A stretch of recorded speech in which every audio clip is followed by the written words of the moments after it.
Hello guys and welcome to the live play video. 6 tables, live action. I just started before 1 minute basically.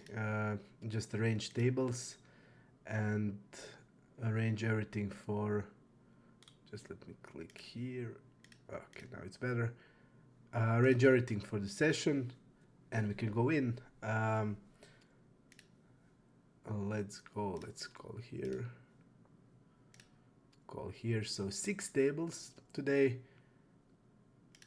and I will try to give you my best range versus range interaction and analysis.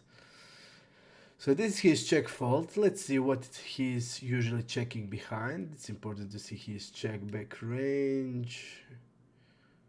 Okay, I doubt, maybe just aces. We're just gonna bet big. I think he's gonna mainly check like aces on this board, and everything else will be like under pairs, middle pairs, weak top pairs. Okay, I'm just gonna on the right side put. On the right side, I'm gonna try to see if I can immediately get new table if we lose this one. 7-9. I must say that if you didn't, check out the League Finder video, because the League Finder video it opened my eyes in some spots. So it will definitely be. We're gonna bluff here with a king 9. Not a lot of worse hand we can have here, and we could have easily like 7 or 10, 8, 10, 9, 10. So we're gonna bet like this. It definitely did open my eyes, because I didn't have any idea that I was leaking in some spots. So if you didn't check out the video, it will be definitely helpful to you, because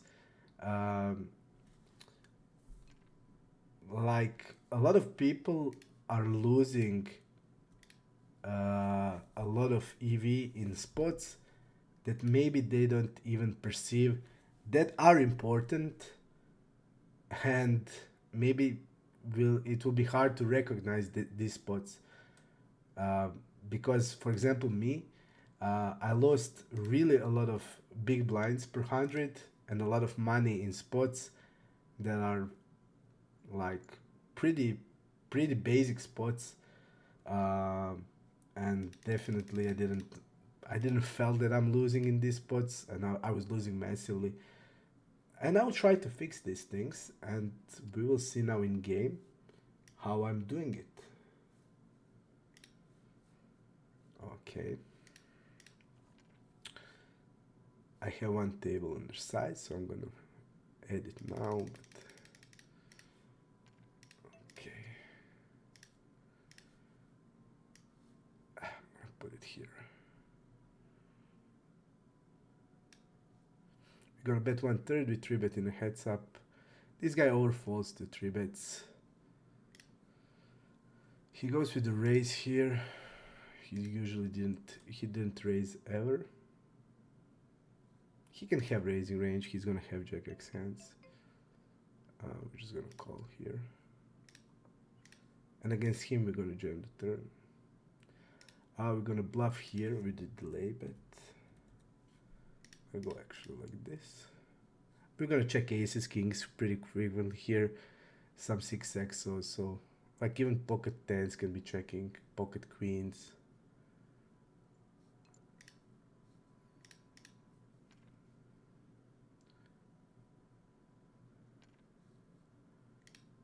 So our delay bet.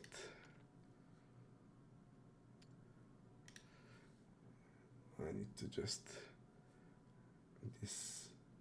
He did have Jack X. And we're gonna go 23. Table number 3. Just this cash out option, all in cash out, was turned on. Because yesterday I used the option, there was a lot of whales, and actually when you have a big whale that is deep, cash out options becoming very useful because I didn't even think about that before.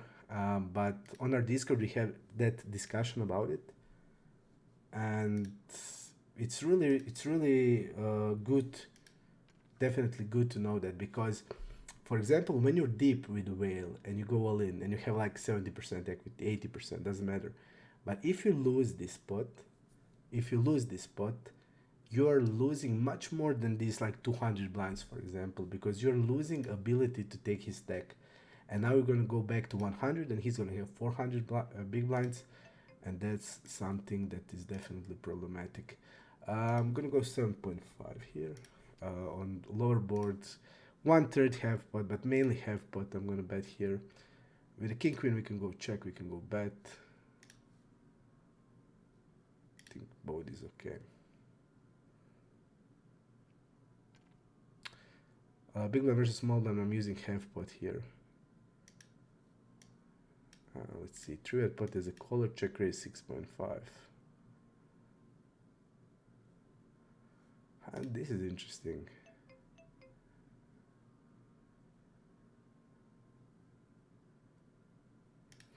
I'm gonna go and jam here.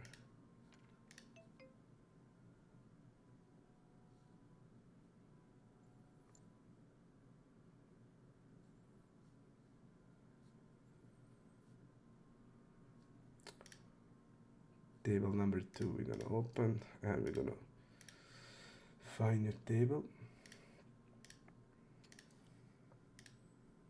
I jammed because of the HUD. I saw generally what he check raises, how he play his value, and he's 4-betting 10s plus. He doesn't have many 9x, and this guy can also fold 9x on a jam. Call here, and we're just gonna go 2/3 here and call here. Let's see here, big blind versus button. This guy actually bets a lot. 3-bets a lot. We see a normal range.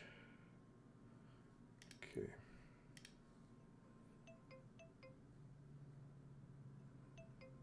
We're gonna go bet with this. Bet with this 1/3. I'm gonna go actually 5.5. I'm gonna go 20% here. We can easily value bet the queen, like queen 10 even I would value bet, so not gonna go huge size without blocker, just a normal size. Like I would bet king queen basically. We're gonna go 25.5.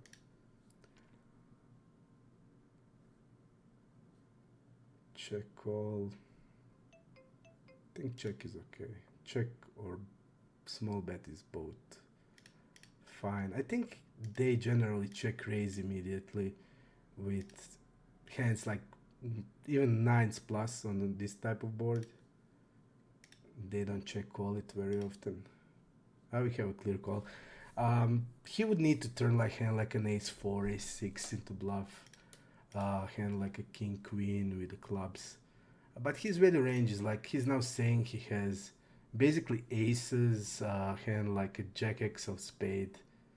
I think it's clear call now. King queen of diamonds. Okay.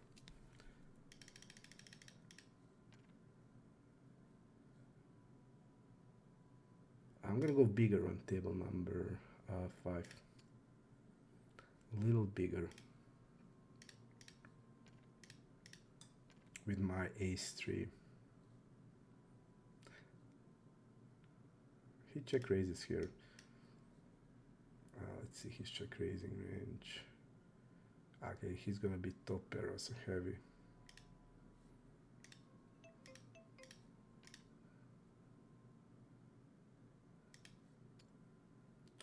We can also 3-bet. Yeah, he's gonna have king queen here basically. Basically he's gonna have king queen. And he's gonna check river now. With this type of hands. Even ace queen I think he will be checking river. From what I remember about him. And he will now bluff catch this every time. We can put 10, like he's not gonna have like 6-7 here, or I don't know, hand like 9-10 of spades. His check raising is merged, but still, check ace 3, king queen, okay. He gave us the cheap price, cheap price. I'm gonna go. I'm thinking about my side, what I want to rep. I think we would just want to rep a normal ace-x here. So we're just gonna go like this. 6.7, table number 6.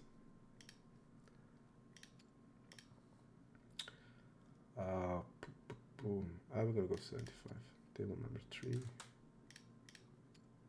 I fold here. I'll try to just put my mic and make it more space. Okay, we're gonna open 7-9. Let's bet like this. Donk turn is also good. Donk turn is good. We're gonna go block. We have a good hand, block raise. Really good hand for block raise. So block if he gonna raise like tens, jacks, queens, king X that he check behind. Re-raise is gonna be good. Pretty nice hand. Perfect hand for it, I think. Table number 4, ace 4-5. I'm gonna check with king jack. Bet is also okay. We're gonna check here. Even some ace kings are checking on the ace 4-5. Now we're gonna delay, and now we have ace 10, we have ace 9, we have pocket queens. So even like delay c bet, we basically want to fold out now the pocket pairs 5x hands. We delay. This is his fold versus delay. We see that he's overfolding to delay a lot. So his range is going to be more toward like a weak ace and a king and a queen X. And we're going to have trouble folding out that range. This is his call, delay, fold, river. He doesn't fold that river. On spades, I'm going to go with the go up in this. He had ace jack. We are ranging them good today, I have to say. That's good. That will help us in future. He goes check the river here. Check call. I want to see a check call, check fold. Yeah. I'm gonna go with bet on the river. I have pot. Our queen kicker is nice. And I think he would be blocking 7x. Table number 1, we check back turn, which is standard to do. Against him, fold river, I think. I think it's going to be fold river.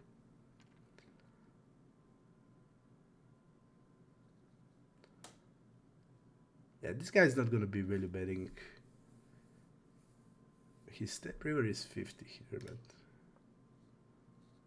he didn't go with the value with this. He probably, I don't know, like, I don't think you can just, the problem here, I don't think you can, I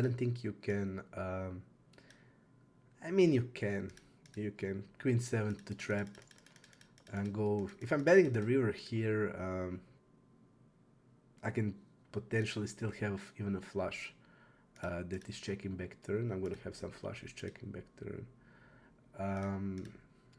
I don't think you can go like my big bet. He can just call. So I think just queen 7 is pure river bet. You're gonna have a lot of bluffs potentially here. So I don't know what was his plan there. I honestly not sure. I think check call was his plan. I don't think it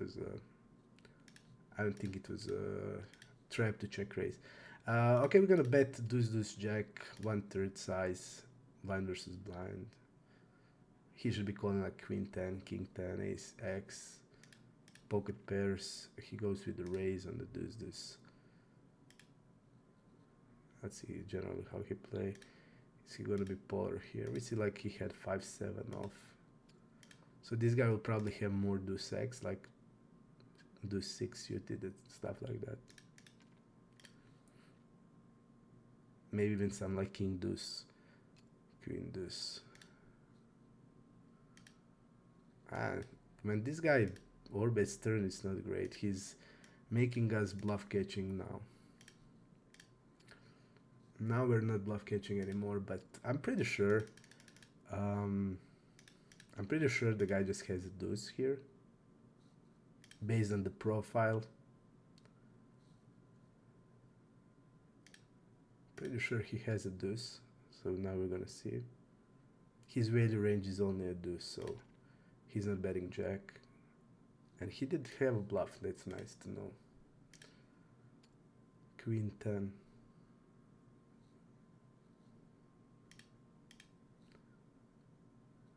You see, like 100 hands doesn't mean much. So I'm never, like until I have at least like couple 100 hands, I wouldn't make, so I would be calling river. Just because I know he's wrapping a deuce. His range, we see he had 5-7 off in the range where I saw that. I'm gonna see it. You see he called cutoff with 5-7 off. So I'm gonna go check back here. So what is this? What is this? I'll go raise. I'm not gonna have a calling range when he goes like this. This flop is a check range, clear check range on the flop.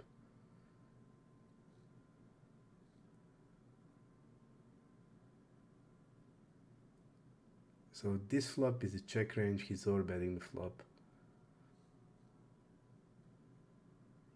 Pretty nasty river here. Now we're blocking with the jack of spade a lot of his bluffs. Now we're blocking a lot of his bluffs. Okay, let's go here. I'm gonna go 20%, 6.3.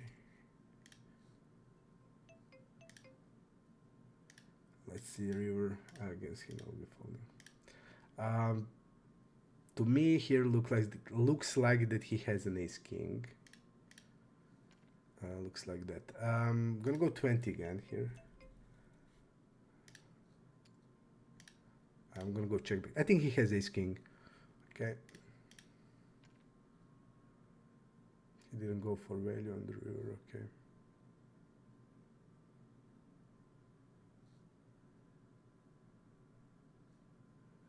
And I'm gonna go block river. 10%.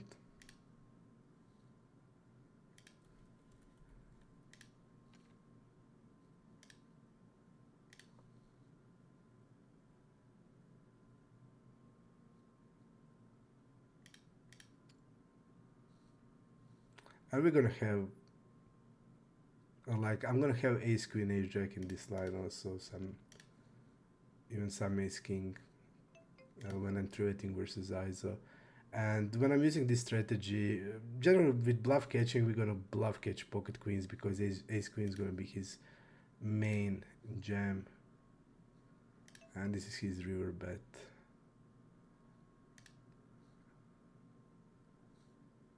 Okay, I'm gonna be folding river.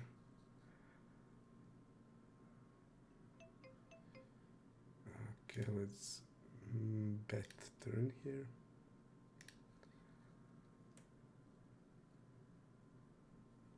We are calling any ace on the river.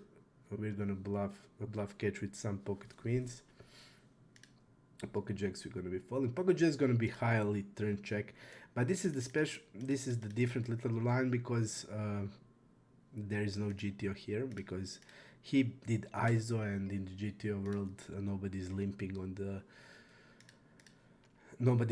on any position basically except the small blind. So yeah, specific line, and we're gonna go. I'm gonna go actually 75 is okay with queen 9.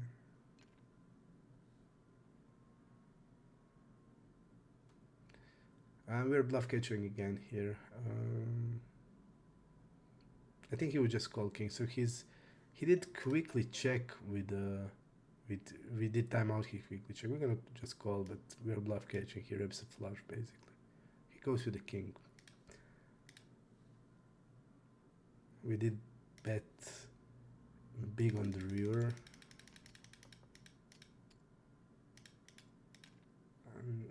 Usually fish raise for value this size, but I mean when we're betting like this, I think we are repping a hand that is stronger than king 4, or it's splitting with king 4. So I think he has just a call, but okay. And he's also passive, so it's of course only 150 hands.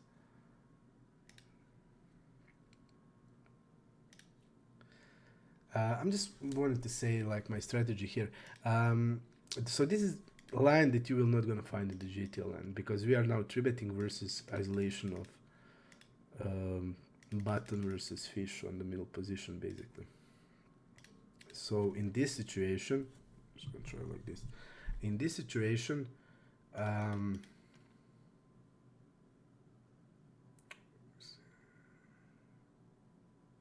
just trying to see.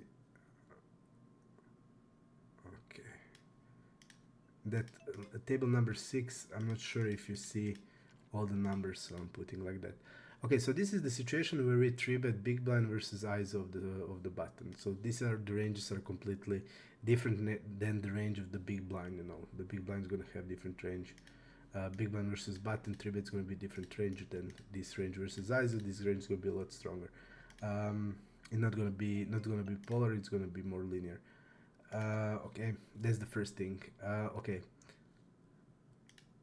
Now when we go to the flop, our range is going to be pretty strong. I would say like for value, I'm going with the ace queen. Our bluff's going to like semi bluffs like an ace jack. Because generally they're calling ranges of 3-bet versus ISO. I think against this size, let me see. How are we going to call his? Pretty loose from these positions. Let's see.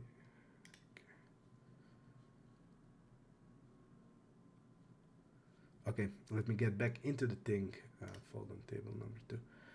So range is gonna be different. Like our value range looks like ace queen, ace king. Like ace queen and ace king is gonna be always there, and our value range is gonna be 9s plus. So our range looks like basically 9s plus ace king, ace queen. And then we have this bluffs with the ace jack, king queen, which are the thing is they're bluffs because yes, he's gonna call he's still gonna call some weaker hands, but it's not pure like big blind versus button where he's gonna call ace jack majority of the time.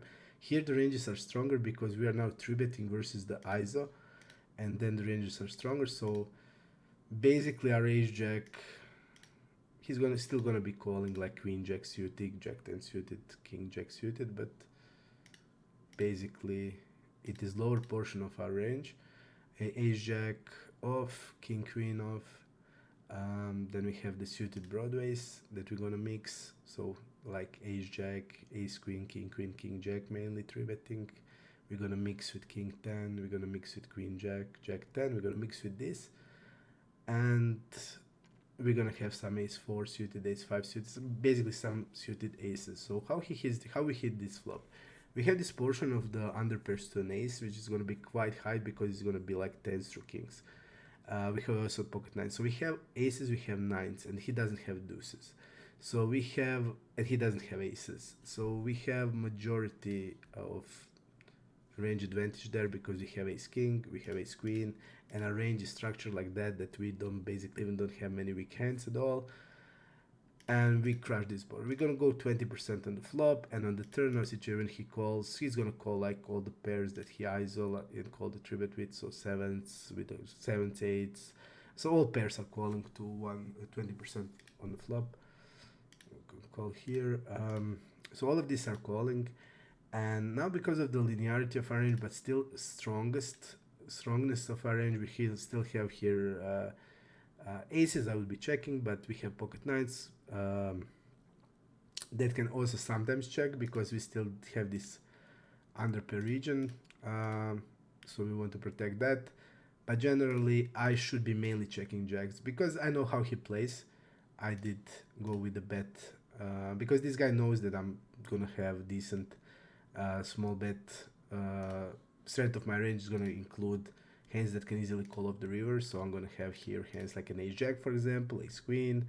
So I'm gonna still have here hands that gonna easily call a shove on the river. So he's not gonna profitably turn hands like pocket eights or pocket tens into bluff on river against us. So I use this strategy jacks. I shouldn't be using jacks very much here.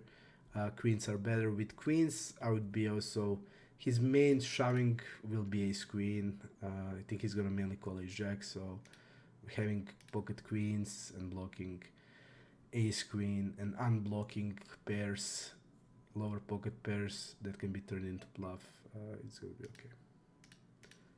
So that strategy of small betting turn, we did talk about that on the Discord. It's really good strategy. People have really trouble because they need to turn into bluff a lot of stuff and they will not be able to, and that's why this strategy is actually really good. We have a clear call there.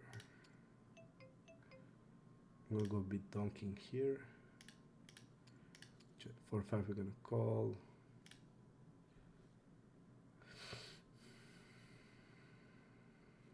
Go see the big bet. We have a clear call.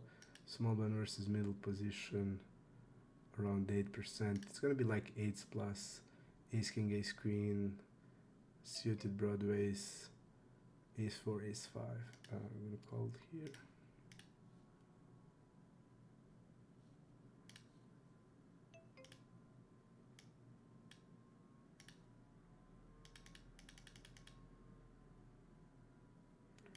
Fold here, and on the turn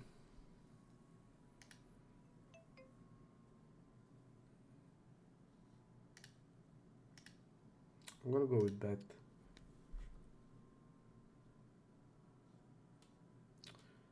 And we need to find a new table. Here, think playing it as a raise is also an option. We have a lot of attacks. But this is also a nice hand to just go 25 gem river. Now I'm just thinking like what I'm gonna do with my 8x. That's the only question. I mean, I'm gonna play my 8x for stack. He's not gonna have many 8x evating the flop at all, so I'm gonna play my 8x as a nuts basically. Even the straight is possible. Jack 9 only suited is in his range. We have a 6-9 here. He doesn't. We have Jack 9 suited, basically pure. We're gonna have many hands like Queen 8 suited that he's not gonna have, 5-8 suited, all of that. So I'm just playing for stack, and here I'm just gonna go and raise just because I have so many 8x hands, and I can still have a 6-9, for example. I can still have a straight. I would just go basically playing my 8 as a nuts and going, because this guy is he's just gonna raise like pocket jacks here and pocket queens and kings, maybe even aces, the way he plays from what I saw. So definitely against him. I'm just gonna play I'm gonna play it like the nuts. Okay, we're gonna go new table. And I'm just gonna re-raise and get it in because he shouldn't be raising that much on this turn. And yeah.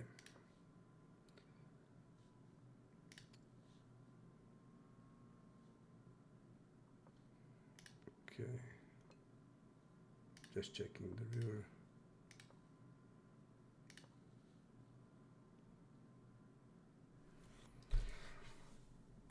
4-8, okay, didn't bluff, didn't do anything. I'm gonna just be checking deuces.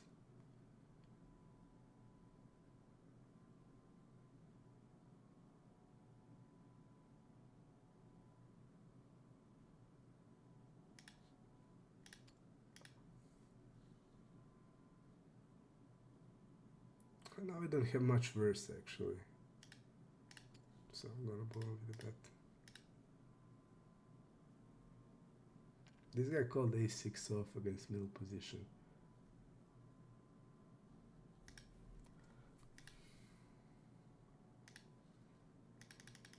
Ah, no, I misinterpreted hand. I thought we opened middle position, he called on the big blind, so my mistake. Then, yeah, I completely messed up the hand. Yeah, completely messed up the hand. Completely messed up the hand. Okay. Happens.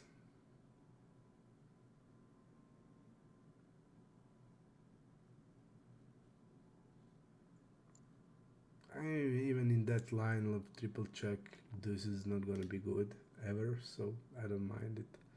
Our checking range on the flop behind, turn behind is gonna have a lot of ace-x. I don't mind now, actually. It's not that bad. We don't have much worse there. A lot of worse hands we're gonna be stabbing, so I think it's fine. And based on the size, I also like the size. Overbet size has also sense. If we want to wrap like a 2 pair that we can have. He goes jamming with pocket tens.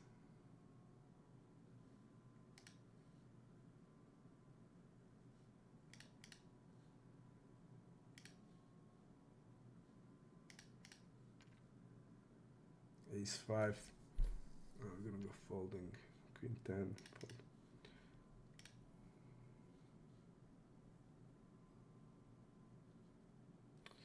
This is interesting. So call 4-bet and call. I want to see like. Let's go into the 4-bet popper just to see an idea how the guy plays. Call, called 4-bet. He only had one time this spot.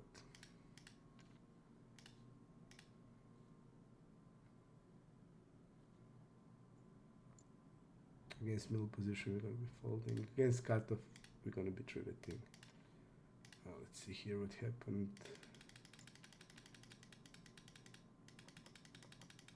Nasty run out. Pocket fours are mainly fold in these positions.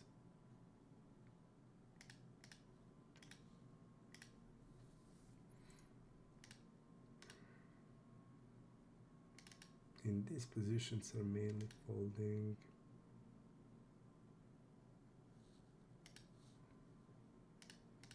Open here, 4-5. I'll go with that.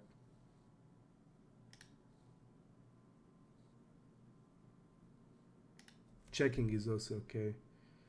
But this guy is actually not, you see like he's stabbing only 27%. Pretty strong range that he's stabbing. And a lot of medium hands and even a lot of top pairs is gonna be just checking and calling delay, calling river. So in this spot he's not overfolding, he's actually overcalling. So against him it's way better to, this is his fold versus c-bet. Flop c-bet, turn c-bet, reverse c-bet. So we're gonna be attacking his turn and reverse and not his delay range, because he's gonna be overprotecting that range. And I'm gonna go check his ace 6-5.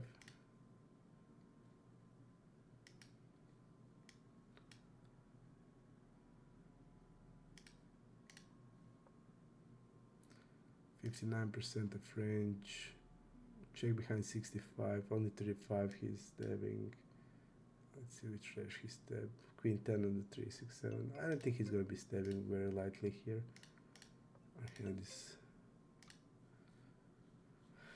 Our hand is still calling.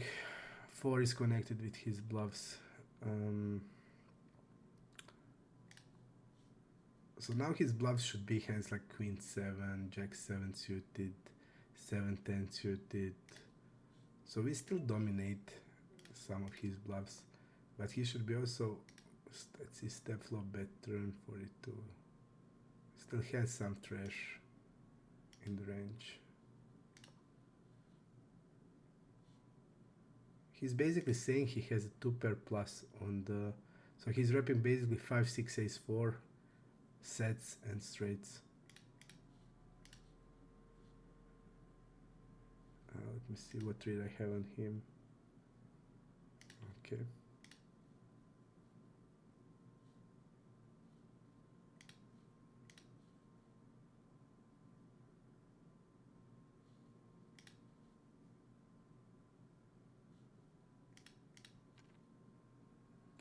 He did think about it that long.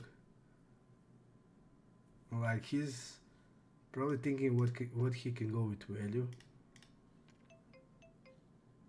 I think like it has to be at least ace 4.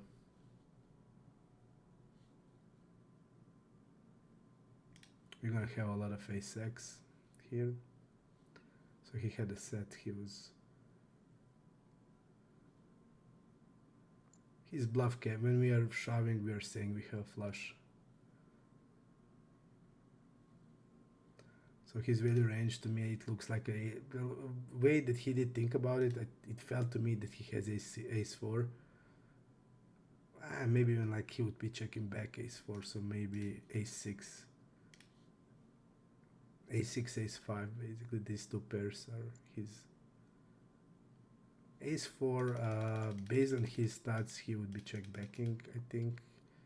Sometimes he would bet it, but mainly he would be check backing it.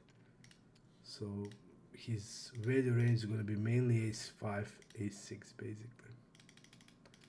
And ace 9 is also not here. So ace 5, ace 6, his value range, I think it will start. And the way that he did think about it that long indicates to me that he has worse hand than hand like set of sixes, because set is clear value bet. And there is a really interesting thing there, where people are highly unbalanced. If you're gonna have split the range on the river, because you're gonna have some flushes, you're gonna have hands like jack 7 of clubs, 7, 10 of clubs, this type of hands that step flop, step bet turn. And if you're gonna go with this type of hand, or queen 8 of clubs, this type of hand, and if you're gonna split your range in a way that you're gonna jam with your flushes, that some people are doing, the problem is that your this type of your range is gonna become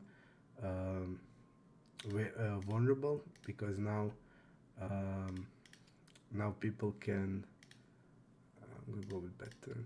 Now people can see your range transparent, and for example, I can shove hand like aces that I slow played. I can shove hand for value. I can shove hand like,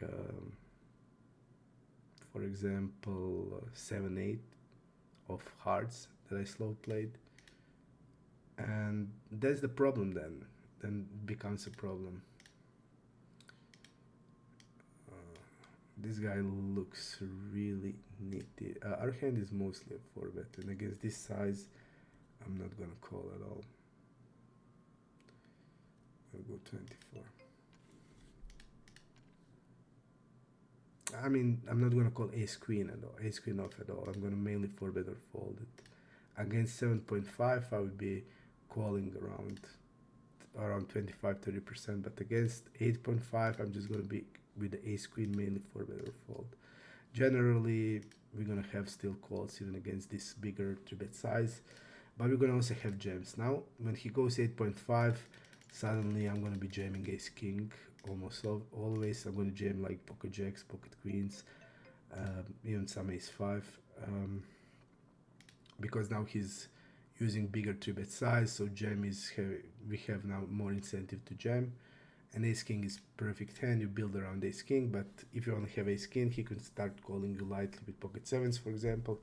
So you need to put some bigger pairs. So pocket jacks, pocket queens fits also perfectly in that build.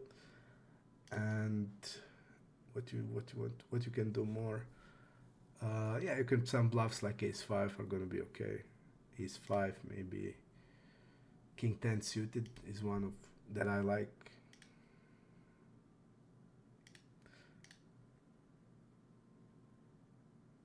But king 10 is also nice against 4-bet. For example, button versus cutoff. Against cutoff, 4-bet king 10 is nice because you're unblocking ace jack, ace queen off. So definitely. Now I'm going to be checking back ace 8 suit. It has showdown value. We don't need to stab. We can stab a lot on do 6-6, but I'm not going to stab with ace 8. Ace 8 is pretty strong like this. So this is small one versus big one. Pop up, we see that he's not betting a lot. Let's see his delay range, how he play. He's betting a lot in delay. And he's now putting hands like 7-8, hands without zero equity. And he's now with this size wrapping like at least king 10, king jack. I mean, he can do it with any king, but he's on the tighter side, so he's not going to do it with king 7. With king 7, I think he would go like 1/3. We saw that he has also smaller size, so probably around like 1/3 with these hands, and with bigger king x, bigger size. Clear check on the river. Have showdown value. We're not going to do nothing, just like this. And I'm going to go with check raise immediately here. This, and we're gonna go with bet 7.5 on the river here. We're gonna have all pocket fives in the checking node, so I think we can wrap. We are also we are attacking triple check.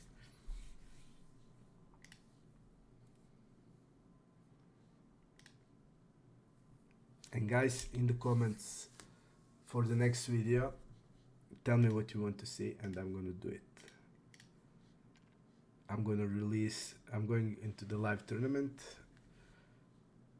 next week, and after that I'm going to make a new video, and we are releasing then the new League Finder also, a feature on the HUD where we're going to expand League Finder, because I actually think now that League Finder is, I didn't believe in League Finder at all before. I always said like, what I need a League Finder. I know where my leagues are.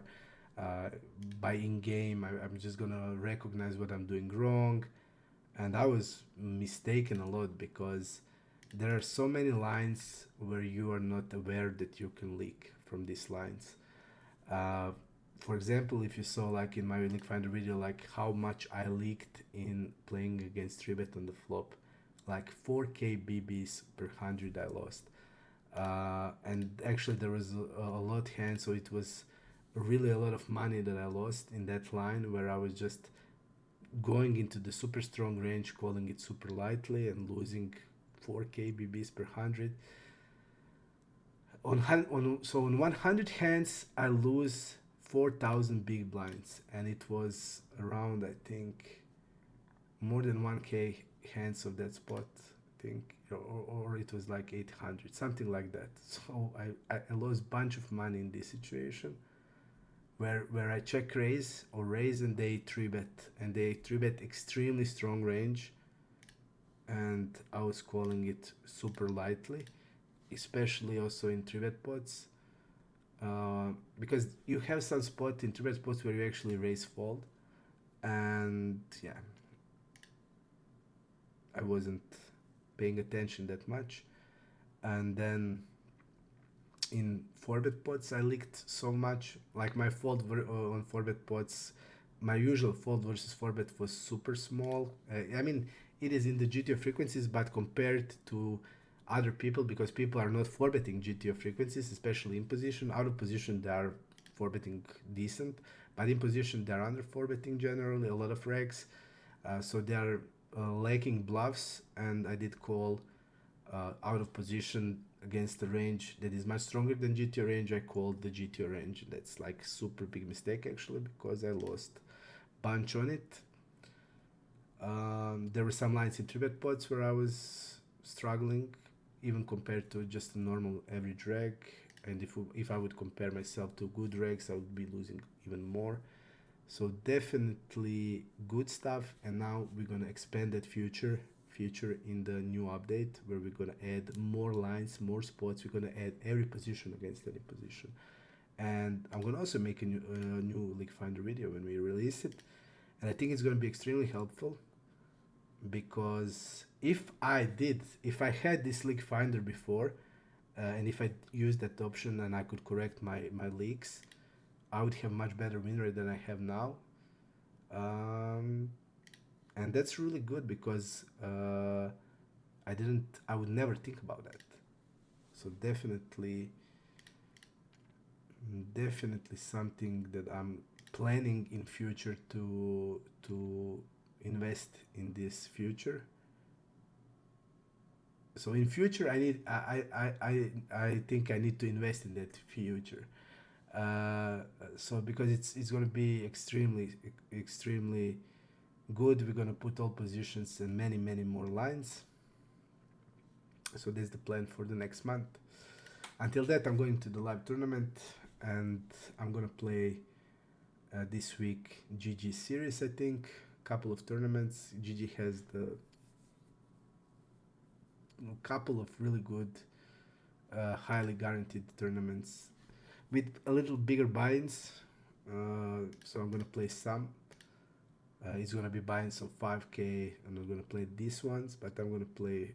It's gonna be, I think, 1.5 million with 500, and it's gonna be couple of around that 1 million mark. And I'm gonna probably play some satellites for these bigger buy-ins. Even these satellites on satellites on GG are insanely bad because they're just some guys just get this cheap rate and they immediately get ticket, and then suddenly you're in, and then suddenly you're just out in few hands. It's just crazy because it's not like on stars. It's much worse. And I don't know. I think just my success on these satellites is like 1%. I think it's much more variance heavy than on stars. So definitely I don't like it, but I'm gonna try for these bigger buy-ins because it's gonna be some couple of good tournaments like this. 500 1.5 million is really great. The problem on GG, however, is the structure of tournaments. It's definitely a lot worse than on stars, but or on Ipoker. Compared to this, it's really bad, but the pool is much weaker than on stars. So let's see how he played the hand. Okay, he slow played. Okay, let's get back into the game. Check the 9-10 jack. Sixes. Let's see what happened here. Call 3-bet, call c-bet. Okay, greedy. I'm gonna go check turn. This is his fold versus delay, so he's not gonna fold very much here. This aces. Let's see. A lot of action is going on. I don't want to miss it. What happened here? Going small there. This was all low. What happened? 3-bet. Okay, 30.35. So with aces, he's going like this. Okay. 2.9. Okay. He's overfolding the flop immediately. 49. He's overfolding it immediately. I think at 5-6 we are now not having the nice blockers. Check. I mean, we're still gonna check some queen X hands on the turn. I want to see check call, check fold. Like, can we rep here? Like, I mean, I can rep like a 10, king 10, jack 10, queen 5 suited, queen 7 suited. The problem is that we are blocking the folding range of 5s and 6s that call the flop.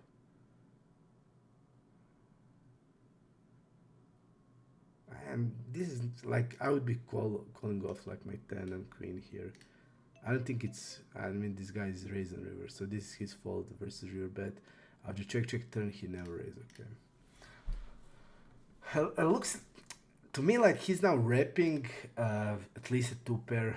So he's wrapping queen 10, queen 9, 9 10, and jack 8, king jack. And I don't think that he's on one third calling ever king jack, or I mean he can, but is he just checking them on the river? I don't think all combos are checking on the river, but his tab is only 40%, so maybe he just put all value. He's just gonna put in double into the check and check raise on the river. So it's possible that he's just gonna put it like that and be greedy with it. It's possible they play like that. I mean, he probably wants to get bigger value. If he slow played king jack or jack 8, if he slow played, I think he just want to get more value than with just a regular bet on the river. But a lot of hands like a queen 10 or 9 10 or queen 9, I think he will not gonna get that bet that often that he can just slow play. And we can just hit river also with pocket trees, for example, that I didn't decide to bluff on turns. And if I'm using bigger size, like I don't think it's too profitable to go with 9-10 and play it like this. I mean, it's okay, but I think like two pair is much better as a step river. It's much better as a step river than check raise. So I think he mainly check raises jack 8 and king jack, and it has sense because the pot SPR is so little, so it has sense to me. We can go 1/3 turn. I think it's okay. We can just go 2/3. I think both is okay. I'm gonna go actually 2/3 because we can still bet like a good jack here. We're not betting now hand like pocket 9s or 10s with this, but I would go with 1/3 with this size. So we're basically wrapping like a jack 10 plus region.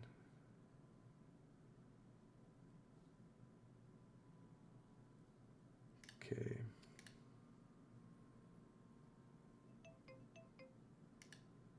I'm not familiar with this guy at all. Ace 8. We're always calling ace 9, ace 10. Till I know something about him, I'm gonna fold. Because our hand is immediately indifferent, so it doesn't matter what we do. I want to have a better idea now about this player. 26, 23, but we don't know much. Ace 9 is always calling. With 8, we can still block some of his bluffs. Not much, but his opening cut of 41%. So, yeah. I think, like, I would never fold ace 9, ace 10 plus, ace 10, ace jack, ace 9, ace queen, of course, never folding. And I think we're gonna go with bet for value on the river. He gets ace 9 and doesn't bet ace 9. Like, we're gonna have so many like pocket deuces, 4x, 3s, 5s. I'm not gonna bet anything. I'm just gonna bet like this, my strong 7x. So I don't see, and we're not gonna bluff in this line because a lot of our bluffs is just gonna be betting turn, a lot of spade hands. Fold here. And he needs to bluff this line a lot, so not betting ace 9, his value range is what then? So he's gonna bet bluff most of the time now when I see that he's checking this. I'm just thinking now. Yeah, okay.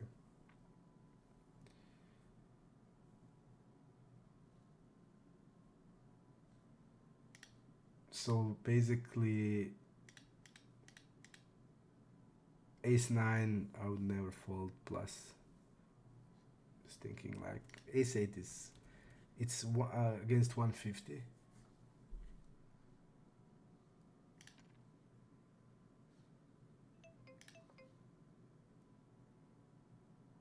Yeah, still I think ace 8 is still a call. Ace 7, ace 5.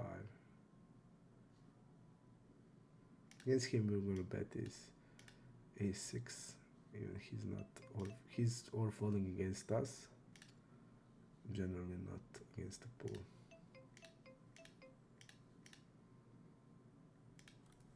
We're gonna 3-bet here.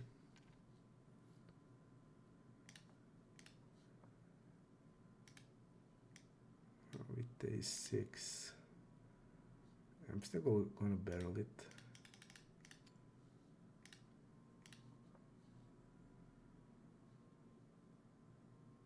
We can still attack his pocket 3s to pocket 8s. I don't think he's gonna call that against us ever.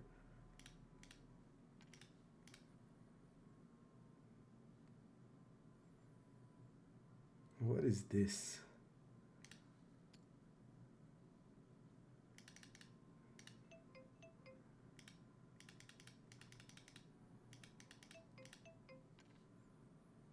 Maybe I want to go bigger with my raise.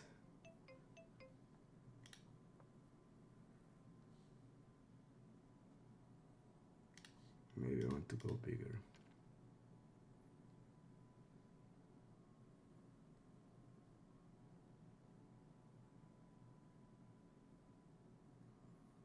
I also like checking back and bluffing river. I think we're gonna get credit also.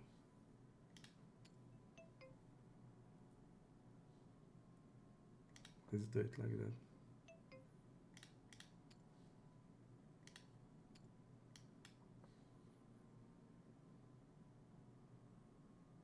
He needs to bet range here. He's not betting range.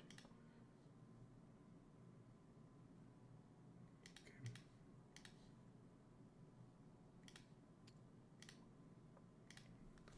So my strategy, when they need to bet range, they don't bet range, I check range behind. So we're just gonna check range behind.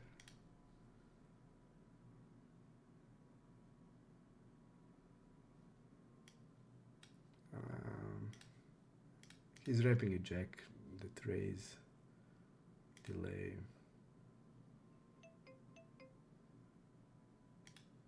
That's his bet fold. I'm gonna jam.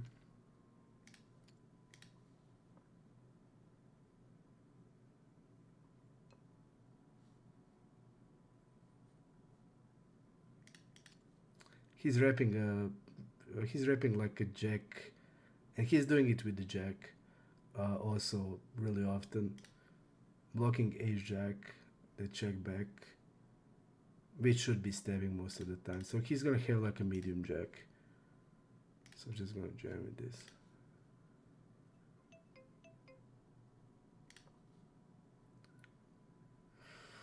Oh, what happened here? We're gonna call. And again, we don't have data on this guy. Probably fish.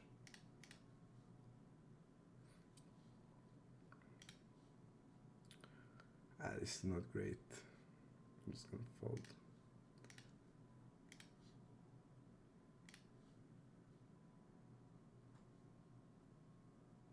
Not sure how didn't also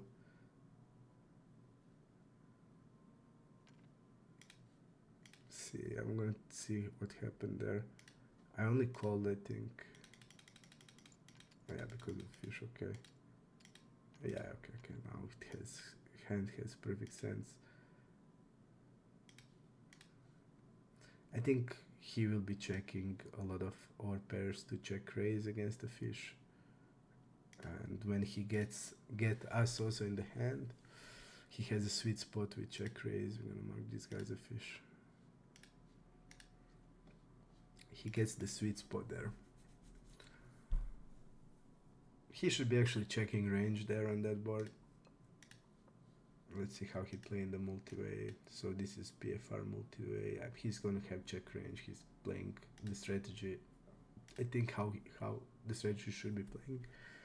So he knows that on this kind of boards, button range and also fish range, even if it's wide, it hits it a lot. All of the these boards, the fish is gonna have many top pair hands, and even though when you're against just a fish, you can see bet a lot more. But against a fish and one other range on the 10xx lower board, Uh, Button range is going to be so condensed to these lower pocket pairs that having a c-bet range would be suicidal, because in position can just start raising and not play any called strategy. So I think he is aware that it just hits reg flatting range really good, because it just hits better. This narrow range hits this board way better in percentage. A lot more strong hand in percentage gonna be there. So yeah, we're just gonna be betting here. Just thinking about the size, what I want to do. Do I want to be polar with an overbet, or I think we can go both way. I think it's okay like this. So now we're saying that we have like basically king jack ace jack plus in this spot, and we're gonna have on the big blind versus button, we're gonna have more than 2/3 of ace jack off. So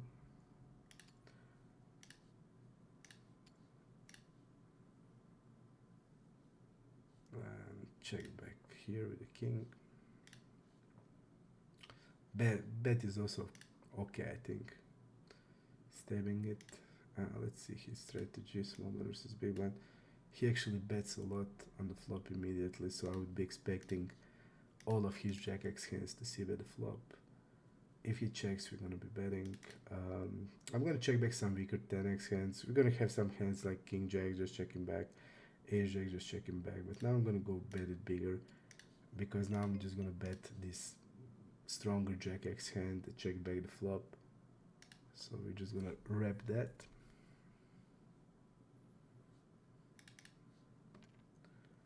And we're gonna go bet river with a triple check. And we're gonna go 3-bet here, 6.7. This guy, this is fold versus 3-bet out of position, so he's calling 3-bets a lot more. We see even 7-9 suited, and he overfolds the 3-bet. So we're gonna be betting here. I'm gonna go half pot on these boards. And he's not gonna be floating, and this guy can even fold immediately pocket pair. That's good for us. Really good for us.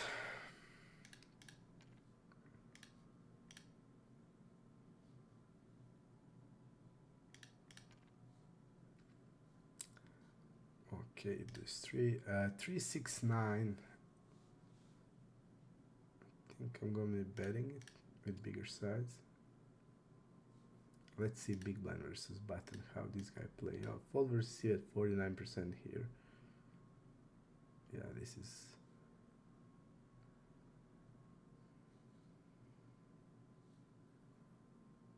we're gonna be betting ace 3.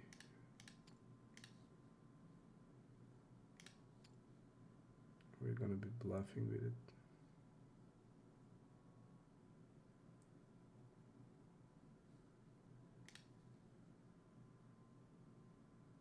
And now I'm just gonna be checking back. I would be bluffing on like an 8, jack, queen, king, but on the 10 no, and we're still beating some of the ace-x of clubs hand, so I'm gonna be checking back.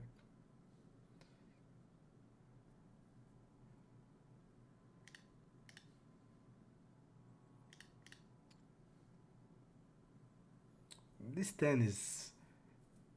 we're just gonna be too much bluffs. So we are bluffing also my 3x. It's just gonna be too much. So my 3x, I'm just gonna bluff on the good runouts for my bluffing range. This board is also crushing our range here. Let's see his double check, check, call, check, fold. Okay, check raising, but we don't see our pairs. I'm gonna go with actually like this, 125. I'm not seeing... he should be check calling aces, kings on these type of boards. Check raising probably like 9s, 10s, jacks, maybe like more 10 jacks, queens. Like I said, our flatting range is around pocket pairs, So it's pretty strong board for us.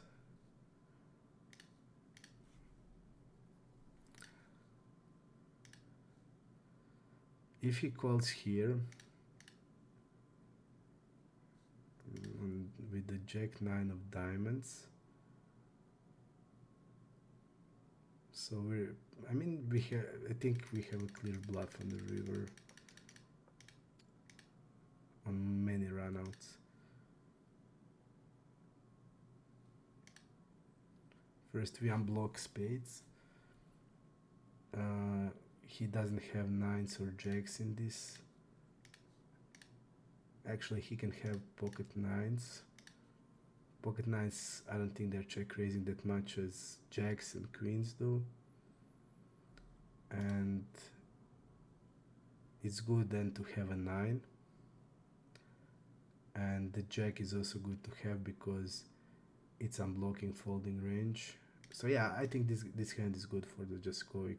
If the river is not a spade, just going with it into the triple 150 river.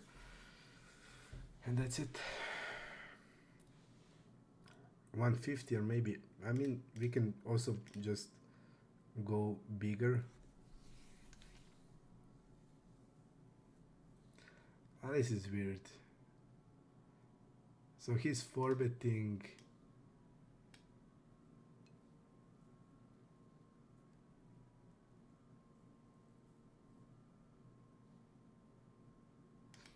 This is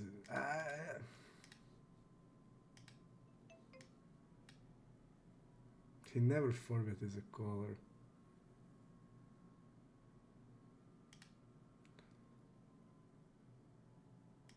Looks to me like, I mean, he can potentially have like just pocket nines. Let's see his calling range in this situation. Sevens. So he never had anything strong. Yeah, if I just took a look at it, I would be just jamming. I didn't even see hand like an ace jack off or ace queen off that he can bluff like this. But I don't think like this guy is pretty passive. He's not 3-betting squeezing that he needs to trap to go for it. This guy is also not aggressive at all. Like it's a red that indicates he's lower than the GTO in squeeze. So yeah, I would be now if I saw that I would be just jamming because I just don't think he's gonna have. I just don't think he's gonna have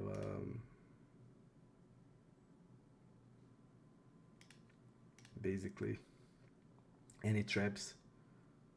The worst case scenario that we can see is like pocket eights. But I don't think that with eights he would do like this. I think he would just set mine. So I don't think he has a pair. And now he can just do it with some Broadway shit. But I don't. I'm like, it looks to me actually like an ace queen or that he did. Looks like that. Oh, let's go 3-bet here. But this guy is spewy and bad, so a lot of things. I mark him as blue, which means weak reg.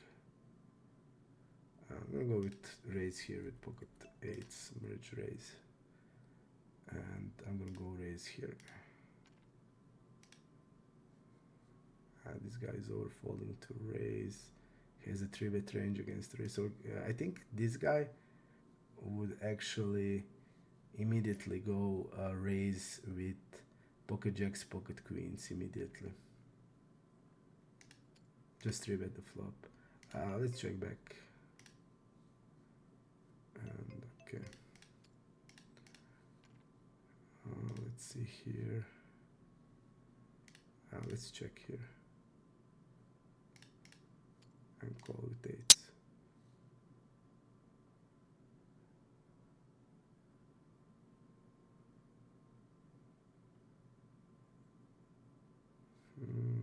Let's see what I want to do. I think we just want to overbet now. Now we're just gonna, if you have a complete bluff. Okay, I'm gonna go like this. I think he has like some pocket eights, pocket sevens, 10x. I don't think he has ever like a jacks, queens, or kings. Ace jack, okay. And I'm gonna go orbit here. Let's go like this.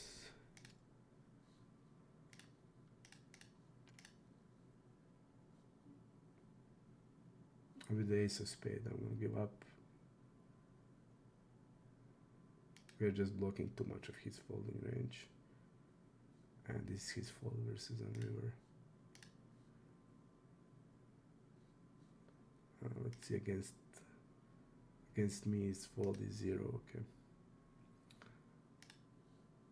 On a 9, on a spade.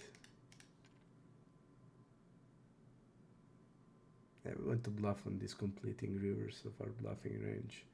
So 9 spade I would be bluffing. And not having a spade, like a jack 9, I would be bluffing always. But not this.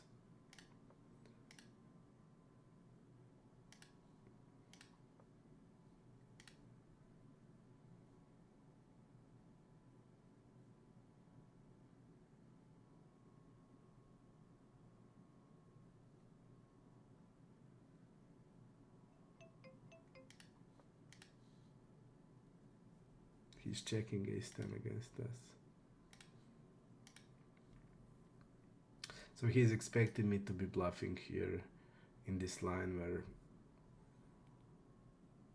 a lot of my bluffs is just going to continue on turn. So I'm just going to have a lot of jack X hands that's just going to check back rivers. So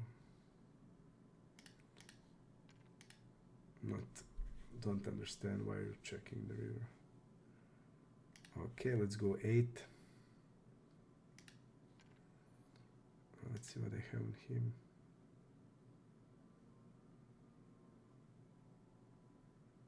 Okay.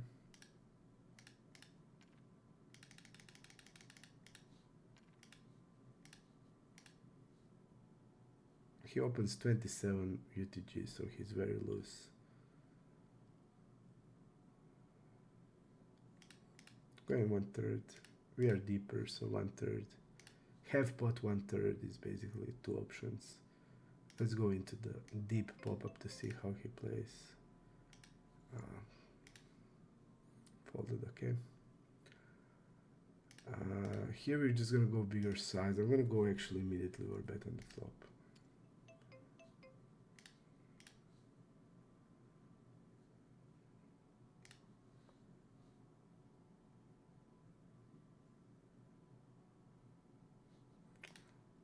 We're gonna go bet turn shove river, basically.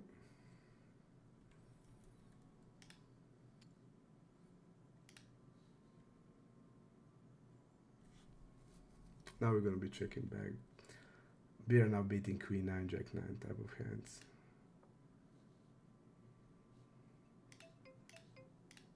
And I would be jamming any heart and even non-heart.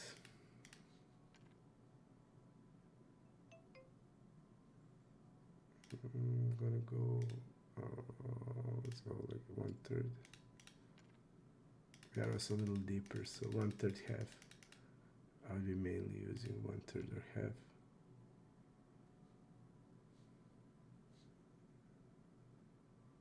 Yeah, against him I'm gonna go check to raise river because he's stabbing a lot.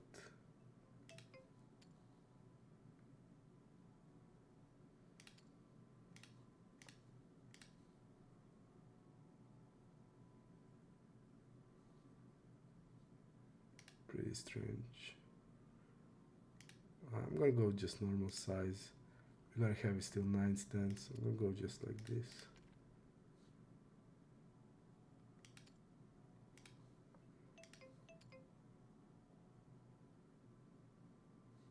Looks to me he has an underpair. Overhand like a 5x, 4x. So let's like do it like this.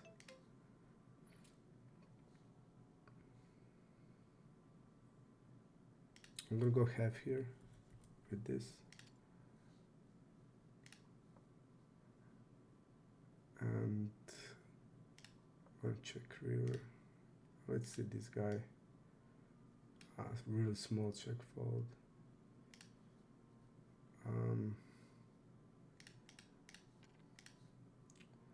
I didn't see that I clear bluff on the river. I didn't see it, and now I'm not sure.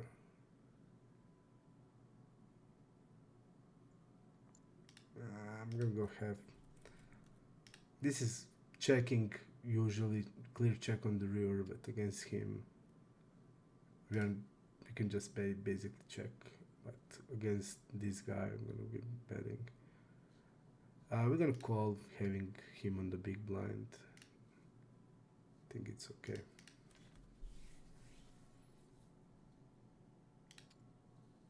He should be checking range that he's not checking. Has a c-bet range.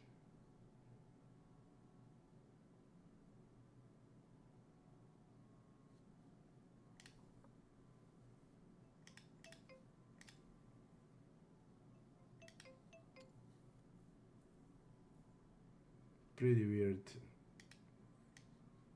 Pretty weird. Step turn, big size here. I think he's immediately saying he has us beat. I mean, by his aggression. Pretty weird.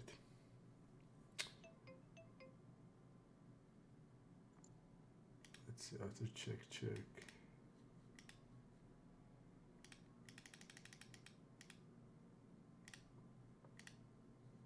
Okay.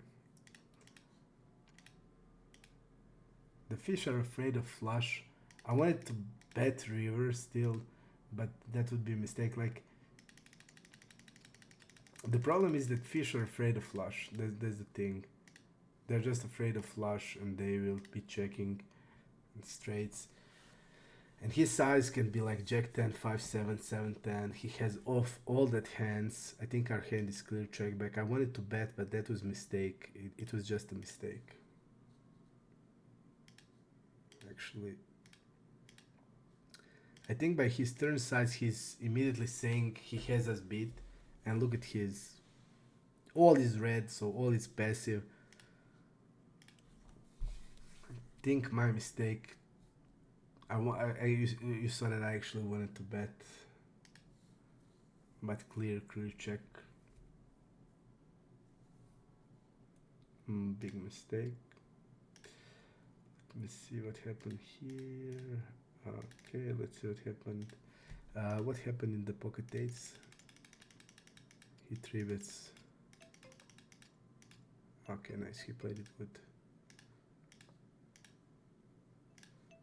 He played it good. Okay. Let's go bet. We're gonna bet river. Yeah, we're gonna go bigger size here now.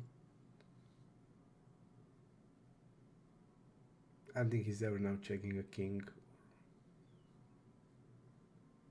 or even like pocket queens. This kind of guy. I think his c-bet is 75%. He's just gonna bet. Most of it, he's just gonna be betting.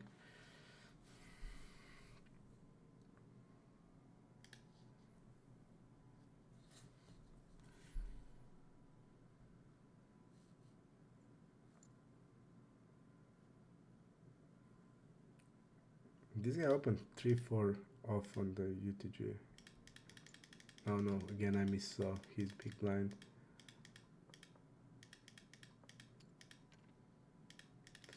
Okay. Mixing between both options. Because of the small blind, I'm gonna be calling.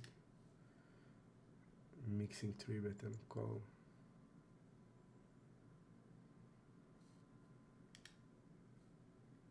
We are deep.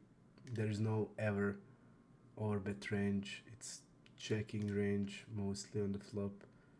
It's over 85% check, he goes over bet. So here I'm just gonna raise or fold. It's never an overbet, especially deep, so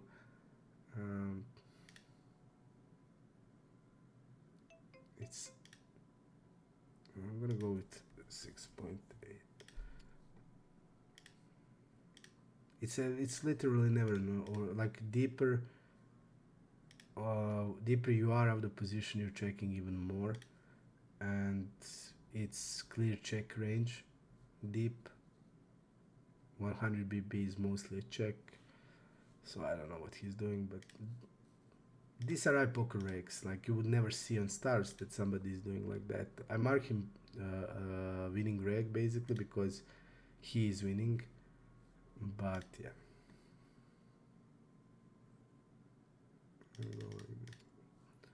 We're gonna go over bet here, and we're gonna go over bet to river 2x. If he called turn, I don't think he's gonna fold river. He even called with 5-10. Okay.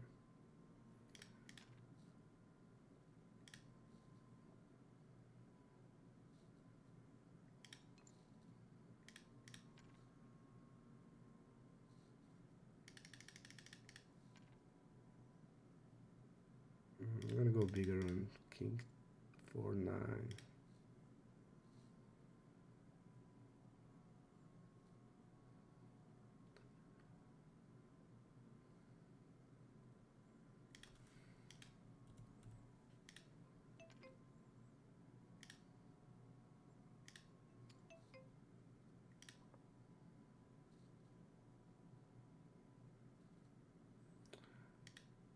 I'm gonna go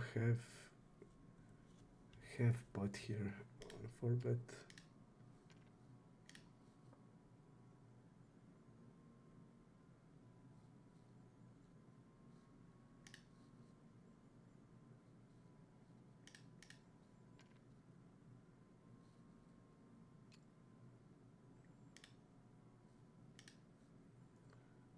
Four, 8-8, we're gonna check. Nothing we can say here, nothing he can do with ace king, of course. Ace king is mainly calling these positions. He can 4-bet because of the fish. Nothing he can get away, just a clear setup.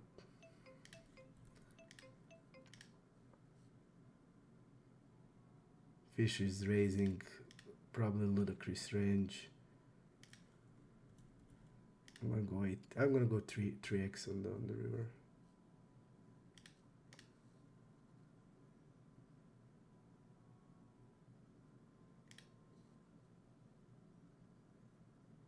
Again, he needs to go 3.5, even close to 4x, so he's giving us super price. I think he should be knowing that, so I think generally it's gonna be more bluffy.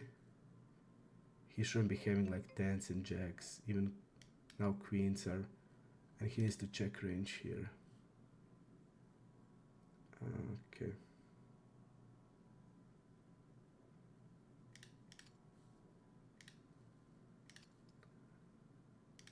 I'm gonna bet with pocket jacks. Board is really favorable for us.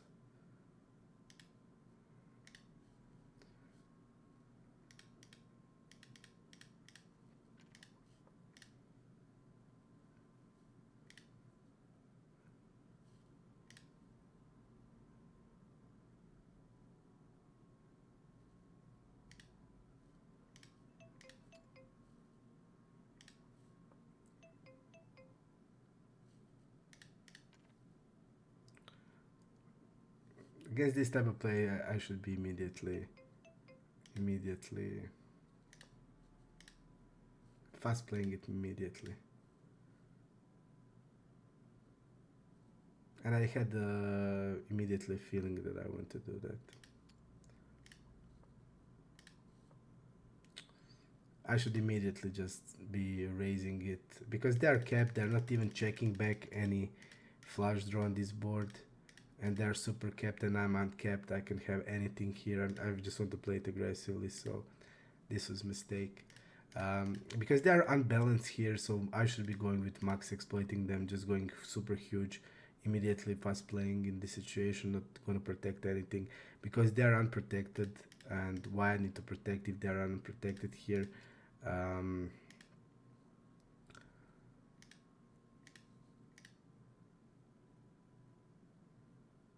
like 8-9 is gonna stab most of the time, and he's now doing it with queen 10, which has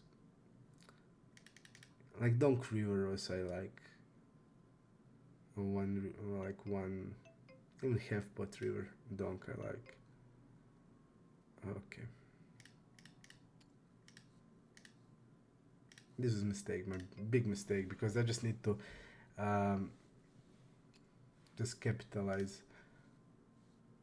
I'm uncapped, he's raising my uncapped range with hand that is clearly not a raise.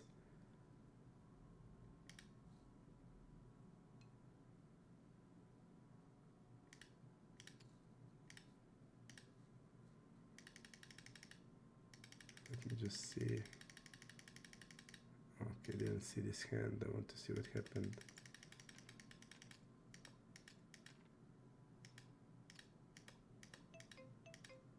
Okay.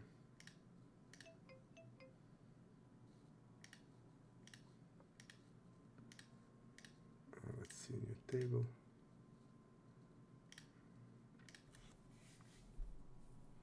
He also used super big size.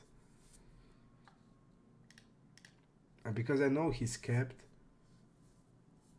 definitely we are checking range on the flop, so I'm basically uncapped. I can have any flush there because my range is checking the flop hole. I'm checking the range on the flop, and he's stabbing a lot on this board. And now he's raising my uncapped range on the turn with huge size. So immediately I should just, and I'm going to assume he's going to have a big spade there. So just 3-betting, we put him in super uncomfortable spot, and he's not going to have many flushes that he can just compete with us there. And yeah, big mistake. I should just check immediately the HUD, and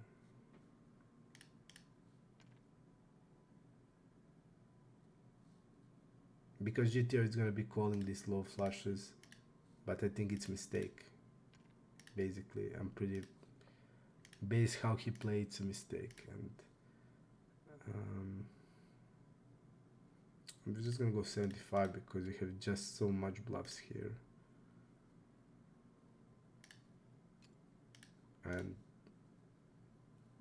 he's capping himself, so he's gonna continue most of the diamonds and overpairs. So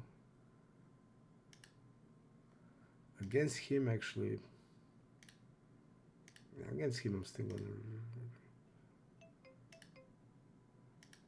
Yeah, I'm gonna go still raise.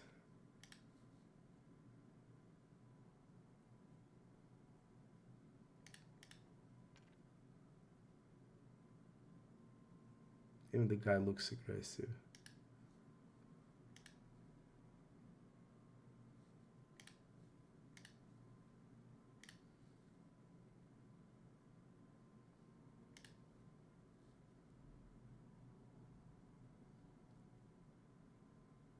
So it has sense also to call it.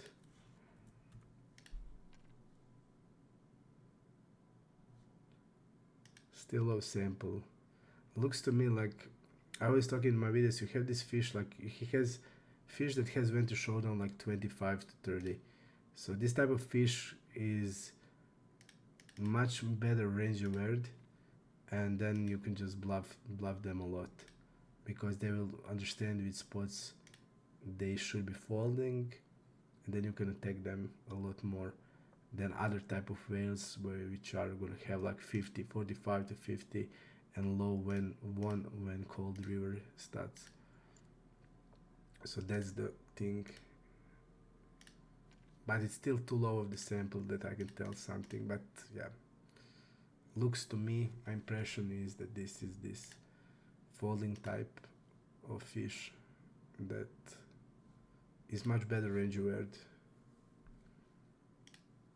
So these fish know when they're beaten. Basically, they know when they bluff catch, and they understand if they are bluff catching or not.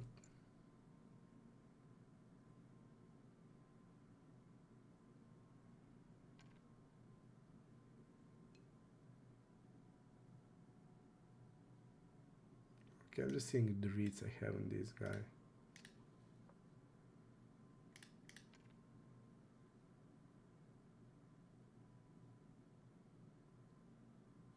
Okay. It's important to just remember. I'm gonna go small against him. Just remember which reads you have on some people, because this, for example, against him I have a really big I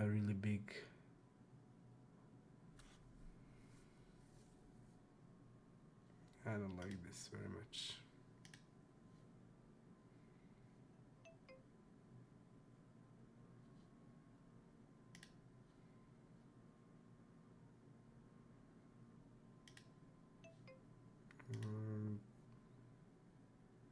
I don't like this very much. I think bluff is just hitting a range that good. But the problem is I think he's gonna have just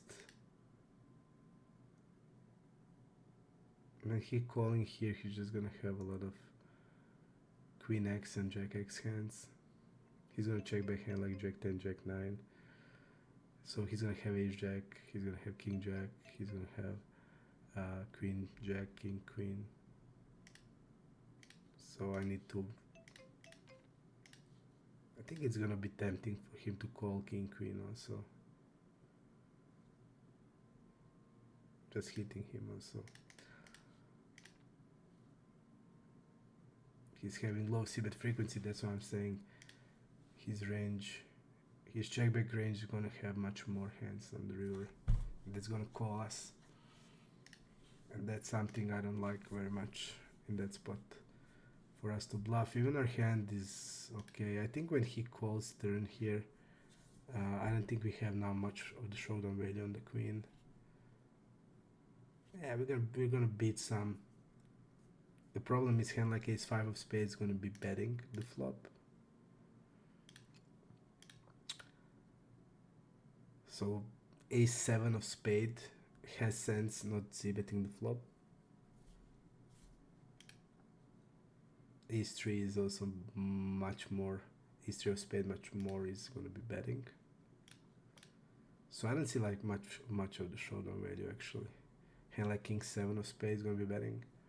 So I don't see like what we are beating at all when he calls turn here and the river is a queen. We are blocking pocket sevens. So I feel like I need to bluff because I'm not beating anything now anymore.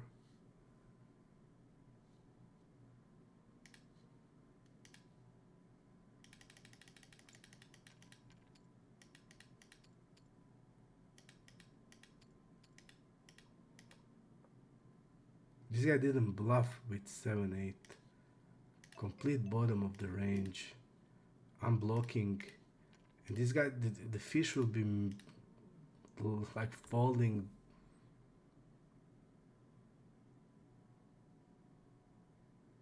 Fish can have like pocket nines. It can have like ace 10. You're gonna lose against ace 10 here.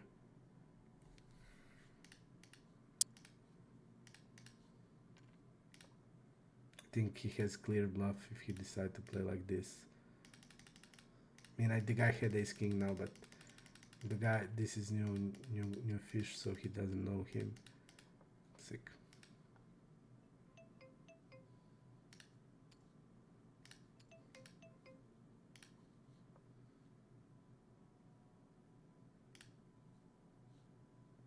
Giving us the easy way with ace queen. Let's see how this guy played. Donk flop bet turn pretty high.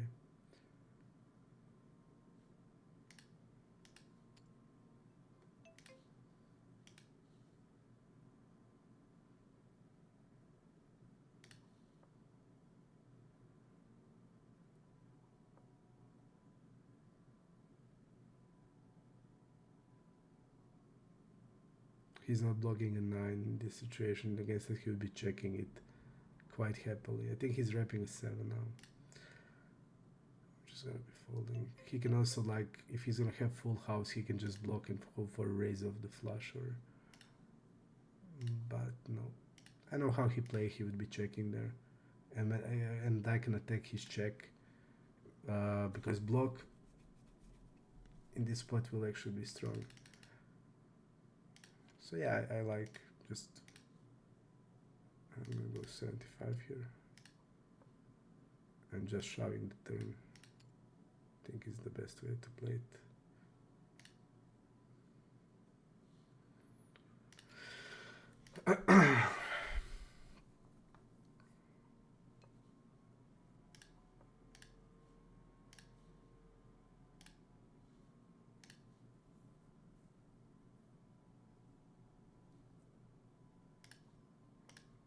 I think, guys, also I'm hoping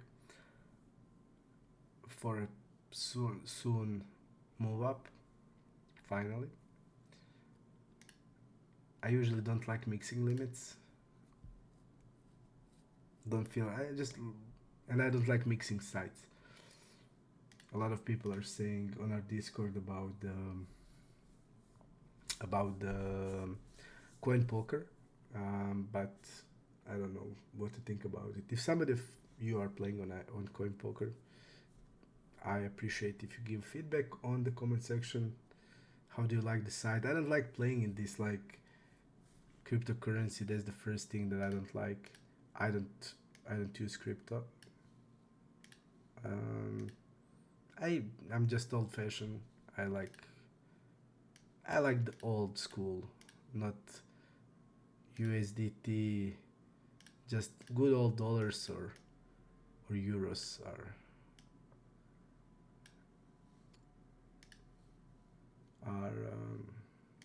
currency that I trust. They are forever. They are from forever. From when I'm bored, it's in there. It's not euro, but like normal dollar and euro is in Europe in last like 20 years. So definitely I prefer it. So that's the first thing that I don't like about coin poker. It's playing in the USDT cryptocurrency. It's the same value as dollar, but yeah, I don't know. It just doesn't feel good. I'm just old school. And the good news there is, I mean, think a lot of people are playing. I know people on Discord are saying that the games are good. There's an action. There's a good deals also. I think I would even get better deal there than I have on iPoker, to be honest. This guy did check on the turn with tens. I don't think you want to check. You can just check like hand like I don't know 9-10, but let's go with 3-bet. I wouldn't be checking pocket tens ever, so I'll be betting it. And now, yeah, really nice play.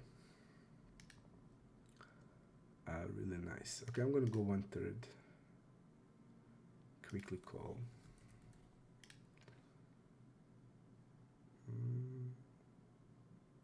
I think our hand is too straight, basically. So I need to decide, do I want to go to turn or rear or the river. I'm gonna go actually turn against him. And now I'm gonna actually go with bet on the river. Because of the snap call and turn. If you're gonna have 8x, you're gonna just think about it a little bit. You're gonna think about it a little bit. So I'm gonna go on river bet.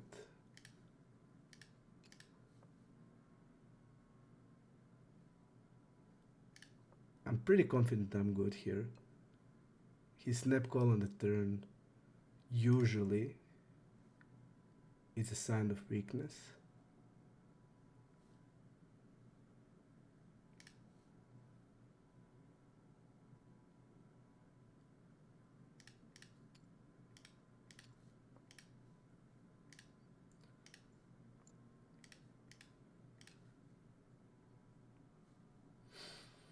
Maybe have pot.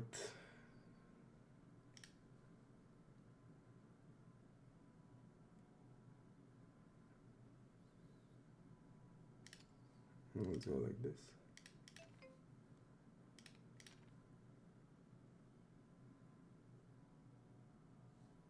I think even 150 is good. I don't think he has many 10x in check back range on the 10, 9, 4.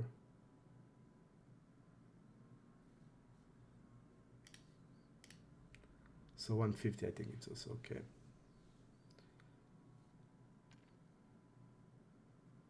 I'm gonna go with 4 bet here. Yeah. 17, 22.5.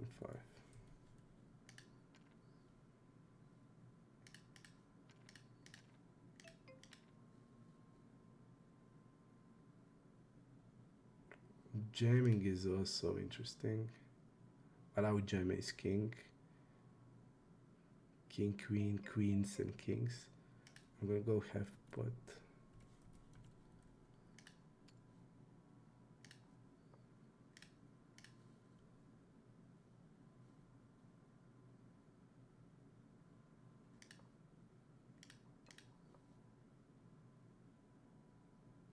Oh, let's go. Pretty interesting play.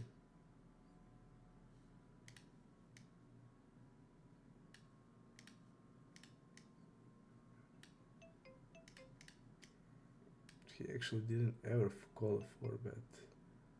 Ever.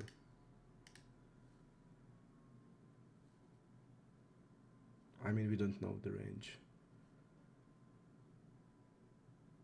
Like, what you want to jam? Like, queens, I don't think he will be calling against us. So, like, his value range is going to be probably... I don't think he's ever jamming a set, so... His value range is going to be probably around jack, king, jack, suited.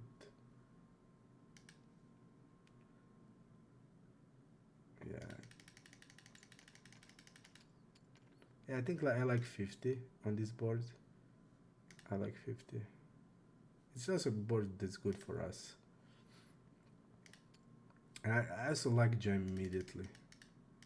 To be honest, I like also jam, but not with the ace queen. But I like jam on this board. I like, you want to jam with queens. Like, you immediately just get it in against the... You immediately get it in against... this is insane. We have a straight flush. I think we're against 10x again. Snap call.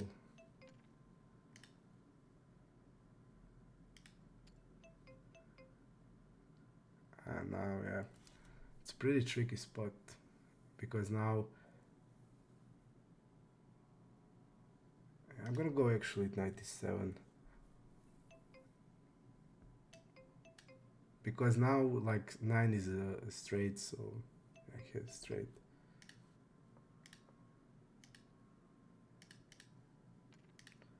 Our value bet range is really narrow now. So against a fish, against a reg, like what is our value bet range on this run out? Yeah, they don't river with flushes a lot. So our range for value, like nines, it's pretty hard for us to have a nines actually when you think about it. Like nines specifically we don't have. I mean, we can bet flop with nines. Would I double barrel nines? Yeah, I just think you don't want to double barrel nines. Like, you don't want to get check raise. But you can bet it. Basically, I think you can bet it. I think you can bet it, so... But... our value bet has to have 9 with the 9 of spade, basically, on the river. But against fish, does it really matter? Against the fish, it can be just any 9.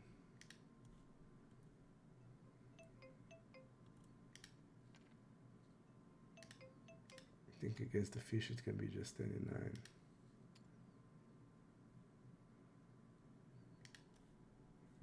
Let's go 5.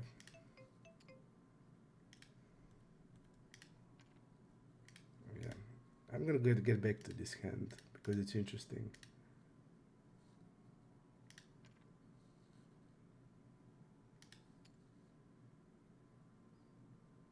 He gets there with ace 5.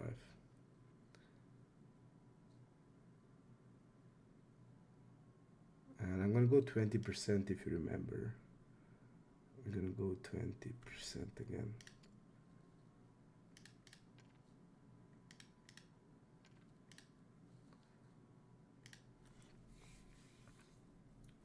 You see, like, we have ace king in this line. Limp and 3-bet. This guy is limping and 3-betting.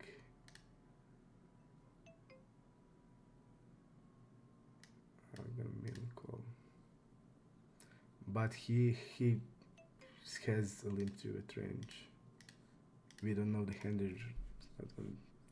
Didn't show, but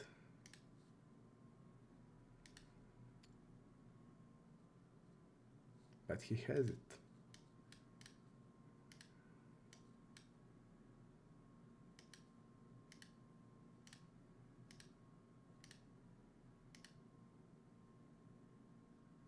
We don't see a hander, but he's really tight here. Yeah, I don't mind folding against this profile. Super passive.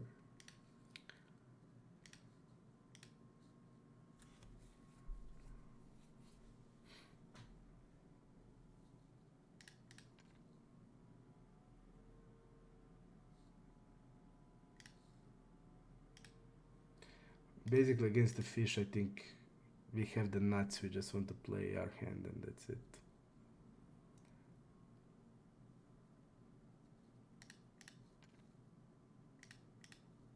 And also, fish donks river very, very much with their value. They are afraid of flush, but they would donk flush for sure.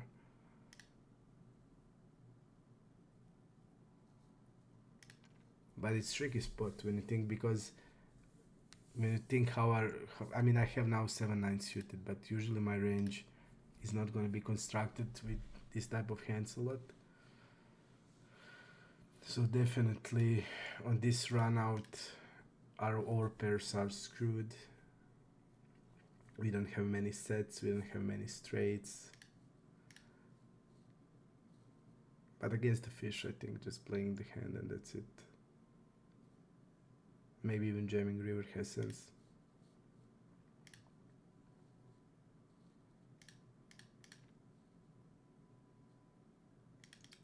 I'll go 12. 150 blinds, we're using the 12. 4x 3-bet. And now I'm gonna go 1/3 when we are deeper. 1/3 or half, both is okay. When we are deeper. I think ace king still serves as really bad on the flop.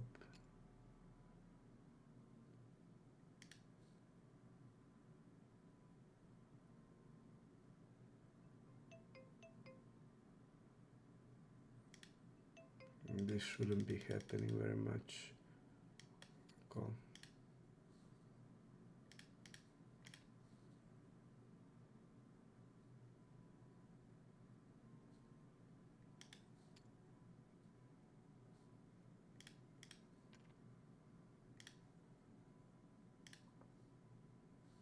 Just gonna check back with the ace.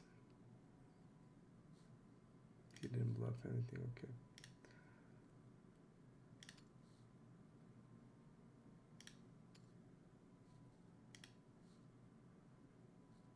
Doesn't have sense there.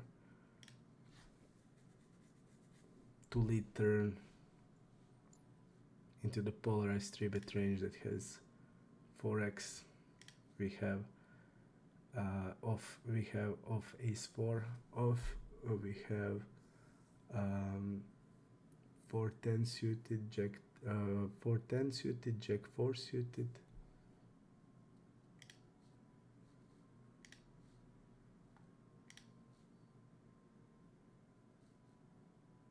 but this ace 4 off region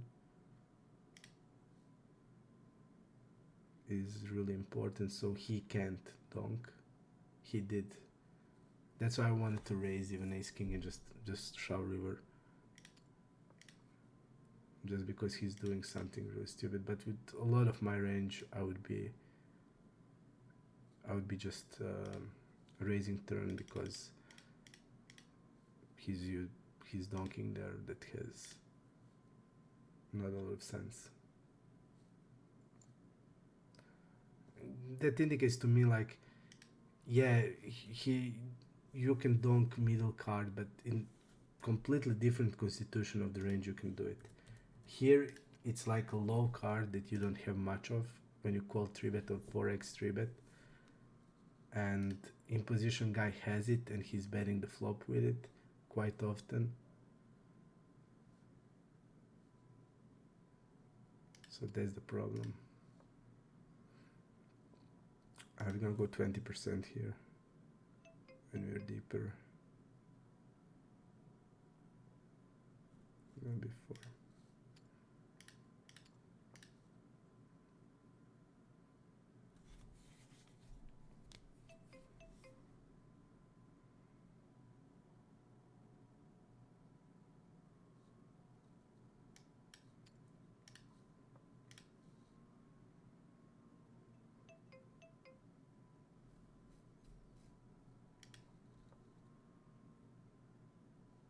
We're gonna be bluffing here. I'm just thinking which side I want to use. I think it will serve the point if I'm going like this. My king X just.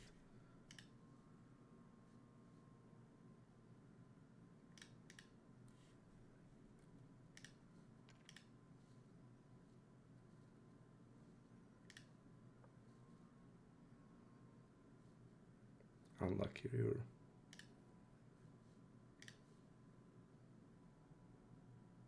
Unlucky river.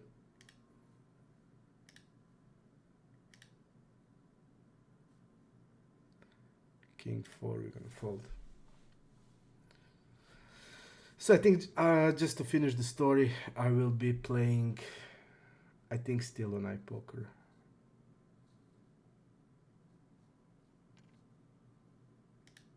But the deal you can get on coin poker is better than deal you can get on iPoker. That's the fact.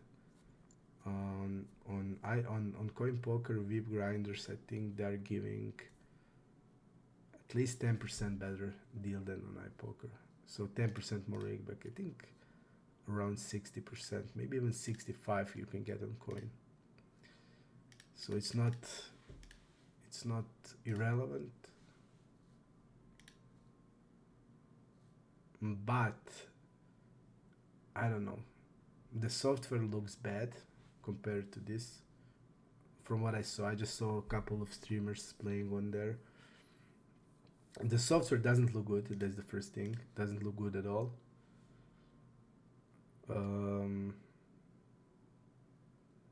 It looks and I feel like not just how it looks, I also feel like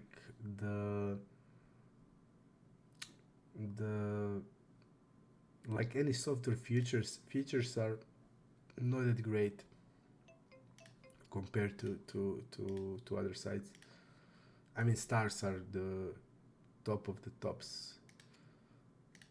You can compare anything to their software, but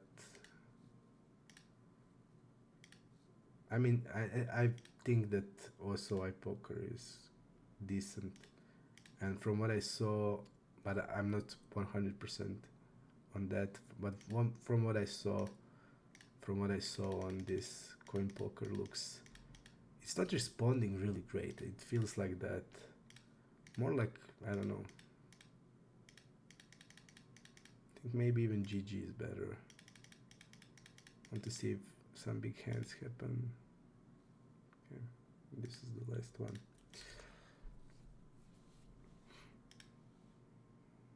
King Jack.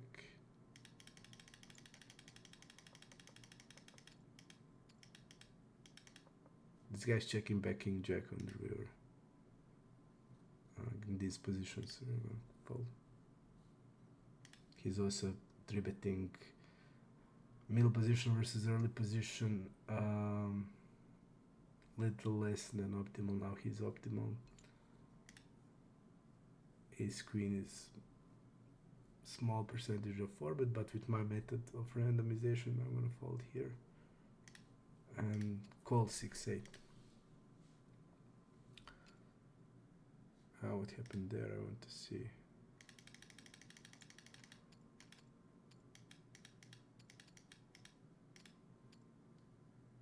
Okay.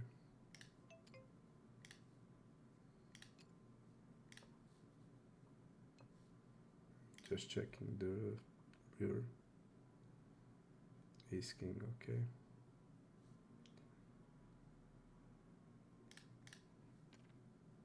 Folding. Pocket eights. Ace king, okay.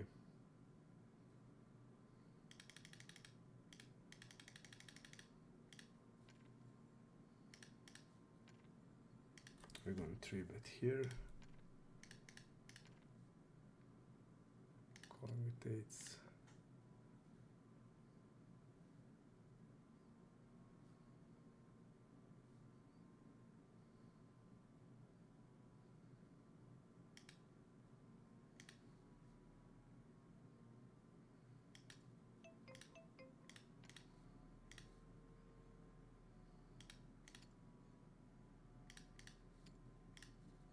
Table number 1 we're gonna bet. Table number 2 we're gonna call. Fold the turn. I'm gonna check back here. And I'm gonna call here.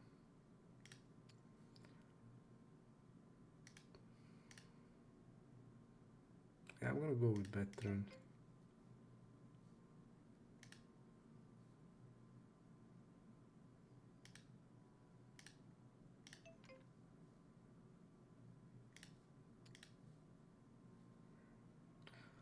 Not full house for his range. 8-10. Okay, I thought I saw his 10. 8-10. Okay. So not full house, but yeah, we can still have him beat with queens, but not much. Interesting block bet river.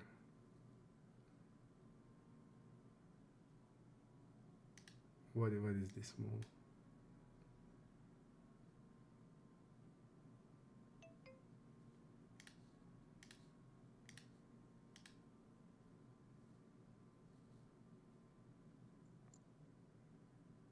You see, like, he's overbetting in a spot where we are still uncapped to trips, so we can, I mean, especially I'm calling wider big blind. I'm gonna have here deuce X more than he's gonna have, and we're not gonna stab all of the deuce X on the flop. We're gonna do a lot of checking with it. So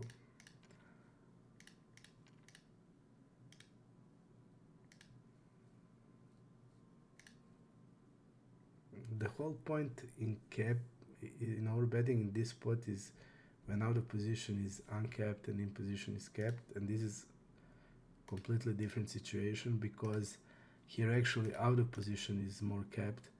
Yeah, he's gonna be betting this flop quite often, and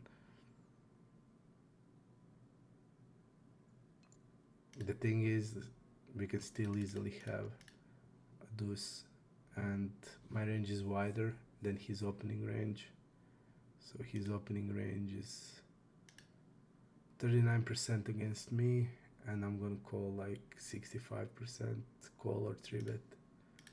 So my range is a lot wider, so a lot more deuce X. All of the deuce suited X I'm gonna have all of the suited hands. I'm defending all of them. So a lot of deuce X in my range, and you're over betting in that range. So what would happen now? I would just be raising, basically. I'm not gonna call anything. Just gonna raise or fold, and that's it. And I'm gonna play my deuce for stack.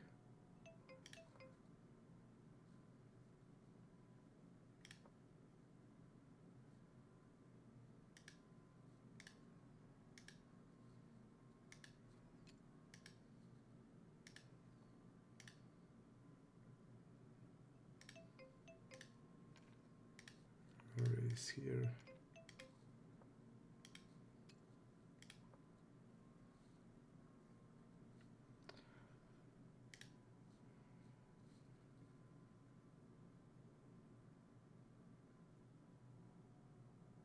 Just thinking about the size I want to use.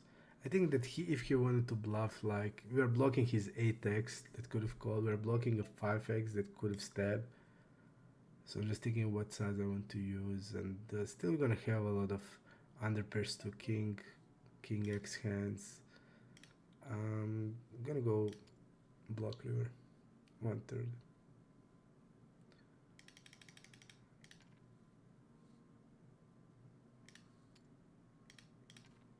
Just because we are blocking too much of the calling range. So we give him a chance to call with, defend with a lot of weak hands that he's gonna have, or bluff raise them or whatever. But bigger size, I don't think with our hand that has many sense. Hands that can call bigger size is gonna be this 8x that hit a turn, but we are blocking that, so I'm gonna go check back. Is this? No, it's. I thought he opened and we called on the button, but I don't think it is. I think it's actually this guy was seated out in small blind, big blind, I think.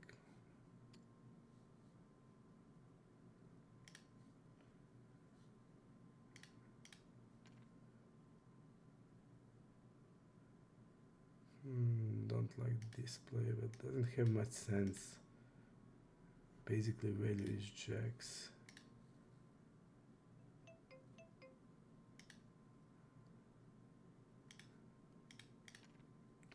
I see that he's using a lot of junk on turn donk.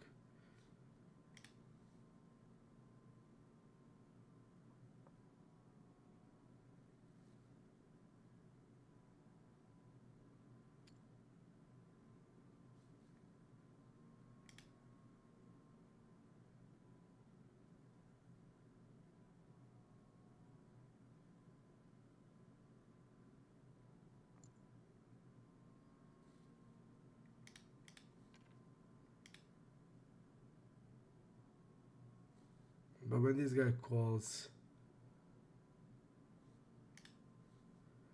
to me now it looks like a king jack. Yeah, he's now doing this. I'm gonna show him. I think he should be checking. This looks insanely strong when I raise. Look, so he's that passive. Yeah, okay. Looks like a king jack now. Or looks like a king jack goes with this. Yeah, so I did at the end understand it correctly. I did understand it correctly, so yeah, it looks like he's wrapping king jack and he goes donk river.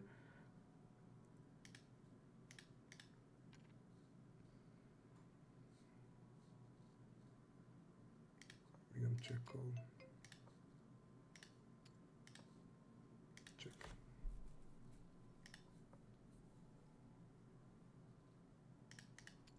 Let's go like this.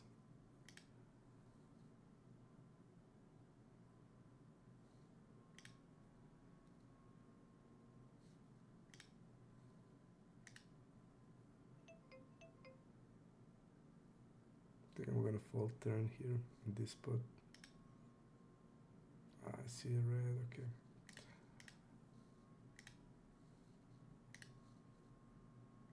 So he's a lot more, again he wraps narrow, like he's wrapping basically a 2 pair here. And we block a king queen. Yeah, I think king queen is bottom of the range, and maybe even king queen is not betting like this. But I wanted to see bet the flop.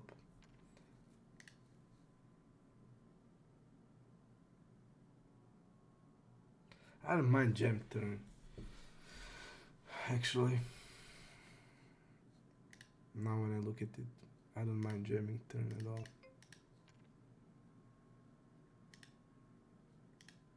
I actually now like jam of the turn, because hand like even like king queen or ace queen, if he has like this, let's say actually he's calling against small blind eyes, he's calling 33, so a lot more.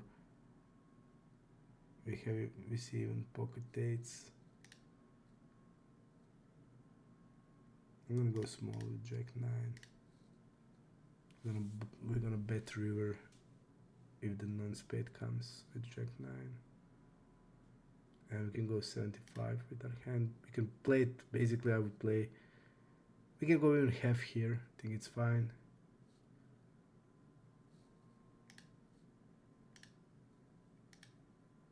So 1/3 or half to me looks good.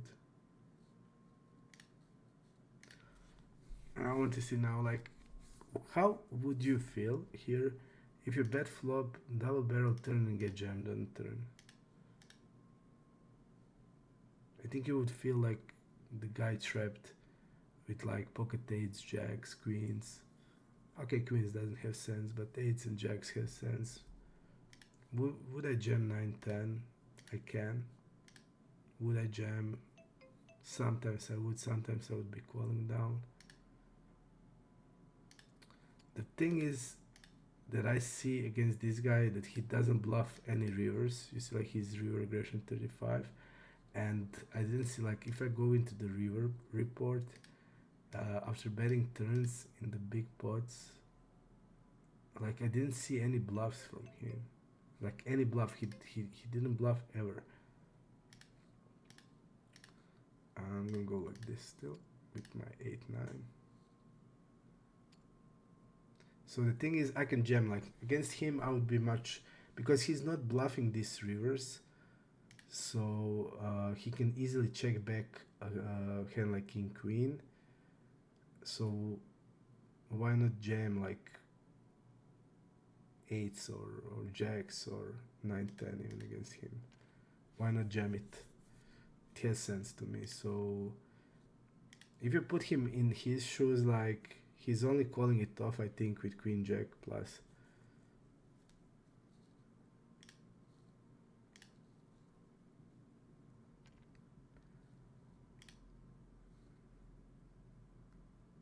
We basically want him to have, now we want him to have queen x. That is not a two pair. But I also think that if he's gonna have 9-10, for example, and I don't think he has 9-10 off ever, so if he's gonna have this 9-10, for example, I think he would be betting smaller on the flop. Just from what I see from him, I think he would play it like this. This size to me looks like a more vulnerable hand. Maybe like queen jack or king queen, or I don't know, ace 10, but if we jam there, I think he would be folding a lot. And he wouldn't ever call off queen queen there for sure. So now when I go back in the hand, I like call. I like jam. I really like jam. Think I should have jammed.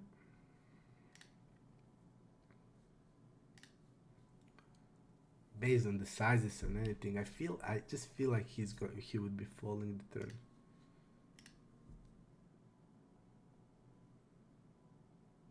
Like when you have king queen and he check jam, and the guy in the multiway pot check call turn check jam turn, I think. I like even like queen jack. I think it's gonna be problematic.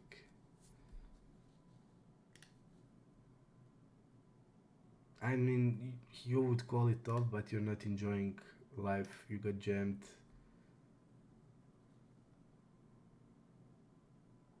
But you're beating value some value. I mean, like I could jam queen jack also, so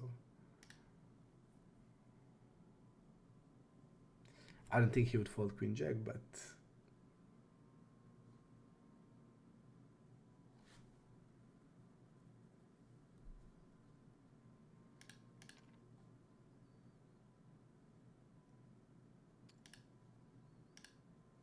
9.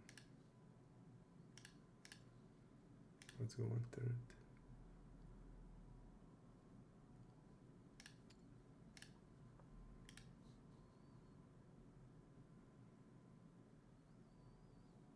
I'll go 66 on turn. And here actually, against him, I think bluffing the river has sense.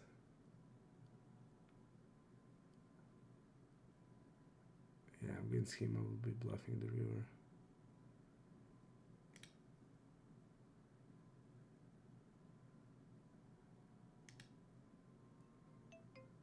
I'll go to X.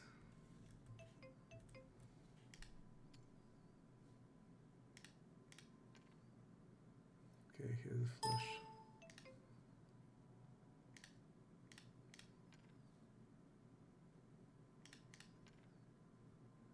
$150, I think it's also good.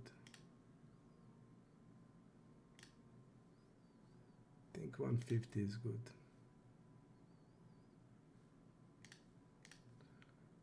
$150. Maybe 150 is better. For the range that we are taking, I think 150 is gonna make the same job done as 200. Now I actually prefer 150.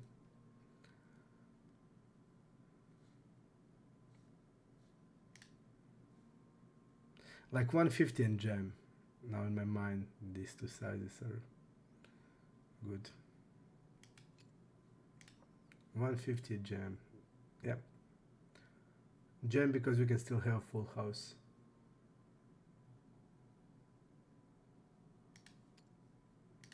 But we're gonna mix all of the hands, so. And now we're gonna bluff river. Just thinking about the size I'm gonna use. Do I want to or bet? Yeah, I think I do.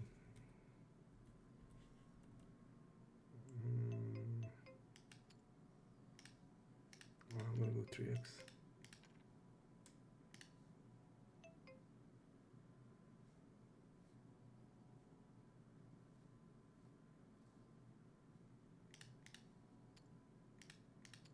Snap call by queen 10.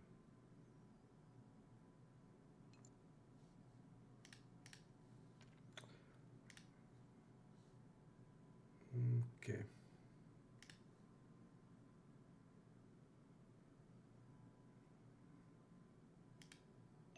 Yeah, let's go.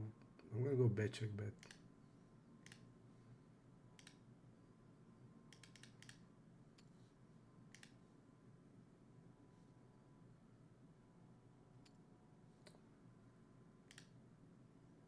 Jam.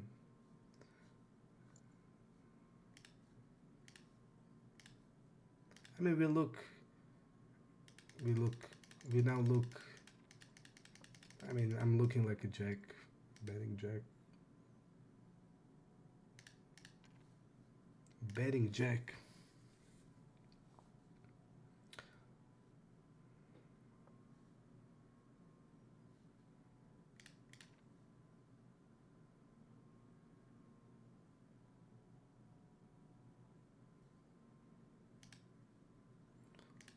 Folding rear.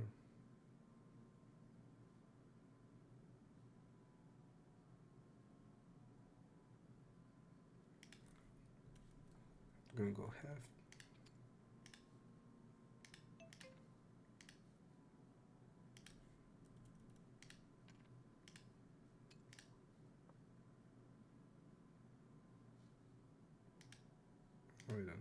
We don't have sample, unfortunately.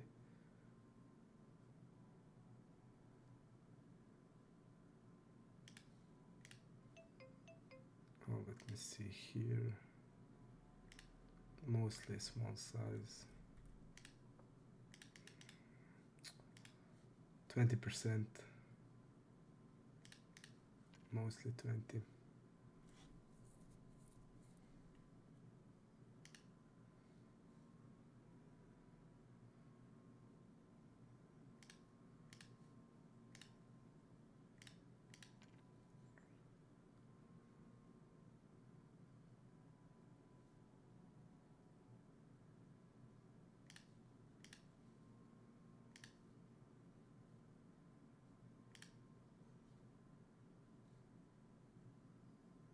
He should be stepping polar sides here.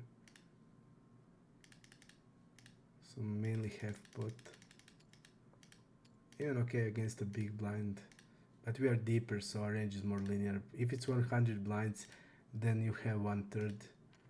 But generally, when we are deeper, more linear range, he's not gonna have. He should be stepping half pot.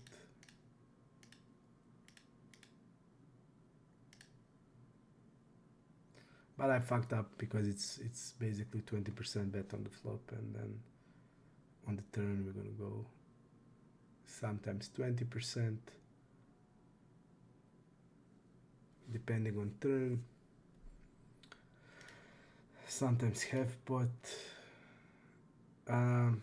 Actually, I think we're gonna also have overbet on turn on the brick. 140 blinds. I think we're gonna go overbet turn shove river. Small bet's gonna be also there. 21/3, 75, and I think the overbet. It looks like that. I think overbet is around the ace king and ace queen.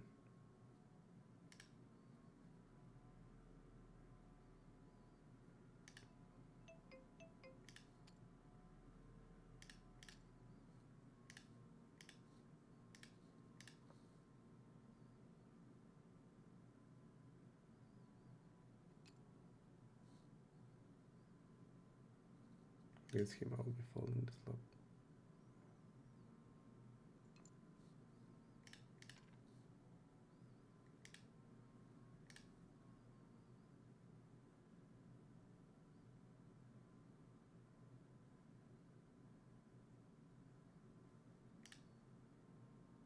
Against him, I will be just donking turn here, and I think I would be range betting against him here. This guy would be folding a lot, I know, but our bluff's gonna compensate or losing. But the problem is he would be check bagging the turn super high freak, so I just don't even think. I think just range against him, just range bet. It's good. Let's go half pot here.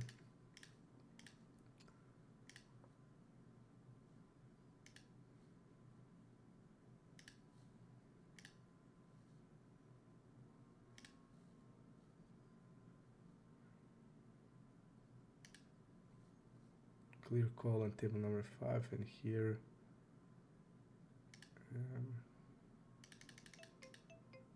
like this. Call on the river.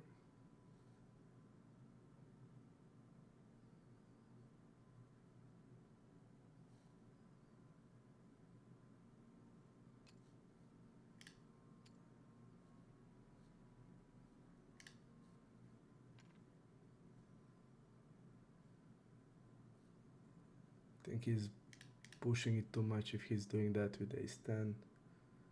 I think he will be over bluffing.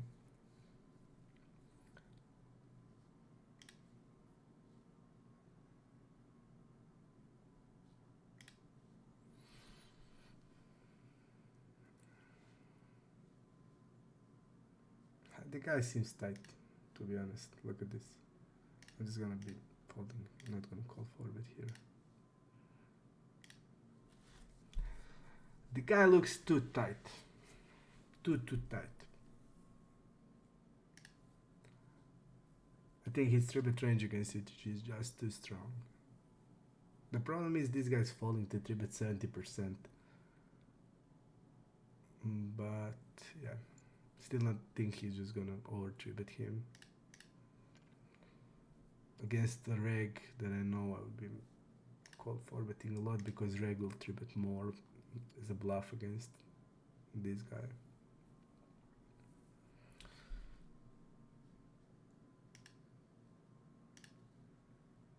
Sevens against, let's see the hand. 4x, 3-bet. So this guy is a fish, okay.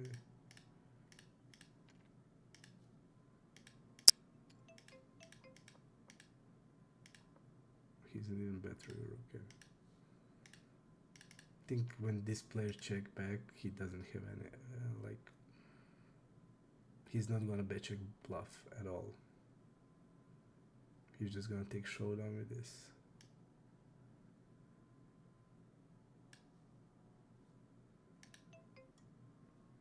Actually, it's green, so we're gonna defend king 5 suited. It's mixing.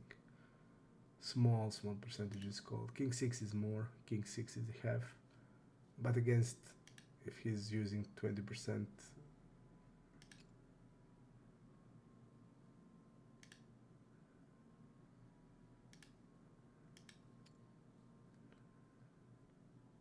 we should be probably folding it.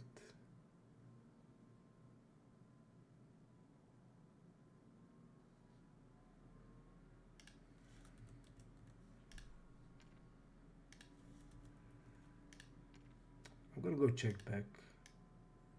Think we can have still profitable bluff on the rivers. So I'm just gonna go check back.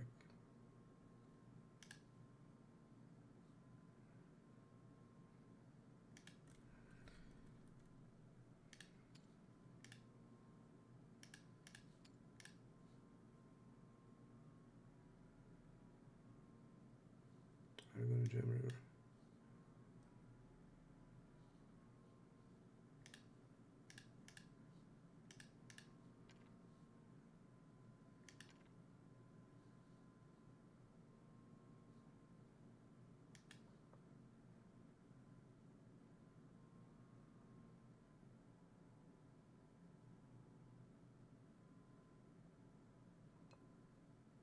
Just check back with ace king.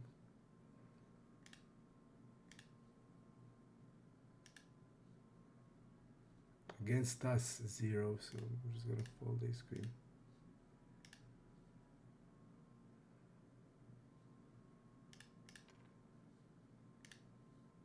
This guy is against him, like if the spade come, I would be jamming also.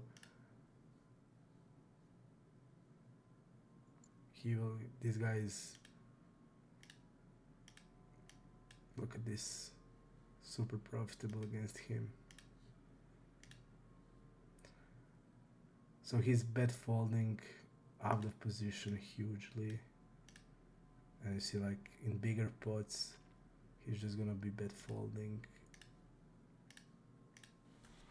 So even if he trapped with aces and with jam, he's without the blocker, I think he's gonna fold, even overpair. I think he actually had now. He's also not bluffing. He did tank, so he did fold an overpair, I think. Yeah, I think like probably hand that wanted to check jam the turn. Let's see the flop size. Let's see if he has a bigger size on the flop. So doesn't have. So he's mostly around half pot. You see, like he bet kings on the 3, 4, 10, which is 75%. He bet with 50. So I think he's just gonna bet 50 here also with this type of hands. He's probably just simplifying strategy, using just a half pot in this situation. Even on this board is clearly 75%. There is no this. So yeah, I think he's just using half pot. So he did tank. So I think he just fold like overpair that, maybe aces even. And I'm gonna go with big raise here. I'm just short turn.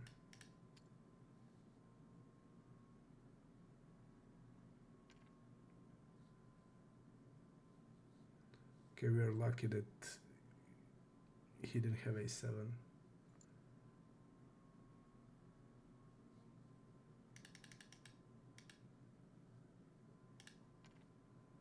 I mean, if he called 6x, he's gonna call 7x. So.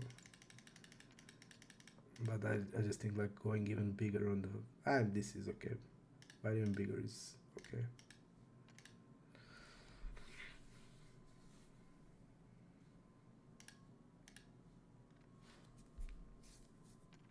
And also, guys, I think we are planning a study for tomorrow. So if you want to join our study, join my Discord, Breakthrough Discord, join our team. We work together, study together. We talk about strategy.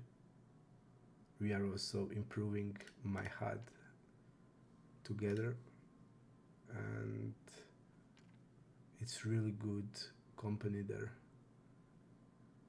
I think we did a really good community. We are now over 700 people, a lot of mid to high stakes guys, and then you have a lot of these guys that are learning, so you'll find mix of everything, and the guys that play higher are helping the guys that play lower. So definitely I think I'm really proud of this community. It's really good, a lot of strong players, and I did learn a lot in this last year. So I did play on stars before 2 years. I come from stars to iPoker before 2 years, and I learned most in this year actually, where we did this great community, and I did learn with them a lot. I talked many about strategy hands, and I did learn the most actually in this last year.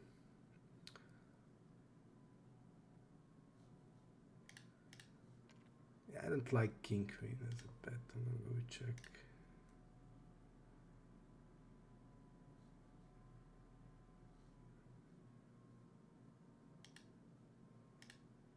Pretty polar bet.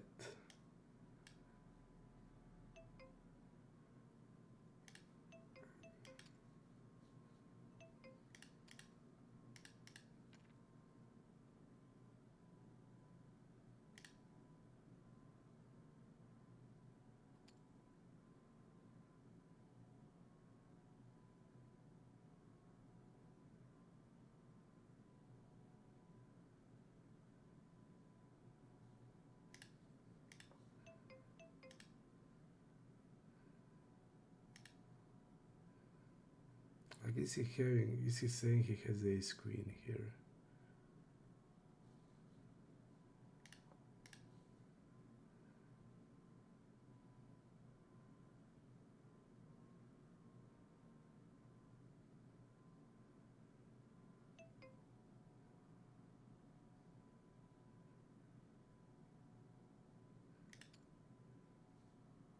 Okay.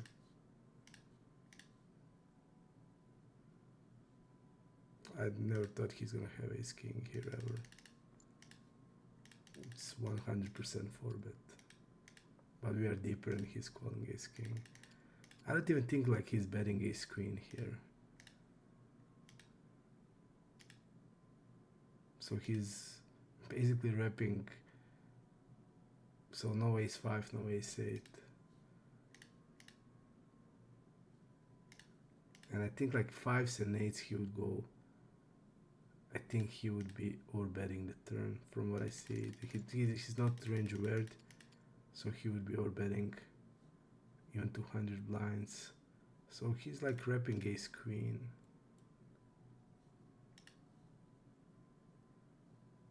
Okay.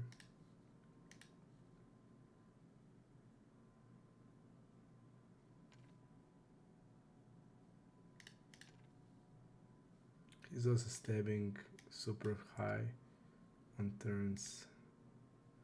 Yeah, we are blocking. The problem is his value range is so narrow that from what I see of him, I don't think he would be. I thought in myself, do I want to call or jam? If I'm thinking like ace queen, I'll jam for value ace king. So he can't fold ace king. But we're gonna have some 10x that didn't want to bet the flop and call turn. So in my mind, I was thinking like, do I want to jam here?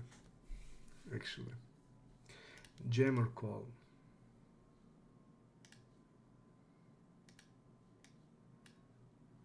Is his call 3-bet range?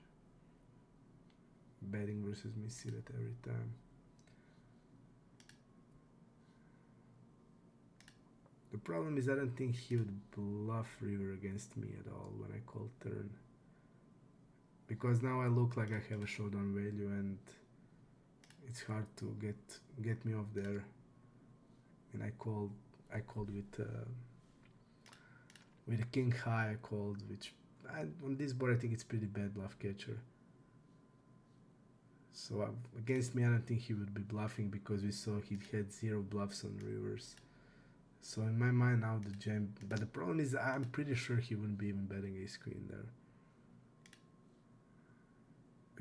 With three quarters. The jam would be such a sick play because now I'm gonna have this 10x hands that didn't bet a flop. Yeah, jam would be such a sick play. But I think he would be calling ace king for sure.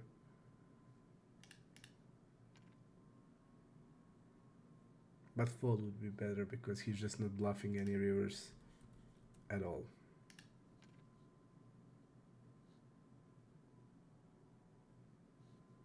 This guy is super wide. Oh. Super wide. 72, 48. 5, 10, 10. I'm gonna go check raise. Check call is okay. Let's see how much he folds to raise. Generally, how he play. He folds. He's passive, 67%. I'm gonna go and gonna use bigger size because we are saying we have a strong 10 like an ace 10 or a 5.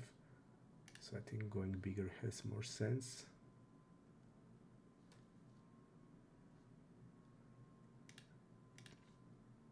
I think going 1/3 turn. Now I'm still capable of betting 5 with this size.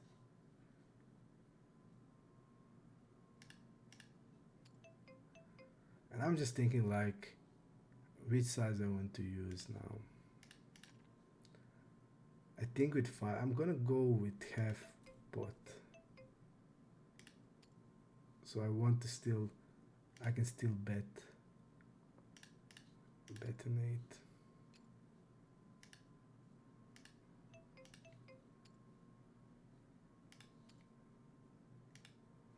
Okay, he calls.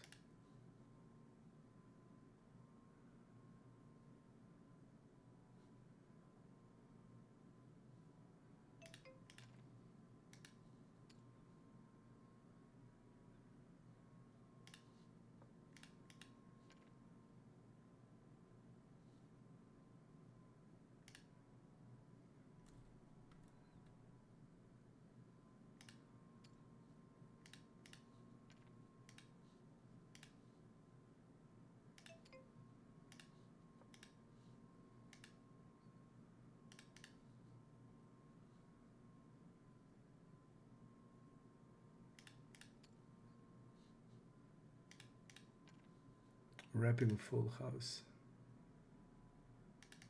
I think we have a clear bluff on the river.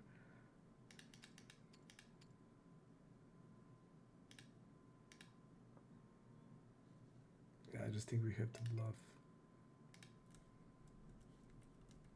I think we just have to bluff the river.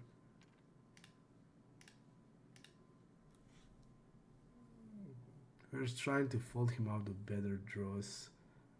I don't think he's betting ace 10. Ace 10 is maybe possible actually. Yeah, ace 10 is definitely possible.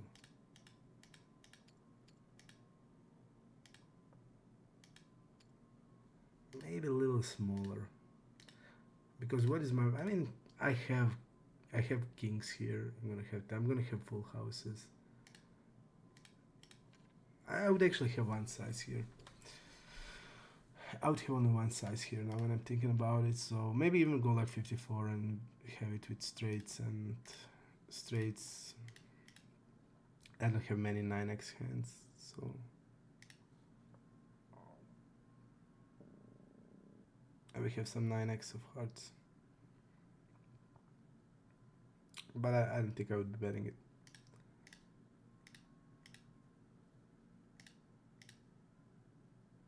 Yeah, I think actually here I think one size has sense and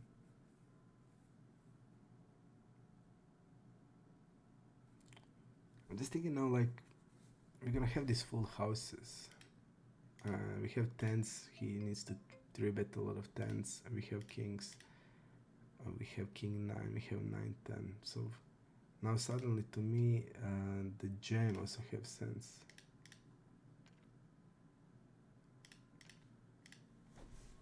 I'm just thinking, like, if I'm splitting my range here, I think queen jack is it's really worth of bet, so I need to bet definitely. What happened here?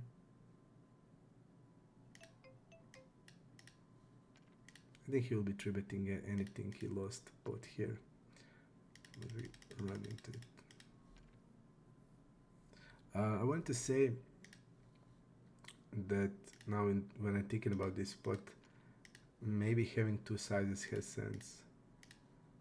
But now I don't like my size anymore, because now when I'm thinking, if I have 2 sizes, if I have a jam, that has sense to me, because now we have this nuts advantage that he doesn't have. Like he rarely has a pocket tens, which is we're gonna have always in the range. He's gonna 3-bet it most of the time, so to me now it has sense to have a jam also. And if you're having a jam, this is not great. Look at, actually fold. He's 40 blinds,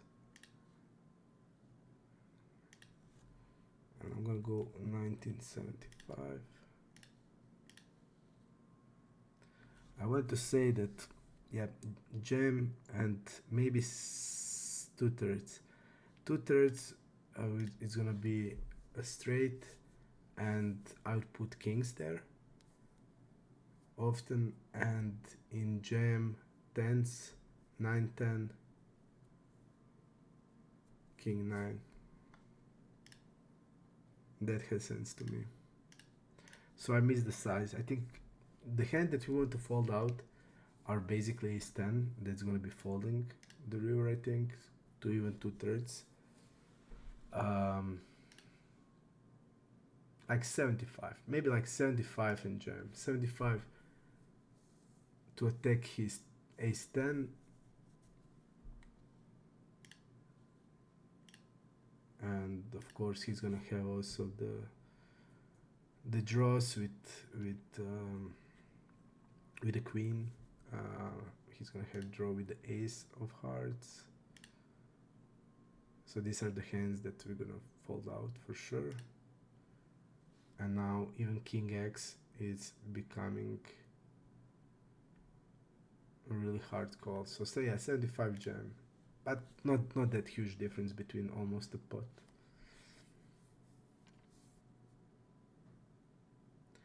But I think the river bluff is mandatory, because we have huge nuts advantage, and I don't like jamming with this hand, so we need to put it in the same range as our queen jack. If I bet queen jack and he jammed, I would be calling queen jack. But like you see, it's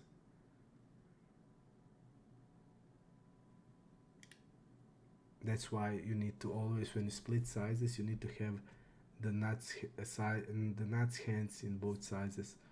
So pocket kings I would be definitely putting in 2/3 or 3/4 to protect my queen jack. But against him I would be calling queen jack.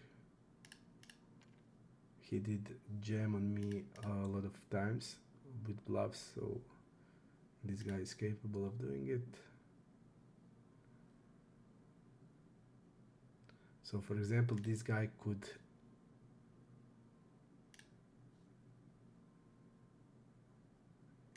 turn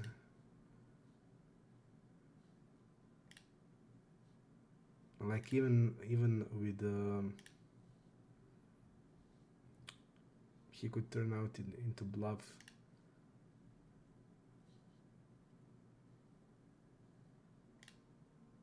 Like he did sick bluff in a spot.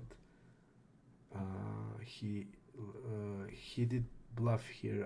I was small blind versus big blind. The board was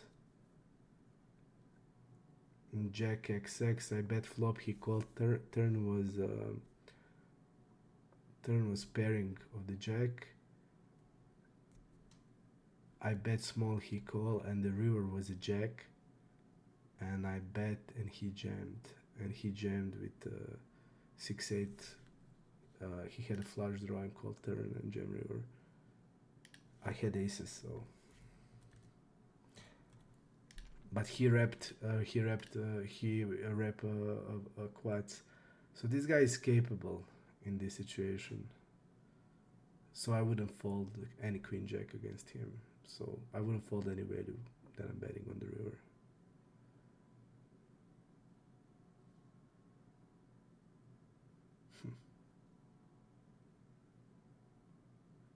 $35-0. I don't think we're in great shape and he jams. So basically, he jammed with 6-8 there.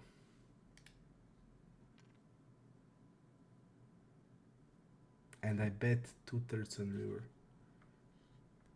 I bet 2/3 on river. So he did perceive this size as that I don't have any any jack X in that size, and he tried to attack, I don't know, over per region probably. So against him, it would be snap called on the river with the queen jack. Basically, I repped queen jack. And with our hand, we need to basically bluff to rep queen jack. So yeah, if we want to jam, I think we want to block a full houses.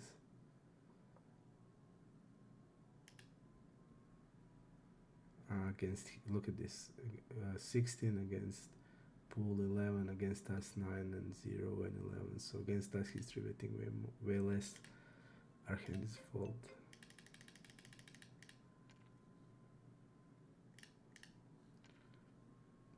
I'm gonna go 13.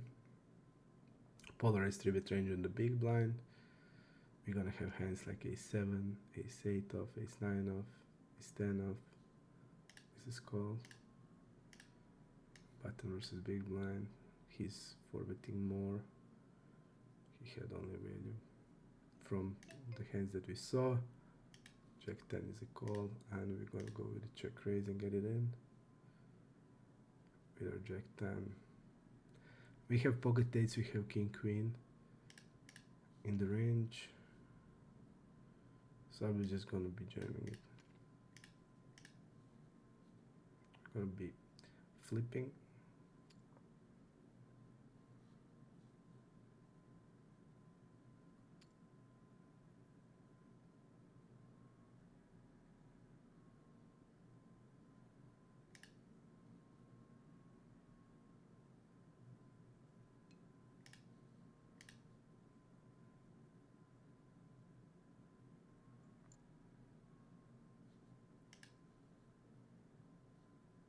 With this hand, I'm just gonna get it in on the flop. Even against the two pair, we are flipping.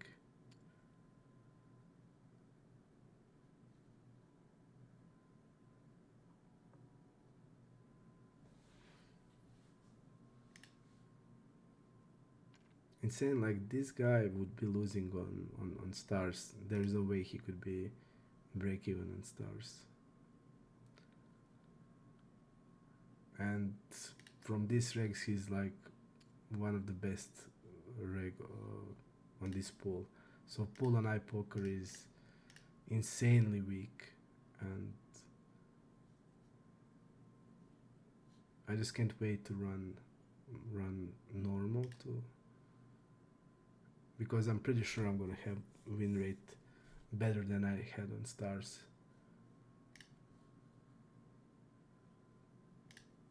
And we're slowly getting there, but it's insane that they don't even care about the range at all.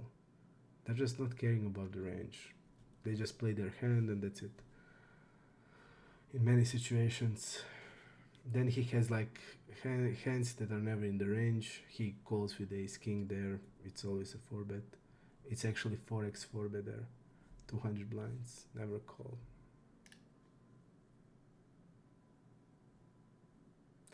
But I should be starting folding on rivers against him. He has 0 bluffs on the river. And I also know the spots that he, like from what I saw, the spots, like you would see, for example, if you don't have a hand range here, you would think like, okay, this guy's bluffing, and then you see like he's never ever bluffing at all, because it's only value in the bigger pots.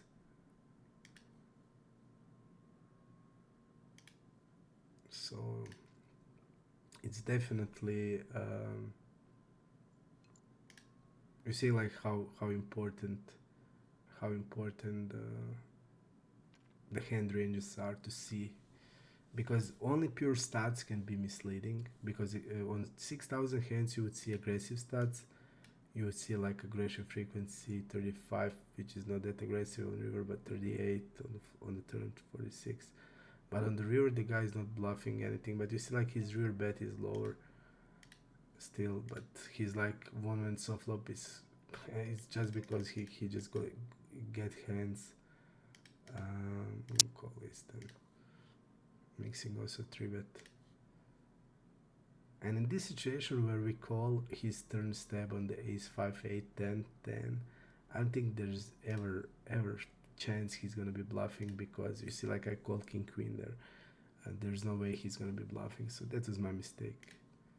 I think jam or fold is the play, and I wouldn't mind jam, because to me it looked like that he wrapped an ace queen, and we have so many also like this. We're gonna have king 10, we're gonna have like 10x that didn't connected, that we didn't want to bet on the flop. We have this like we have 8-10 off, we have deuce through 6 10 suited, so deuce 10 suited, 3 10 suited, 4 10 suited.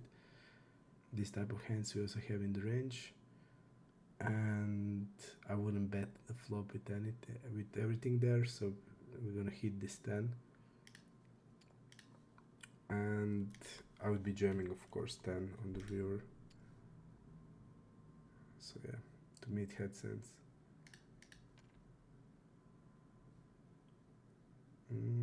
Check raise, but he's passive, so I think the stab is better, and I'm gonna go like this.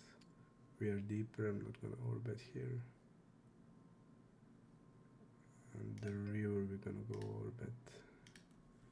I think they will be, this guy's betting the flop, he's betting the flop always, so this guy will have zero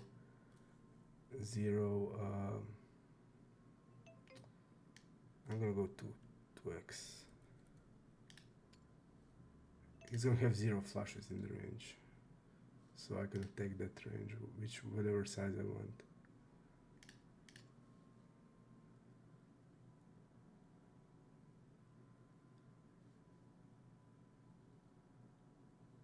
I think we have a pretty nice shove.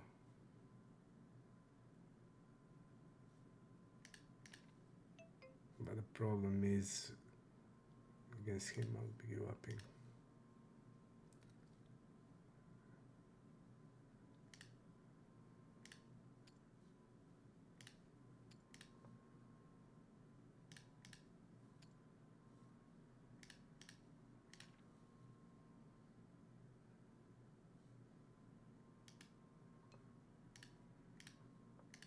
I'm gonna be checking river without the spade.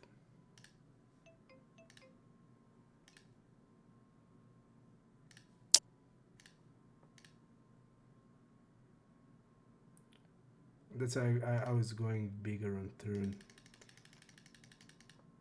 We can go like half pot on turn and then still maybe one street, but okay.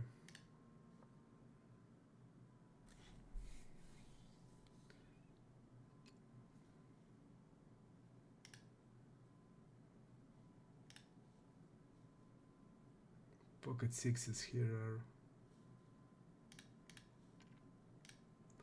against unknown guy. Based on the caps look, probably recreational or fish. They like this caps look usernames, nicknames. I'm gonna go with that on 8-9.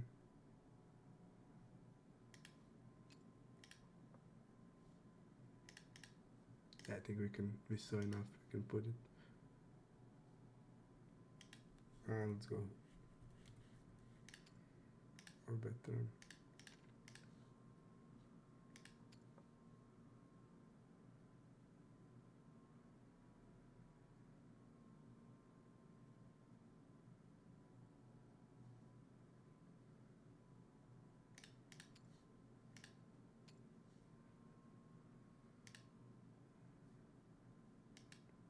I'm gonna go 75 against him.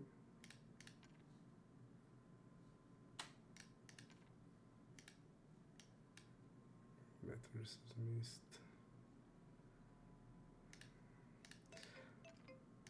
Let's see his blocking range after check.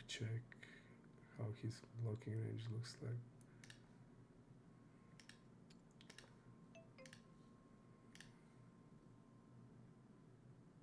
It's a call, but against him I'll be folding.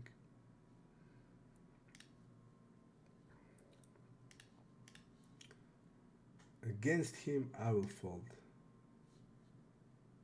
Let's put a new table in. And let's bet here. King 7 we're gonna fold. We're gonna put new table here. And let's see this guy. This guy looks like this folding type of fish. So let's go with our bet turn.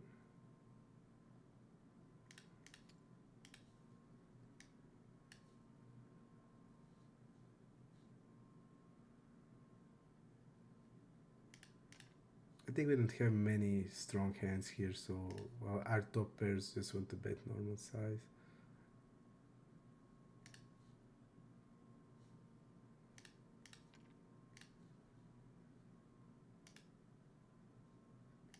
I'm gonna be calling Jack 8. It's usually fold, but this guy is 3-betting a little more than it should be. Ace 10 off in the range, King 9 suited. Pocket 6s, Jack 8 is playing okay against that range. So we're gonna call.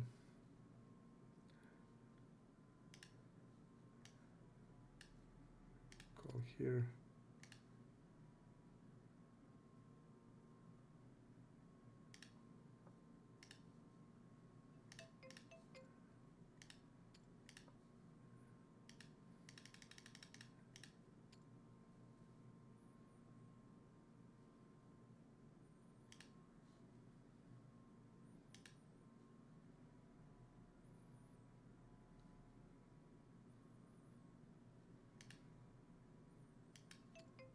We're gonna call river.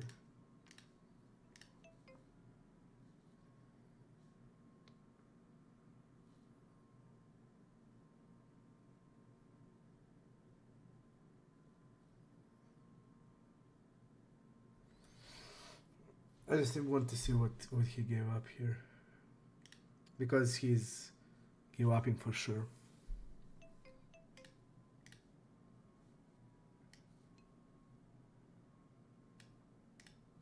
I'm gonna go jam.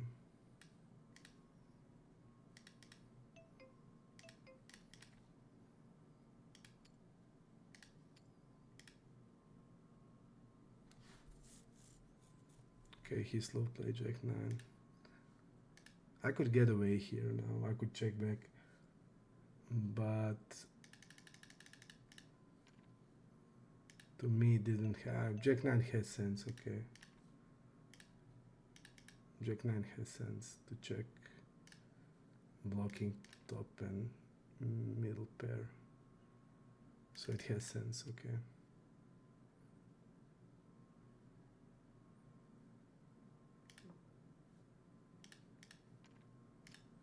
So we could save a little bit.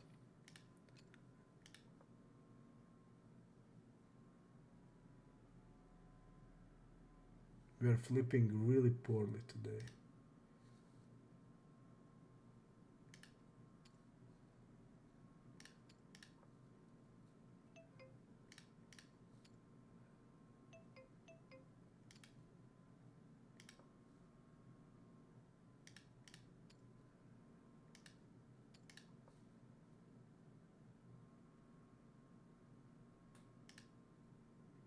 Long term.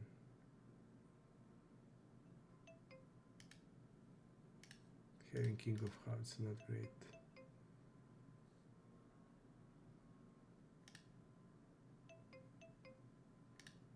I'm gonna use normal size here.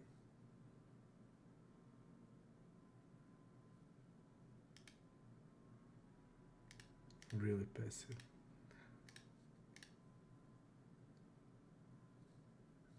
I'm gonna tell you why I jammed there.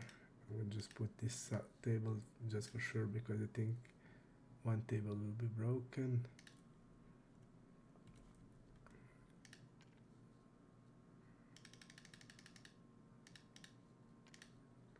I'm gonna explain you why. Basically, we're gonna have so many bluffs that I don't him to bet like ace-x then bluff catch the river here. We're gonna have so many bluffs like a lot of flush draws, a lot of queen 10. So definitely we're just gonna have too much.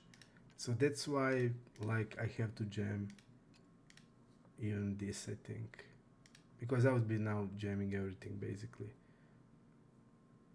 We're gonna have 4, 5, 5, 6 of hearts. We're gonna have queen 10. King 10 is also calling turn. Yeah, we're gonna have also king 10. I just think we have to bluff, basically. Basically, we have to bluff.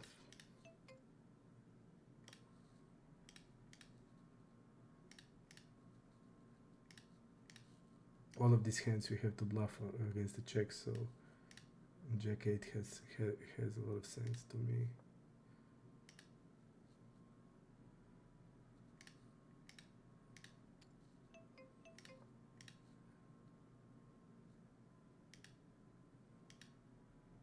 Pretty strange here.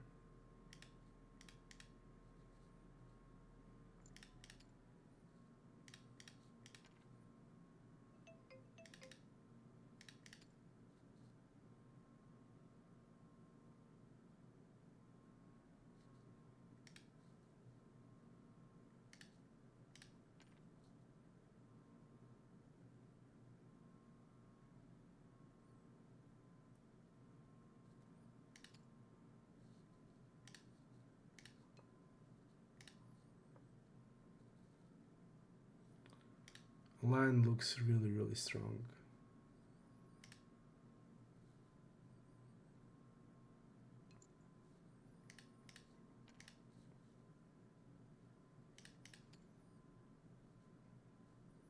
We get lucky on the river.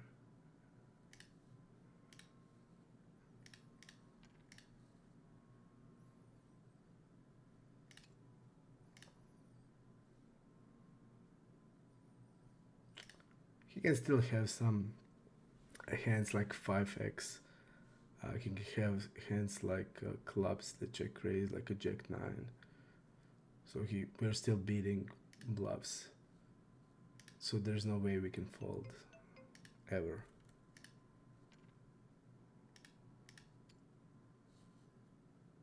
But this guy is a nit. And his double check raise looks strong.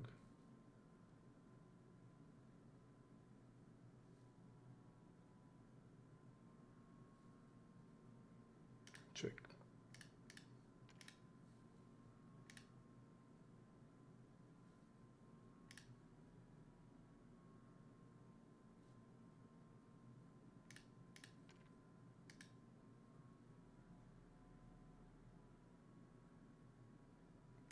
That's not great.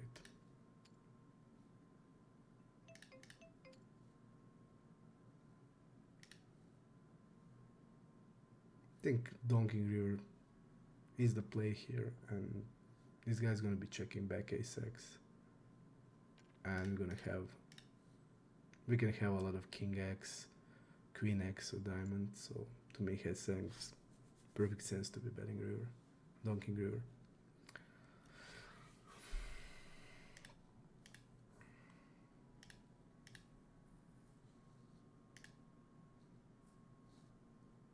I think we lost every flip today. 2 flips and jack 10. If you remember, jack 10 on 4-bet pot, king queen 5, where we have jack 10 of spade, open-ender straight draw against king queen. We also lost that. And we get a bad beat with queens against ace 5. I think we are well below EV today. I'm gonna go pot on table number 2 on a heads up.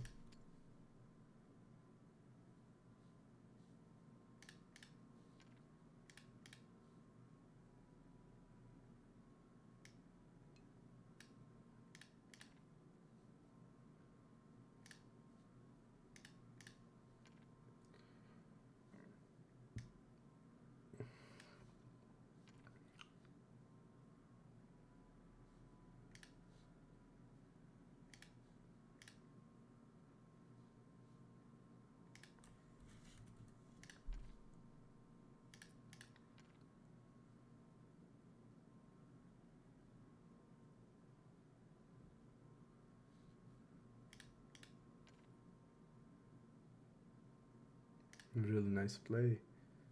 Limp 3-bet 5x.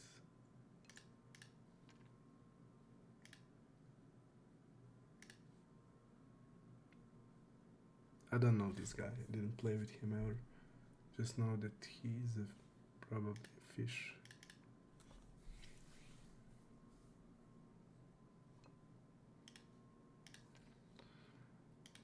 That jack 8 hand, to me, just based on the range, small blind versus button, I think you want to just shove like everything. I don't see like any hand. Like if he's gonna have pocket jacks that we block, I don't think they're betting c-bet flop, c-bet turn. They're checking flop or checking turn. So he doesn't have that.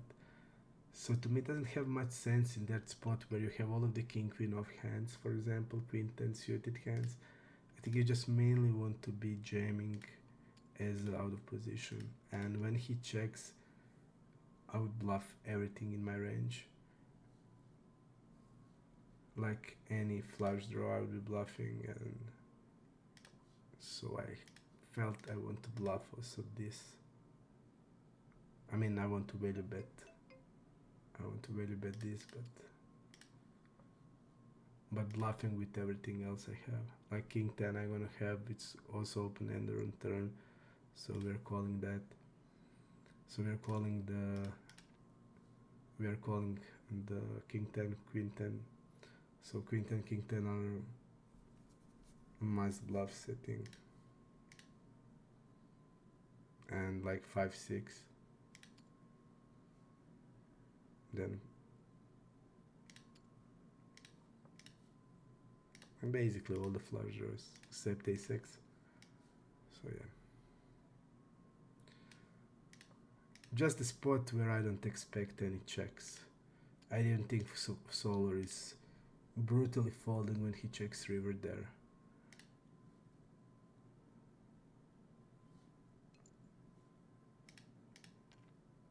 We're gonna go raise turn and we're gonna go raise big.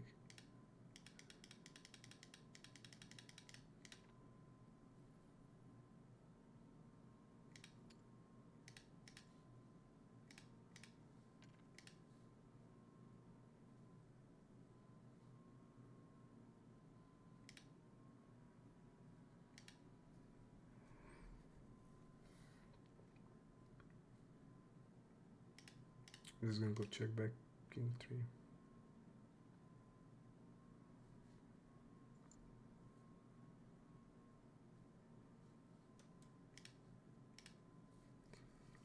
So we could save there.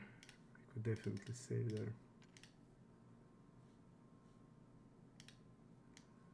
This guy's folding to raise turn insanely much. So against him we need to bluff a bunch. We're gonna bet here with this.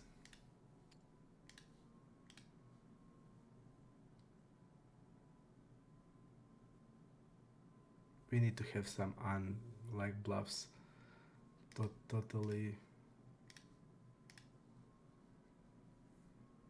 like pure bluffs. Basically, with these bluffs you want to block a medium diamond. This is most likely hand that's gonna call you down in this.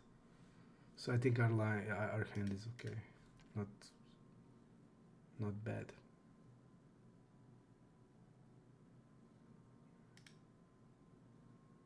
Let me see what I have on this guy. This guy is super weak, insane.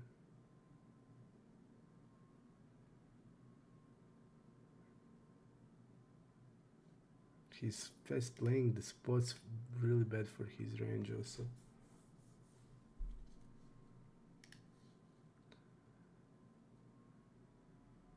Just based on his hand. So in the spots where his range is gonna be in super trouble, he fast play. So when you see something like that, when somebody is fast playing the spots super bad for his range, when he's calling all of these spots, I'm gonna be using super huge sizings and shoving super thin also.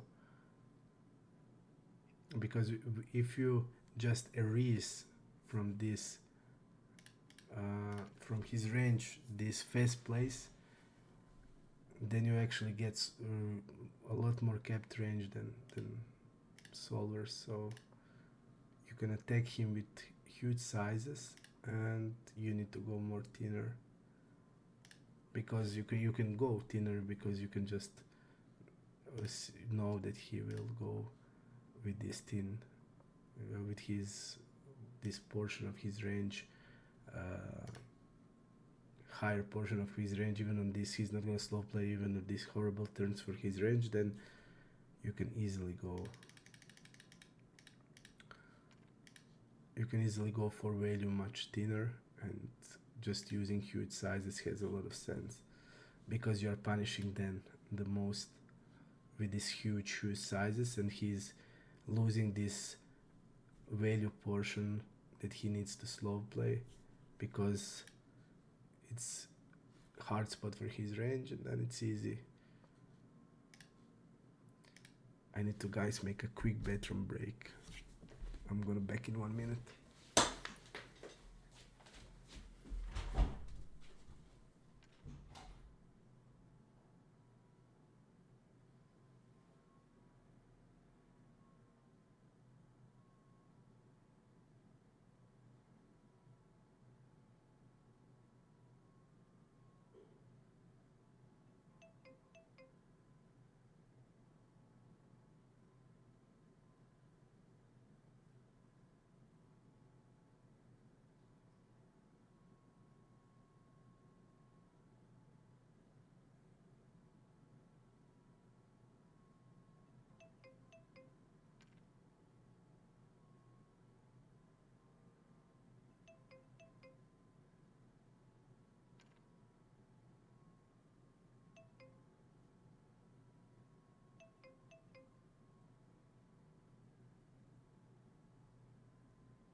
Did we lose anything? I think we did. King 9 suited, very nice. We had King 9 suited.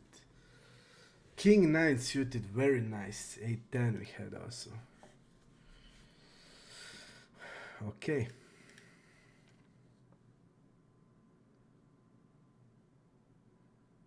%30 of range, betting quite big. And he's mostly doing small bets. Even on this board, it has a lot of sense. I'm gonna go small. on turn.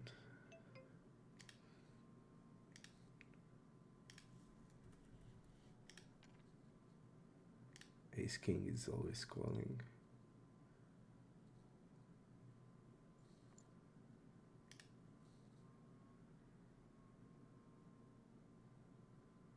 I think blocking the river still has sense.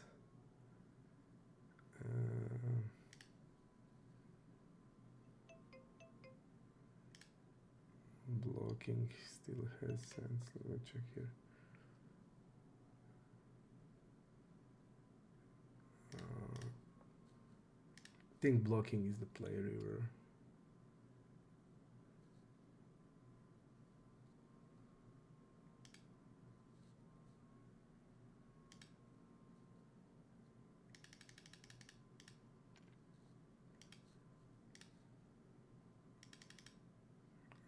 Fold here. Calling with king deuce. Yeah, the block is better play by far. I don't think we can fold ever.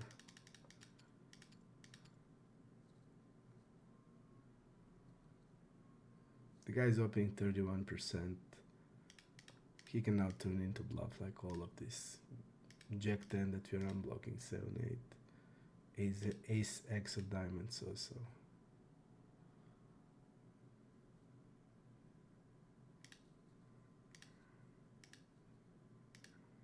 I mean, look at this. I mean, I should be folding here actually.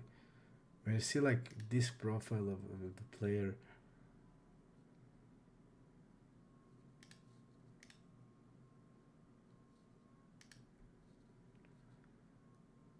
I think the block fold is the play, and just go block with also some queens, queen X hands against him.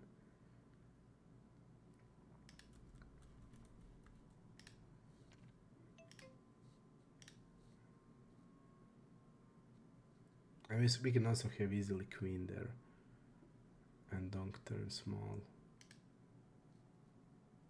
One call because of the small blind. Yeah, this was bad play in my opinion. The worst, we took the worst option.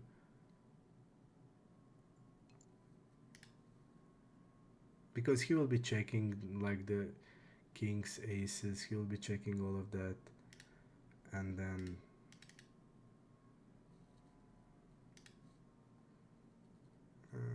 folding this is also okay. Yeah, I'm gonna fold.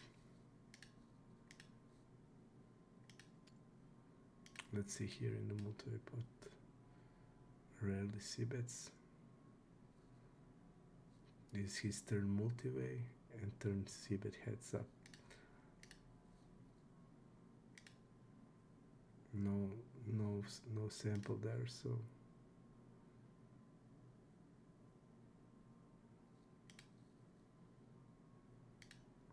I'm gonna call turn 36.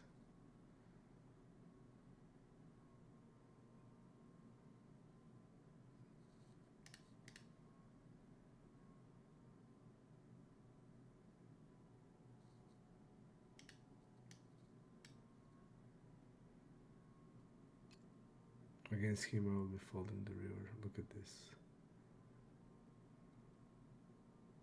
It's like he bluffed with 40%, 50% in smaller pots, but here where we look like an ace, I don't think he's ever bluffing ever this type.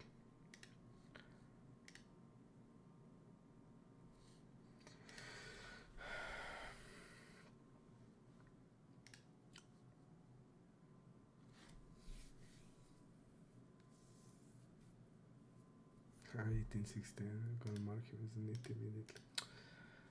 Such a bad call. Block is such a superior play because these guys don't have balls to bluff raise, and then it's like with a block you can fold against raise of these dudes, and you also put a queen there to me, it's perfect sense to be just blocking range on the river, because we're gonna have flushes, we're gonna have queen x hands, and all of that against his range. I think it's just favorable for block. So all our range we just block river, I think, and we always block flush because now he's like kings and aces, and mostly like kings, aces, and flushes that he's gonna still also have that are worse than what we have.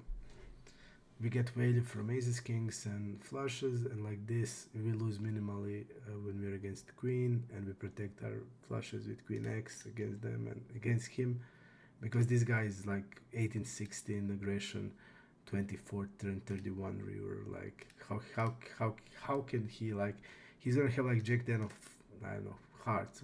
He's not gonna bluff raise you.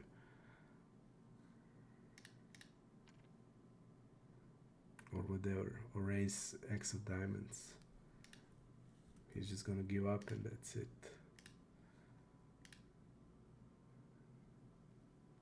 So I definitely took the worst option.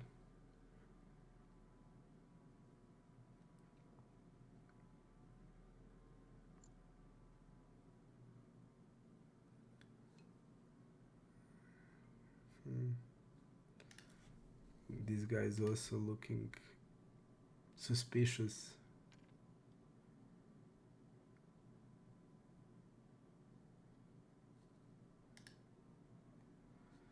Whenever you see just a red, you just fold. Against hero also red. So you can just fold against them. I mean, 9-10 is fold mostly.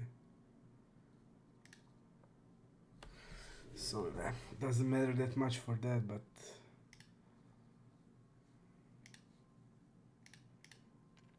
you can even fold hand like pocket eights immediately against him.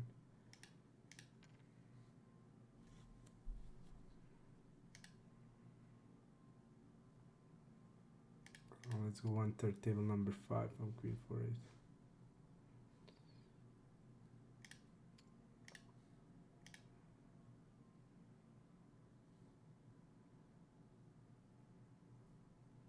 Here we don't have nines, we don't have kings. We're betting king 9 suited.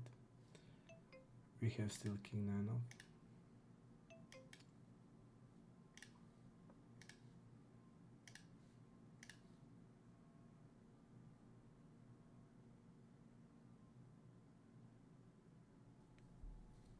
I'm gonna go check.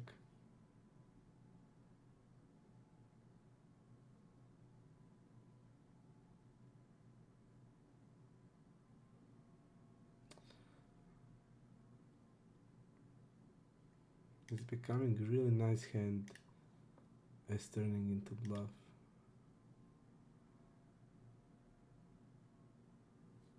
Because he's not bluffing anything after checking, but he's not betting a king also here, so that's the problem.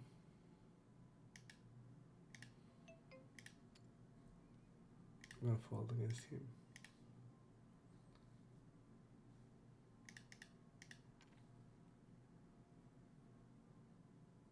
I'm not sure what here happened.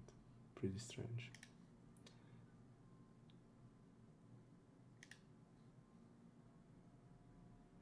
You see, like, he's not using bluffs, he's not bluffing these spots.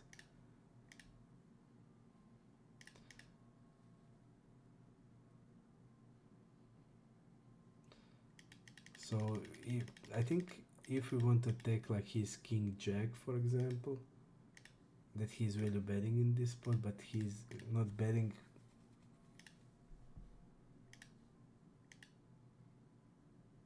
So like I would say like he has a 6x that bluffed the flop, or a flush. They didn't want to double barrel on a queen.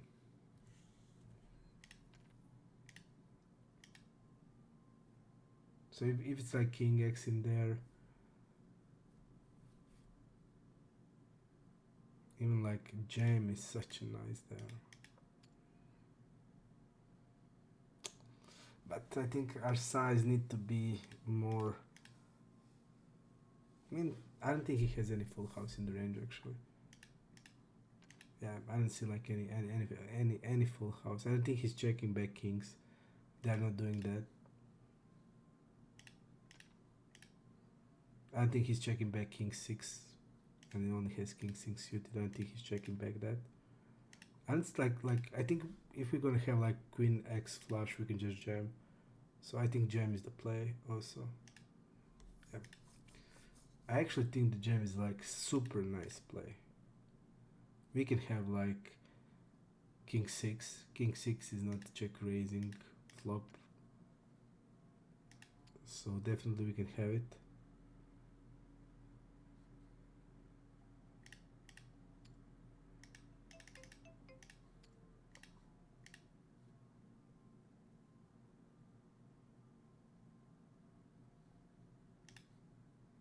Sick hand.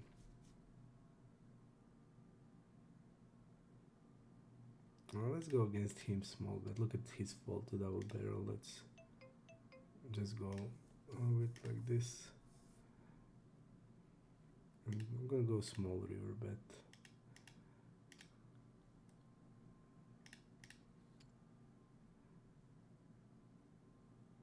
Ace queen, great.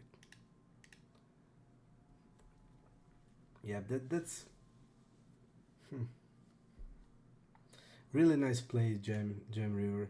Now when I think about it, because the guy is not bluffing, and if we jam, yeah, it's super.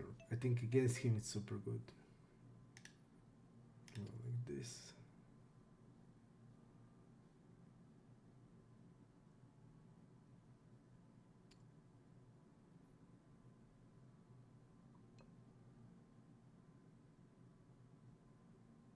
I think we're gonna go 2x on the river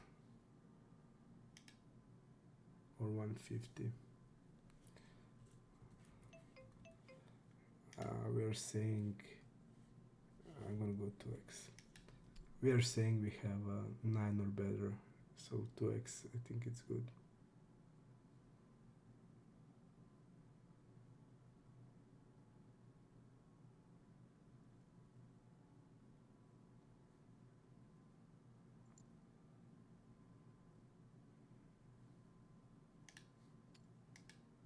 I think two sizes on this river.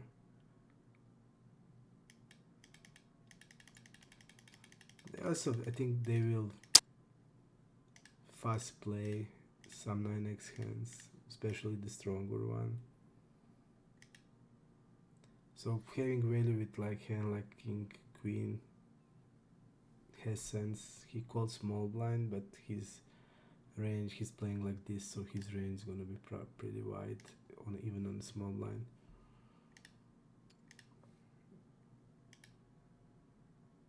Yeah, generally like king, queen, maybe. We saw that he called jacks, like he called jacks, right? Maybe just going with ace king then.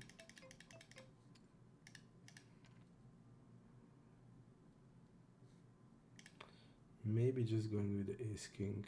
I'm gonna go raise here. Yeah, I think ace king has sense. In here, like ace king for value on river. I actually like now 150. Because if our worst value bet is ace king, we can just put it in 150. Especially if I think he's raising turn with more of the 9x hands. And then basically ace king is beating all king x hands. So just going river 150 with ace king plus 9x, I think it's good.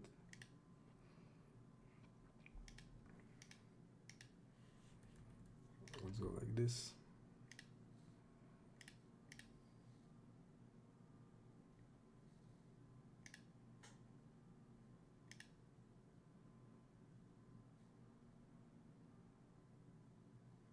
Let's go bigger size.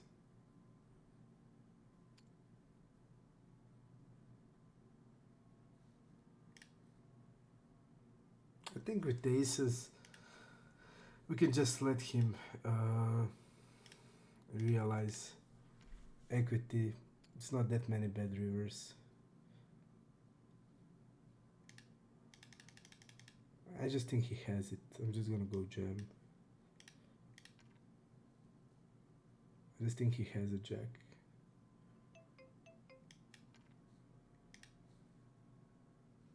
Okay, he's snap folded. So probably don't.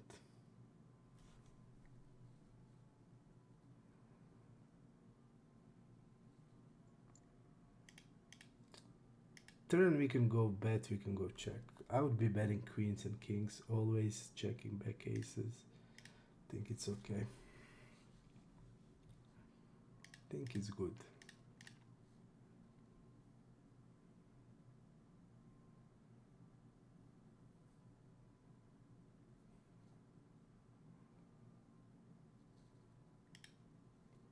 I'm gonna go actually, guys. The tables are running dry now. So I'm gonna go maybe even add a GG Russian cash one table. If the tables dry, if the tables are dried, because now it's 3 a.m.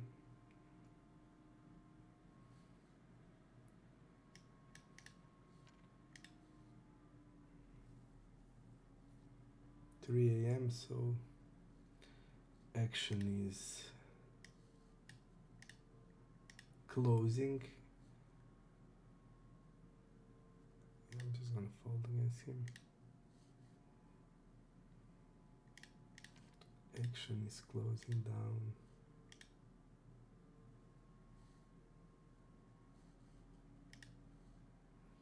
Okay. Let's go bigger size here. I think pot size is also okay. Having jack and diamond and everything.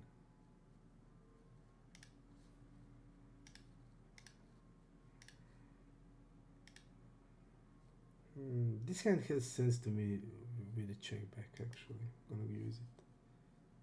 I'm gonna use it as a check back. A lot of hands we're gonna have are now gonna be a jack X. So protecting our jack X with this, I think it has sense. And we are now protected against an overbet a lot, so I'll go like this, and he hits the river with the queen seven.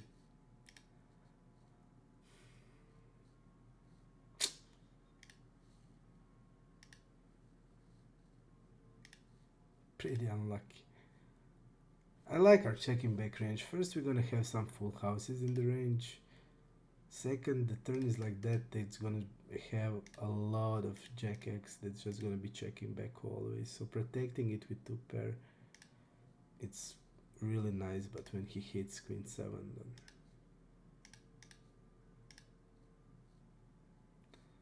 then what can you do?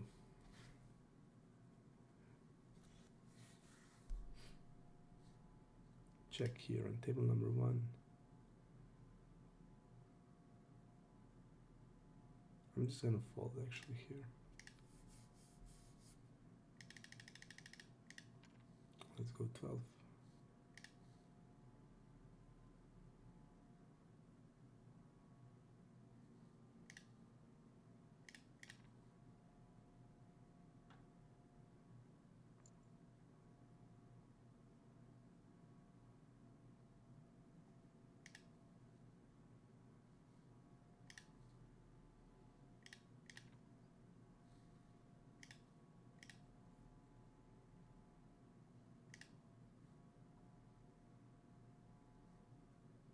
Five nine.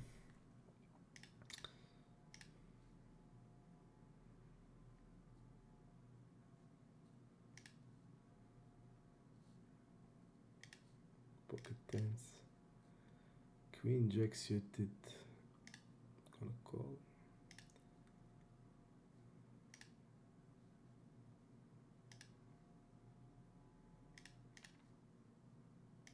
Let's go bet small. Queen jack.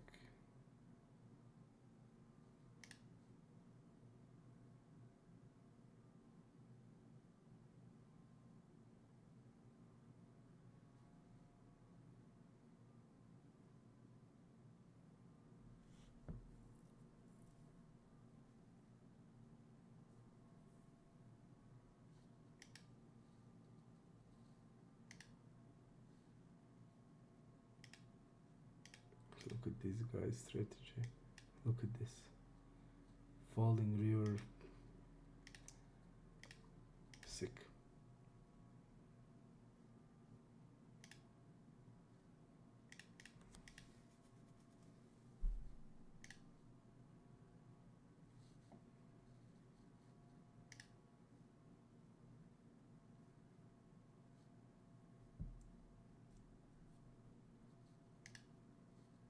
Smaller versus big blind. Okay, let's see how he plays these spots. Really low c-bet. Okay.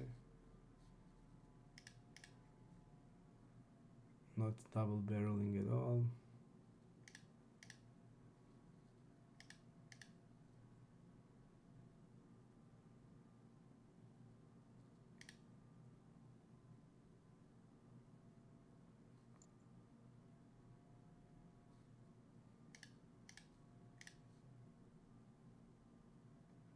Goes with an overbet, interesting. Checking range on table number 1.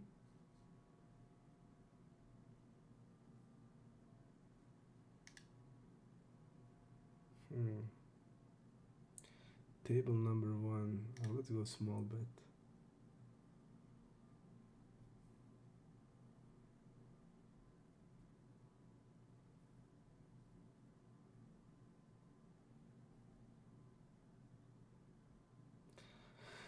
Tables are dried, unfortunately, so I'm gonna add one more table on GG. One more table of Russian cash.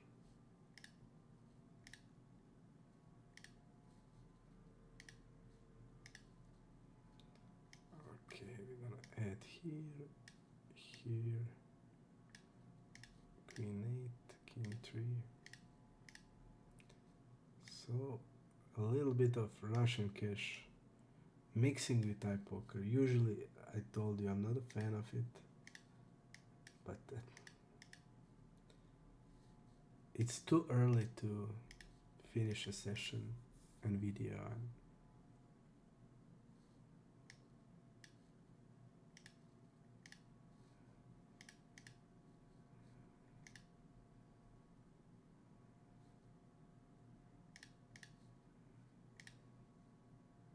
Pocket sevens.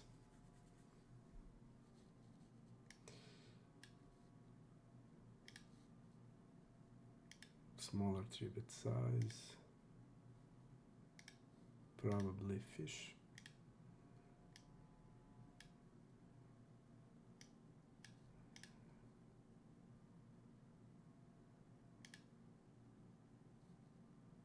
Calling the flop.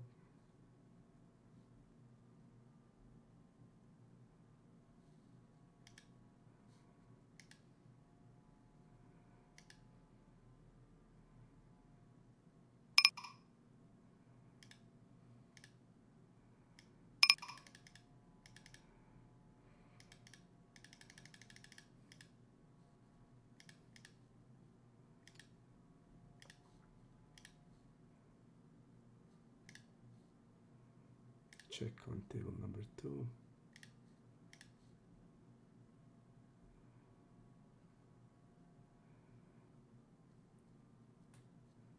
I'm gonna fold without the heart to put bet from this guy that looks super passive.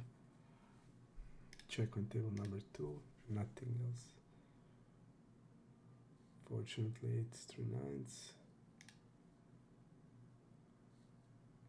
I think bluffing now has sense against unknown. I think just checking.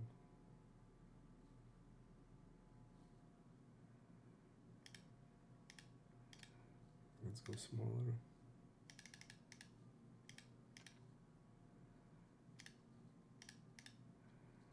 Pocket queens, we're gonna 3-bet. Call on 4-bet mostly. Just jamming here on table number 4.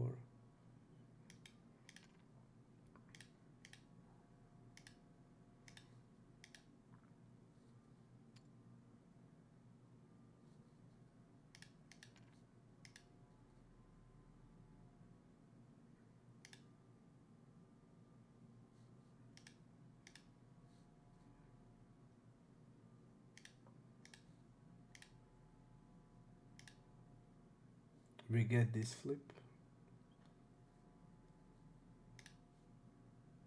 That's good. Johnny Harp using a big size.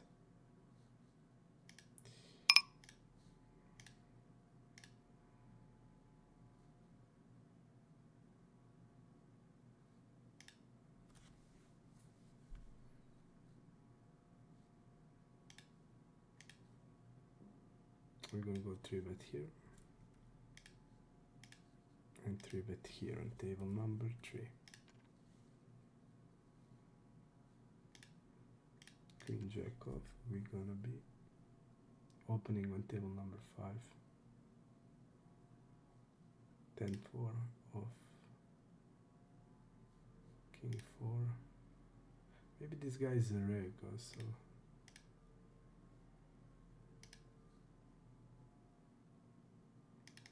Maybe he is.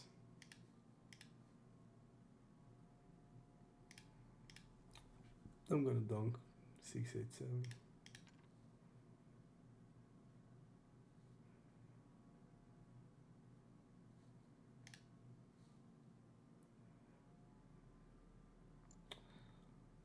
He has sense to overbet to me.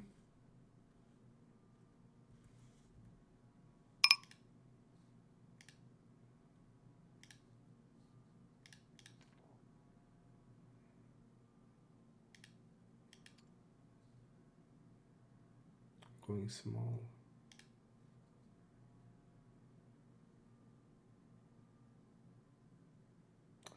Even jacks are, I think, way better check back than a bet, but we have Johnny Harp here, so I decided to bet in a multi-way pot.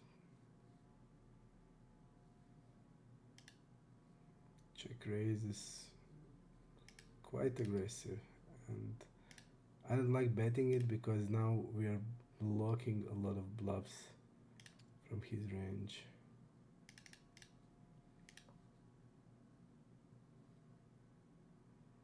And suddenly Johnny Harp shows with the ace king suited.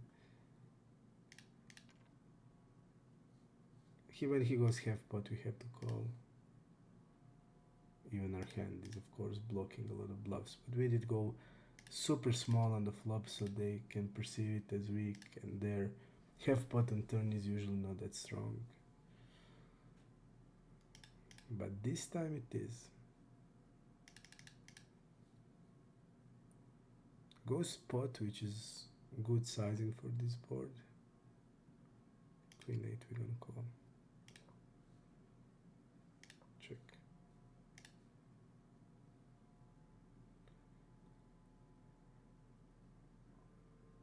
I don't think he has many.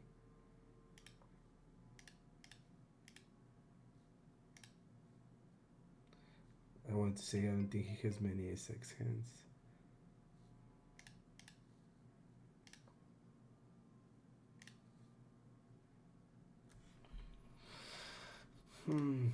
Ace king is calling most of the times against cutoff. I think it's 80%, almost 80% call. We're just gonna call with the ace of hearts. Protect our range.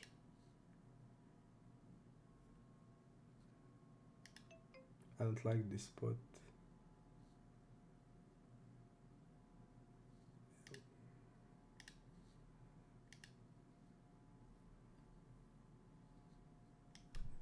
We have a snap call on the river.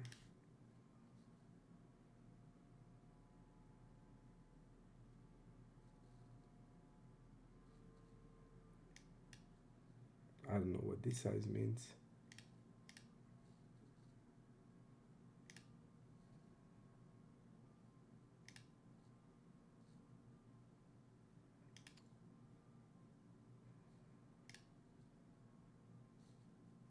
But we get the new table.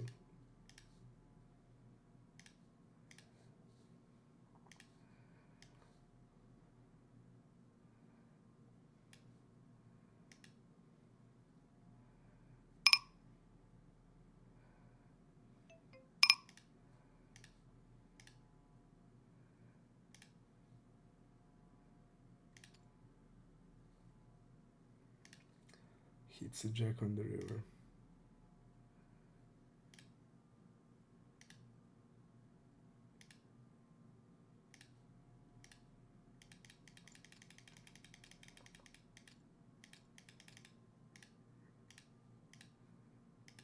So he's probably bluffing range.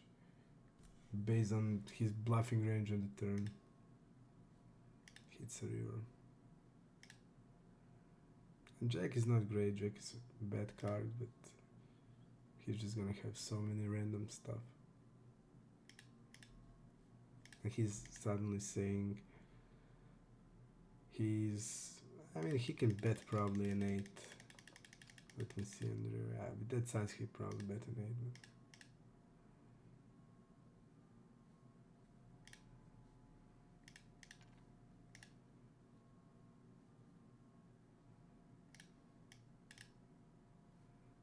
But we're gonna bet ace king 9. Can we hit? No. We can't.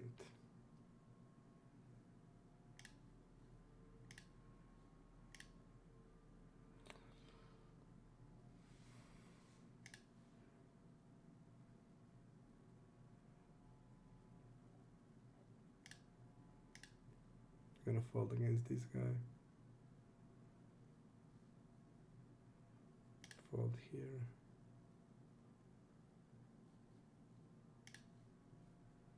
And here.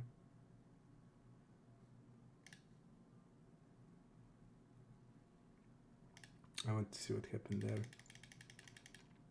Okay, he just jammed.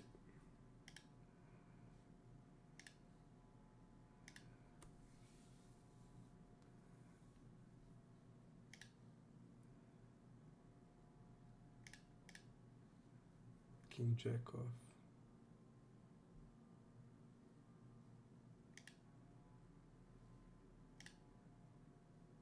King 6-6.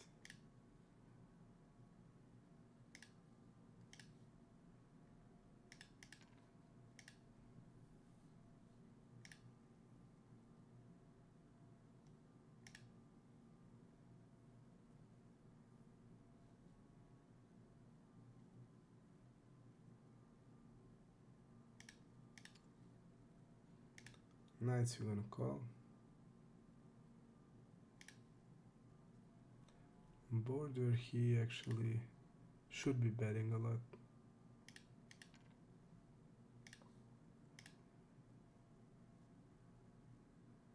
He goes with delay.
I should be just calling river there because I don't have stats on the guy, and this can happen. Don't have reads.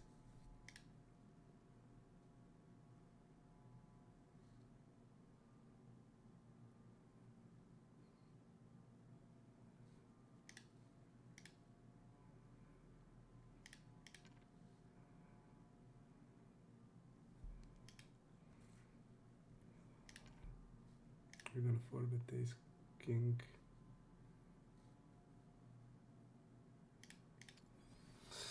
Yeah, I think I had a clear call.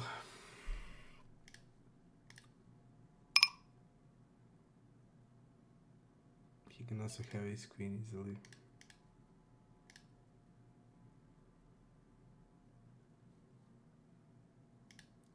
I'm really pissed how I played the hand. Really bad. Really, really bad.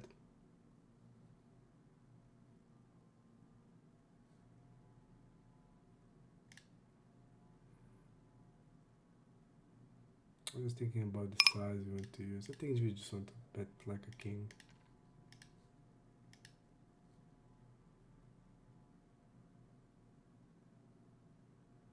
He has a king, so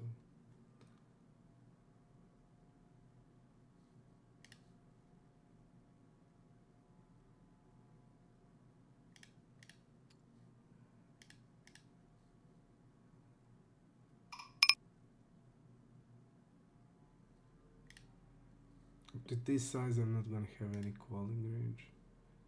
I'll go just 4-bet or fold. I'll be folding this.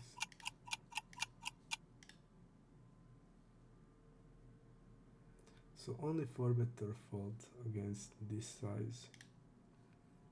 And there's no hands that wants to call. He's also under. So only 4-bet fold strategy. Okay.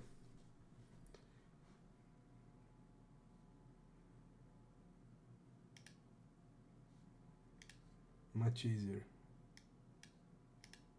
Have only now get the tables.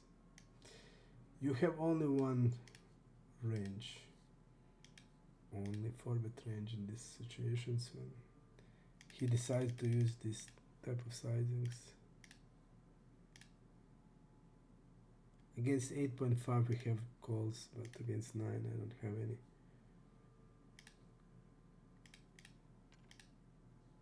And I don't understand why you want to give up playing 3-bet pots in position and face a 4-bet or fold strategy. It's completely ludicrous to me.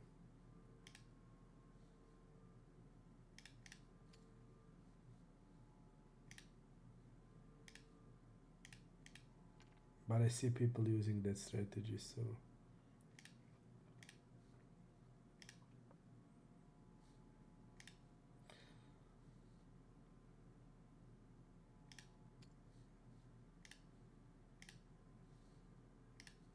the tables are broken today.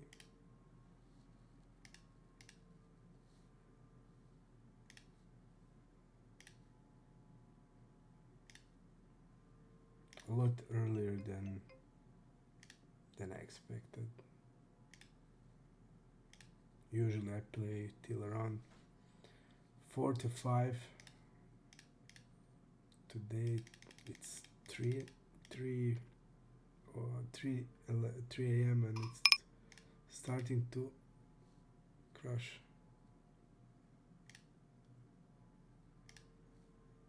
We're gonna just defend by calling here.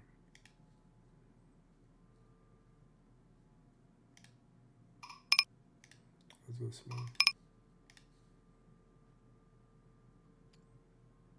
Now I think we are polarizing, so I'm just gonna use or bet.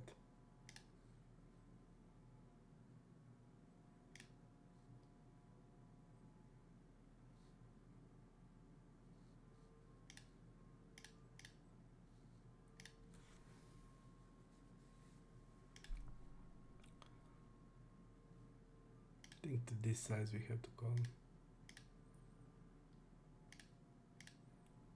The odds are too good. The hand is really bad.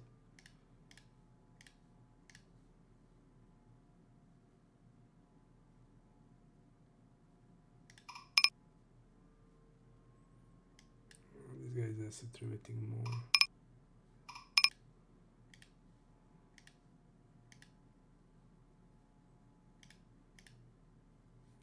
Call is standard, but I don't mind 4-betting against him.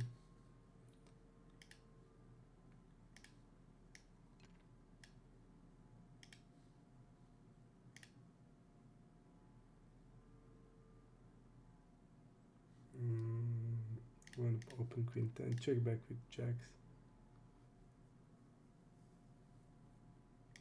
Looks like he's gonna have hands like queens, 9s, 10, or he hit at king, queen, king, jack, king, queen, checking. Queen 10. He didn't bluff this. He had a heart though, so if he bet turn, our hand is in trouble. With Jack we are blocking, but I think again, like I said, against him I think it's 4-bet. So I should have 4-betted. We saw that he is 3-betting pretty aggressively.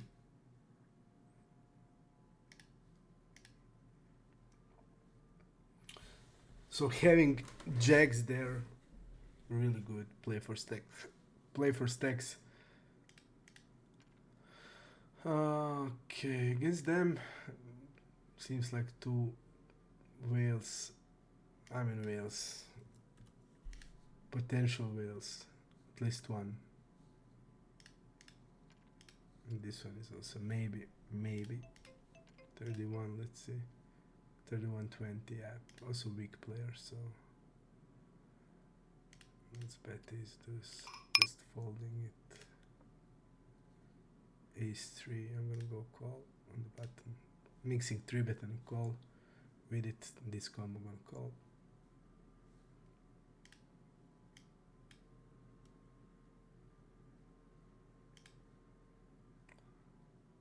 I'm gonna actually continue bluffing now. Now we can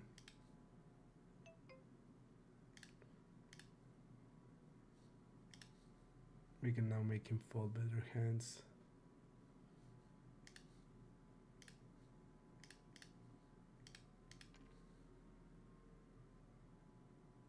I don't even mind, like,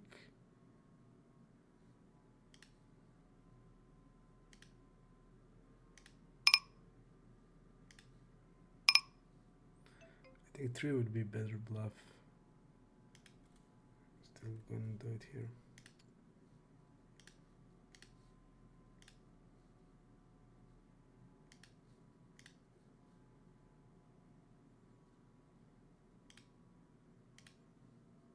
Check.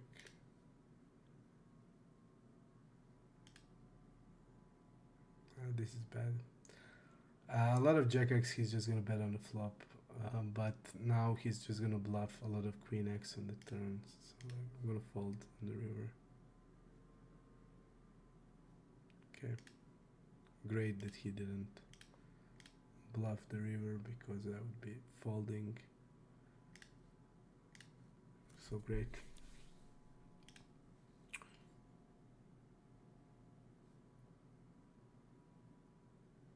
And this is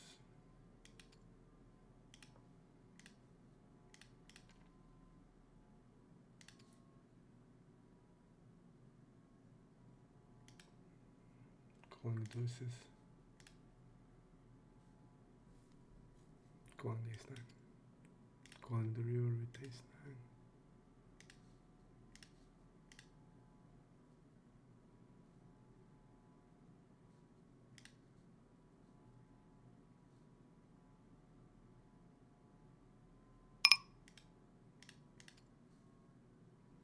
I think we're just gonna bluff with deuces.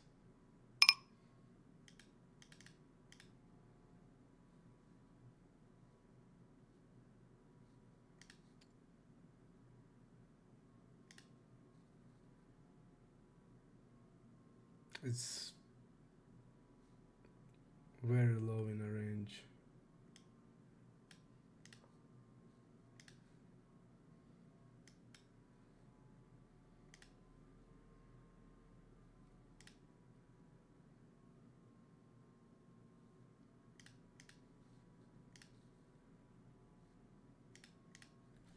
Very bad here.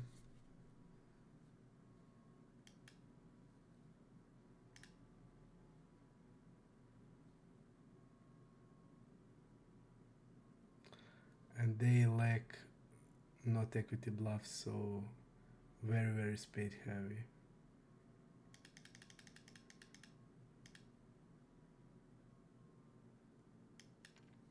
Just check up, check.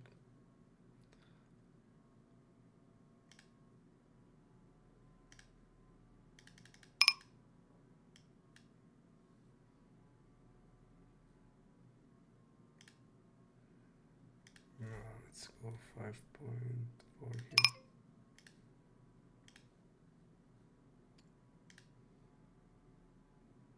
Let's go 10% here.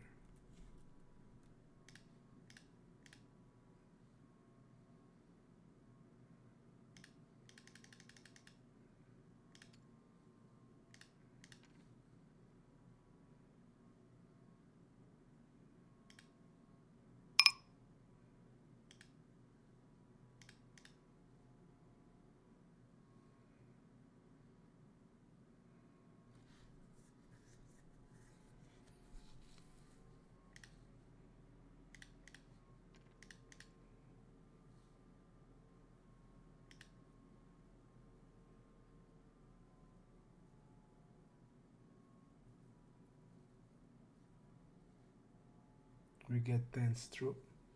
We have the new table ready.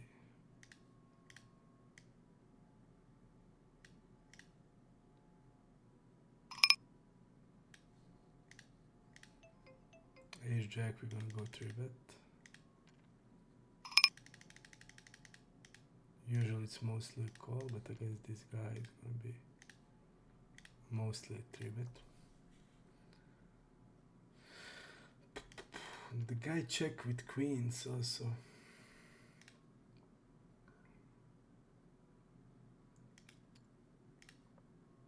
Guy check with queens, guys.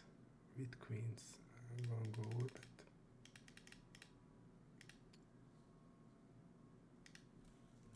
Queens with a spade.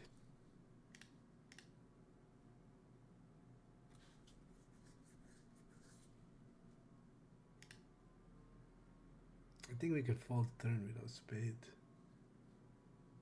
Problem. But he used, if I remember, like less than half. Less than half, but I don't think against that size we can.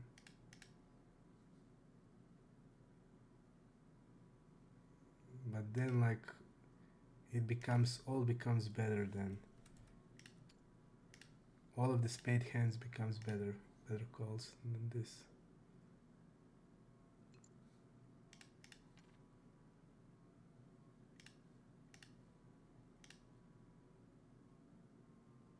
I have clear check on the river here.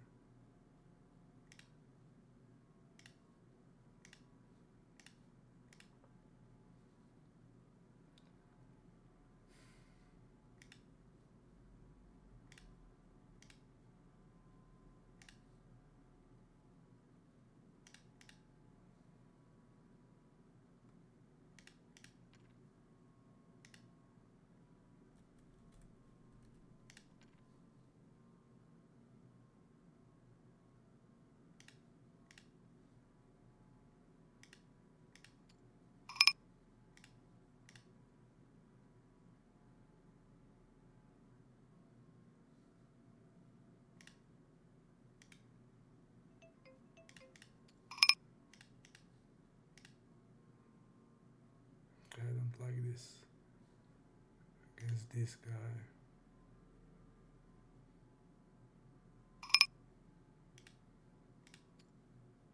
I think it's gonna be always ace king, but sometimes they jam jacks. Second flip we win. That's great. It's gonna be mostly ace king, but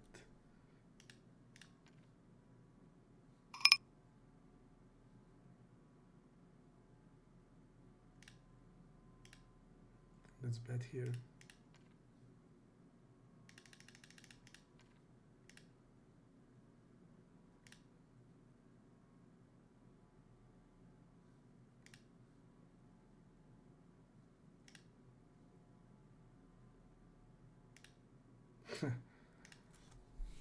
So this guy's calling a 3x. It can have a spade. So he's calling the 3x like.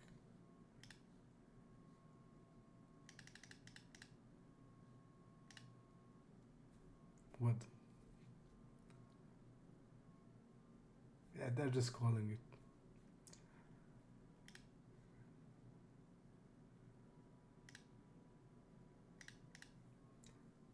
So I'm betting multiway, and this guy is calling 3-7 here. Okay, he has a backdoor draw.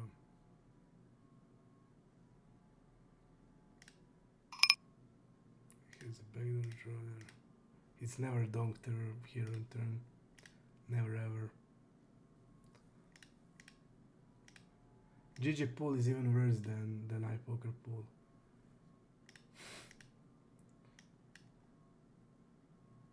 So I'm betting multiway, and he overcalls the overcaller here on 3-10 king with 3-7. He calls 3-7 pre-flop also in a multiway.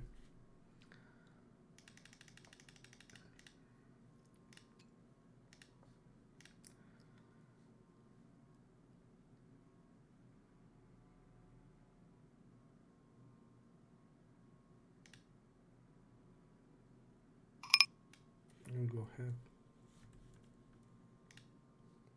We are pretty polarized range pre. I'm gonna just continue betting bigger size.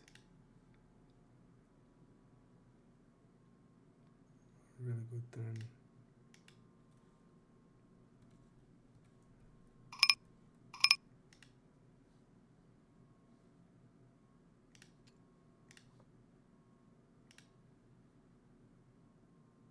We're just jamming ace 10.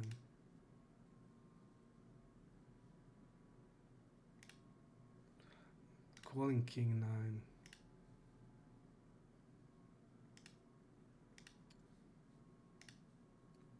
He called the king 9 pre-flop against my 13 VBs. Yeah, that's why I like the bigger size.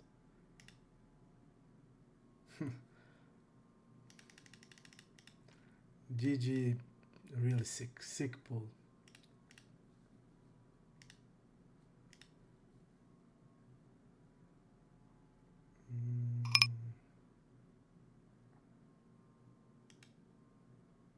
And 1/3. I'm gonna add one more table of Russian cash, it seems.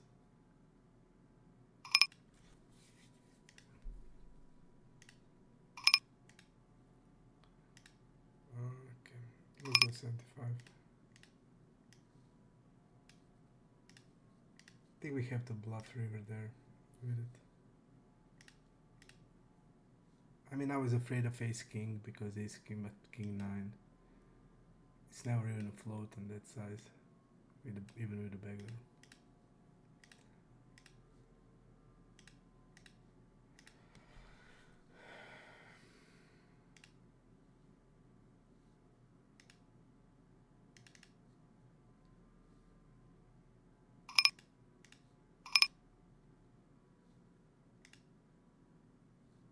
GG pool is insane.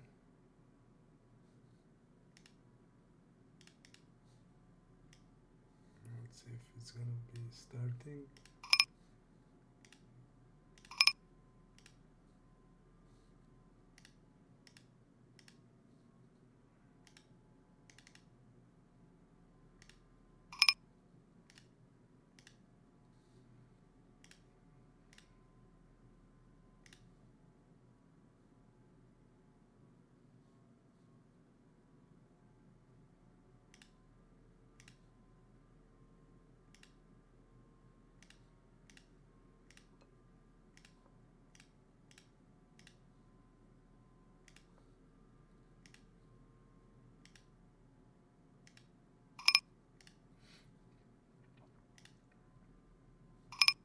It's an overbet on turn. Overbet or check, no any other size.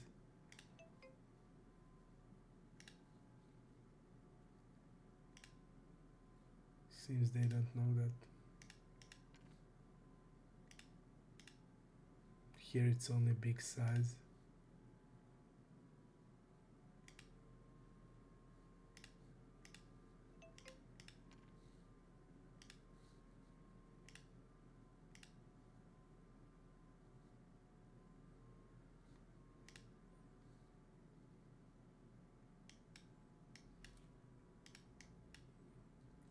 Fold.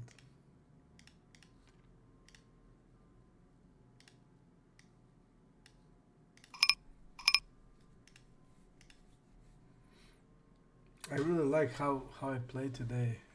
Um,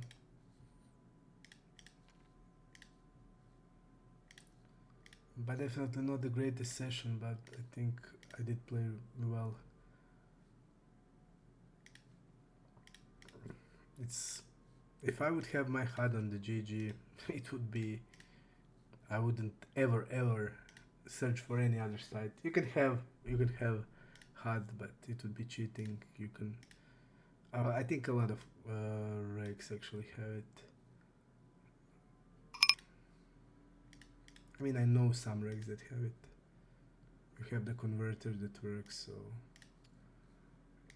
But I wouldn't feel right. It would feel like cheating, and I wouldn't do it. But if it's, for example, allowed to use HUD, if it's officially allowed, it would be crazy because the site is pretty crazy. Really, really. From what I saw of any other pool, GG pool is by far worst. And I did analysis out of GG pool, so and I think I'm not still sure, but I really think we're gonna also continue to make these GG pool analysis videos and make a deeper analysis on many spots. I did speak with owner of the HUD store and general manager Note and Nick that we did video together. He's also saying we did it that we do it more, and we can maybe do it for bigger limits. So if you're interested in that, let me know in the comments. It takes a lot of time, and I need to we can get access to all hands, so that's really good, but generally it's a piece of work, but it's super useful. So if you're interested, let me know and I will be then.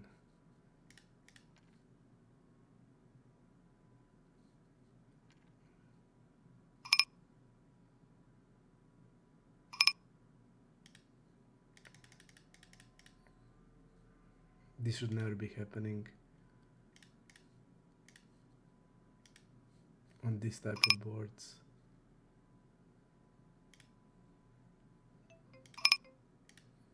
We're gonna jam river.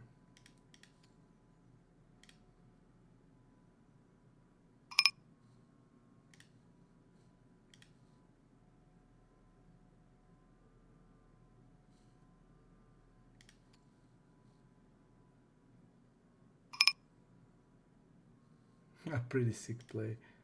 He is now releasing us from bluffs.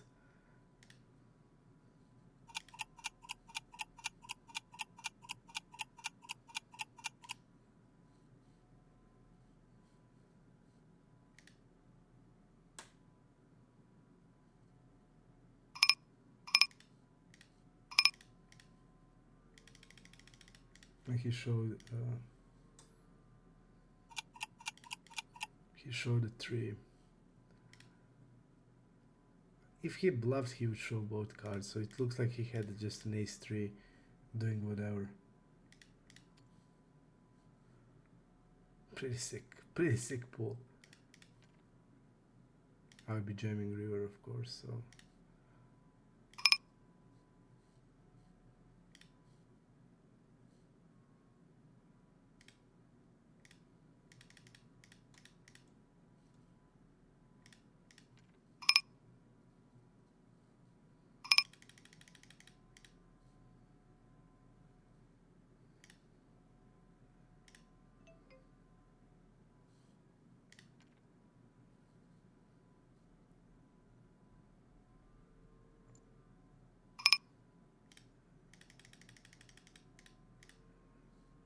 I'm gonna do it like this.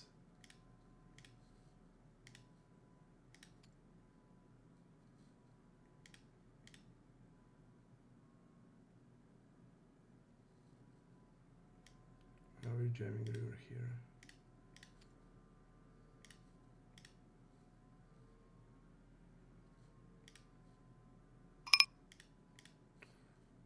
Nice hand we had here. And this is what heart can give you. I just knew he will take my size. He thinks he has a good hand for doing it. He left the heads up now, but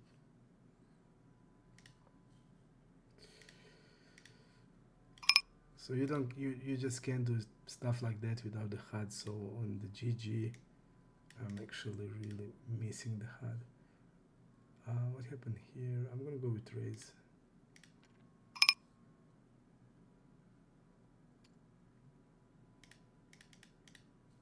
I'm going with the raise, and here Queen 9 not the best. Check back, clear check back, river. We get through the nice raise in the river here. Nice.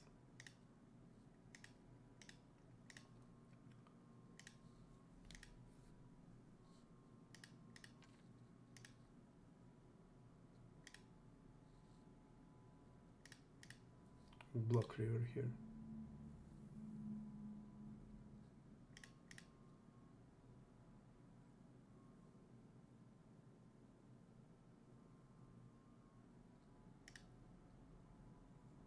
Nice, nice, nice. Okay.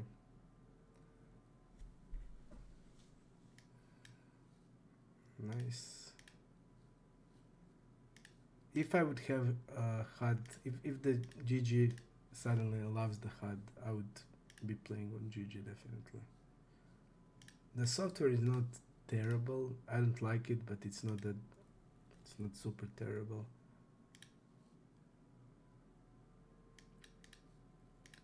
It's not super terrible. Looks like a video game. Nuts. Okay.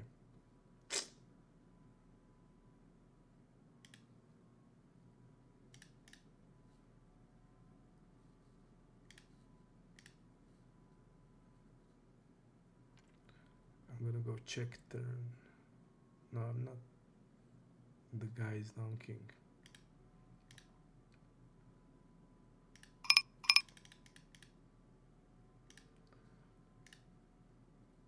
That hand was sick with ace 3. I mean, the ace 3, he just showed the 3.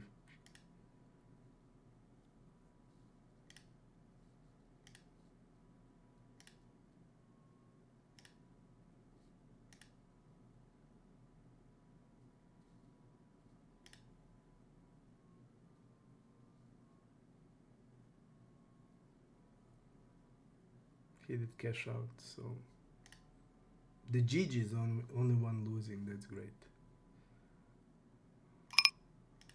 Let's go like this. I like this play.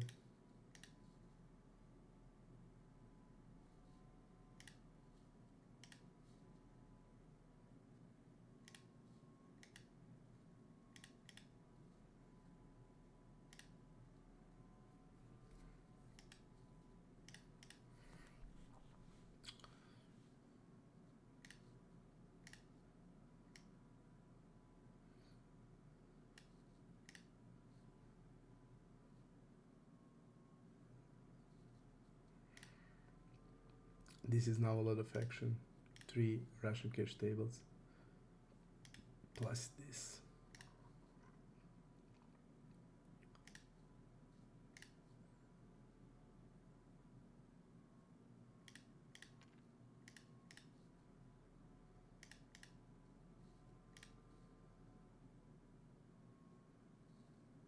Goes with the pot.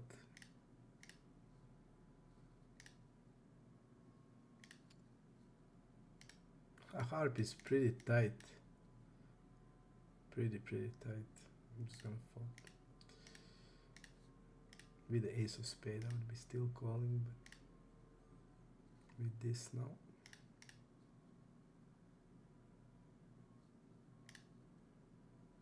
See the flop.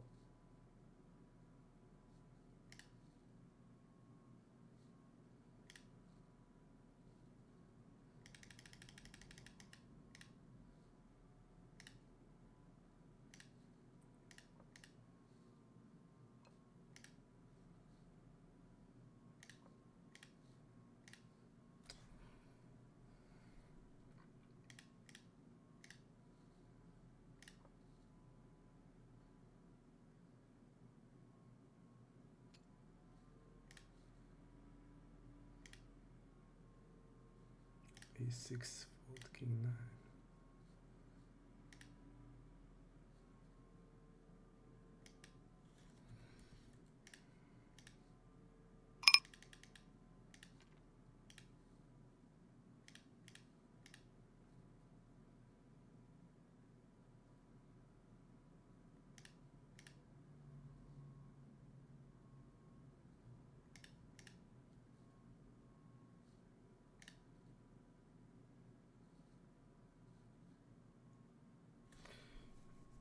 Nines are worse 3-bet.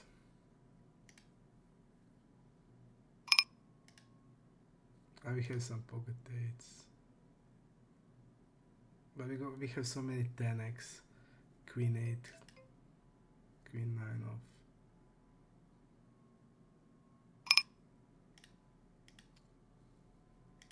So we're just gonna have many bluffs. I think we need to turn 9 into bluff.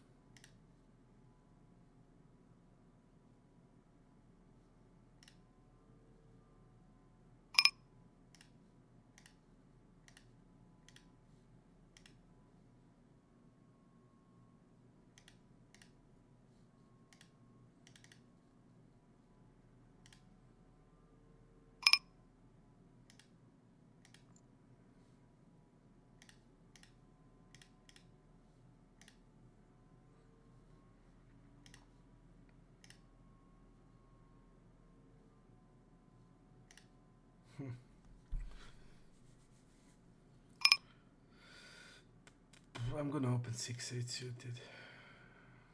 The guys behind me are 21-18 VPIP, so don't expect many 3-bets. And they're not 3-betting much, so it's fine. Checking range on this board. Now we're gonna be betting, usually small size.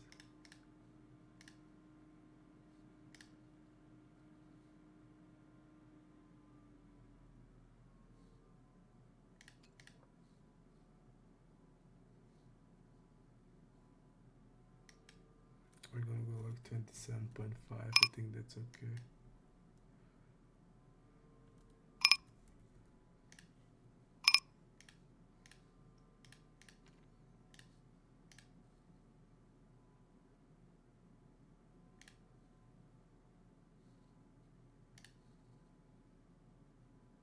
Cold call range, they have it, shouldn't be having it.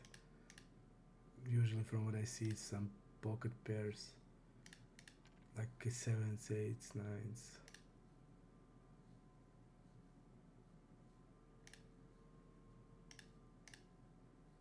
On GG they have it. Even on Ipoker guys have it. On Stars, all my sample that I play, I'd never seen it from reg. I'll go check back this flop.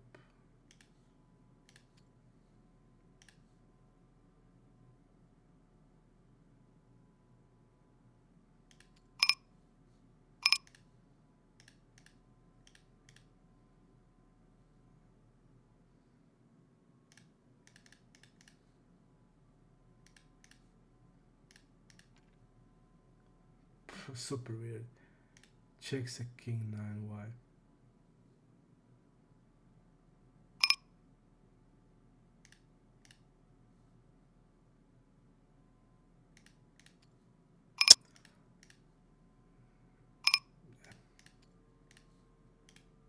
Like you're gonna check king 9 and you're gonna bluff everything, right?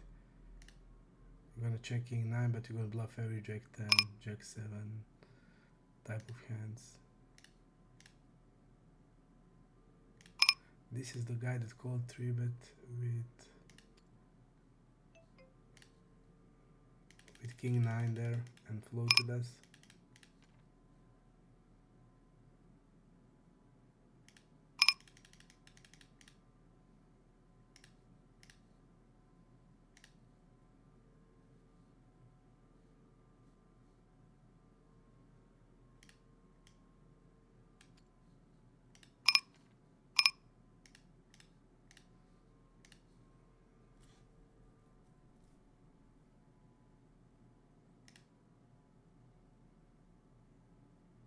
think we're gonna bet small on jam river.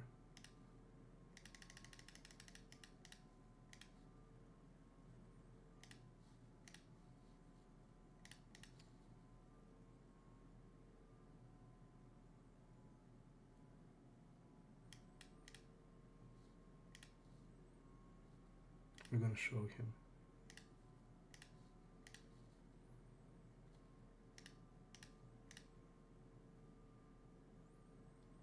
Because that king 9, I wouldn't show it usually, but that king 9 hand was disrespectful a lot. Really, really disrespectful hand. From pre-flop to flop.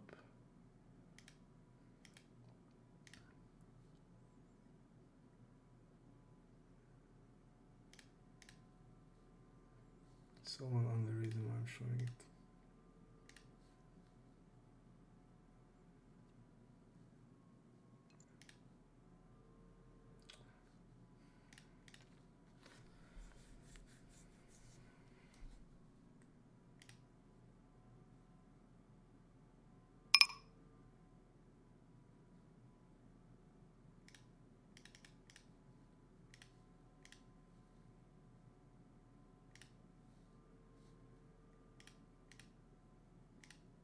We're gonna rep like hand like ace, jack, ace, queen, ace, king. We can have also.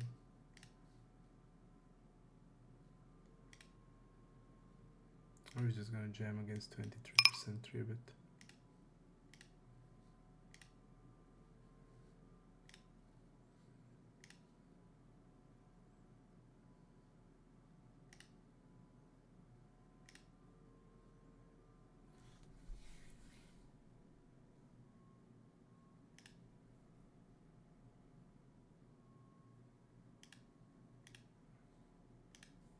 Just check.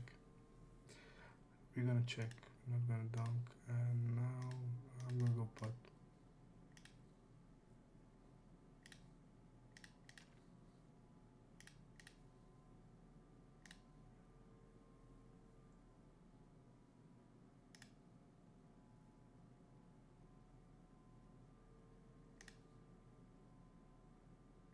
Clear call, deep.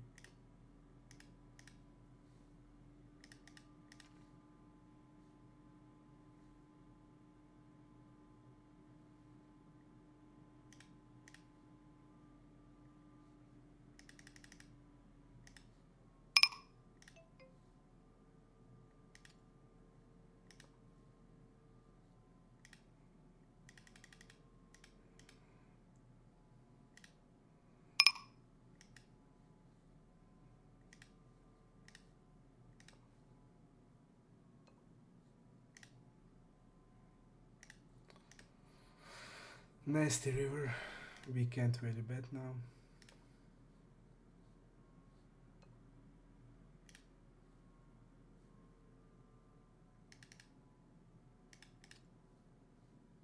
Unfortunately. What happened with Amarovsky? He opened 7.5x. Oh no, he 3-bet me what I'm saying. Sorry guys. Misread it. I'm looking like how it's possible he was 7.5. But he actually did 3-bet us, so it has sense now.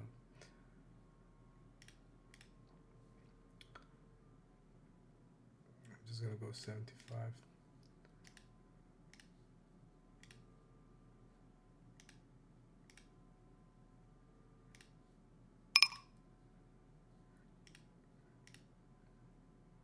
Okay, so he did 3-bet us, this guy called 3-bet.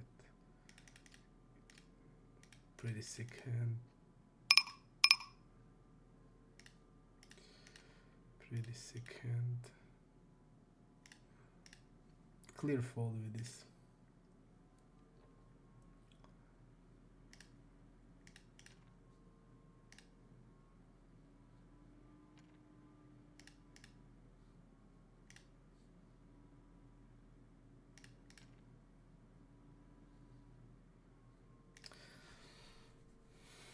So for the next video, guys, tell me what you want to see. If you want to see 4 tables, let me know in the comments.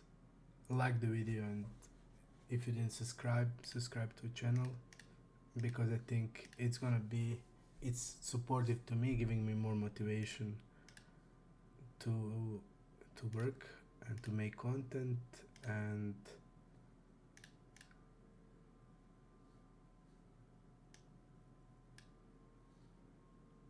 also then we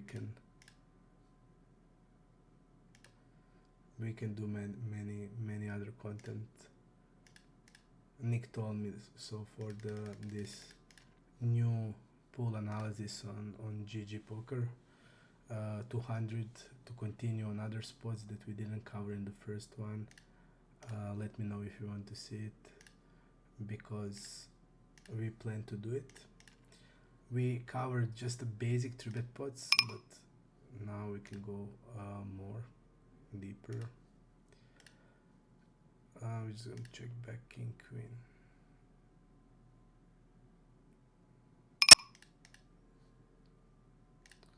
We're gonna go deeper to show you a lot more room for exploits and where we can exploit them, where there are leaks. We can also make leak finder on the GG, make that kind of video. So definitely, and then also we can do it for bigger limits. We can do it for 500, and also for 500 we can do it, and for 1k also.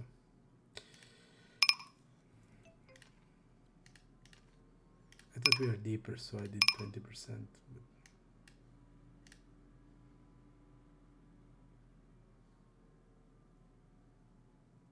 having a king now sucks, because we are now blocking his combo draws. The check raise, the king queen of spade, king jack of spade.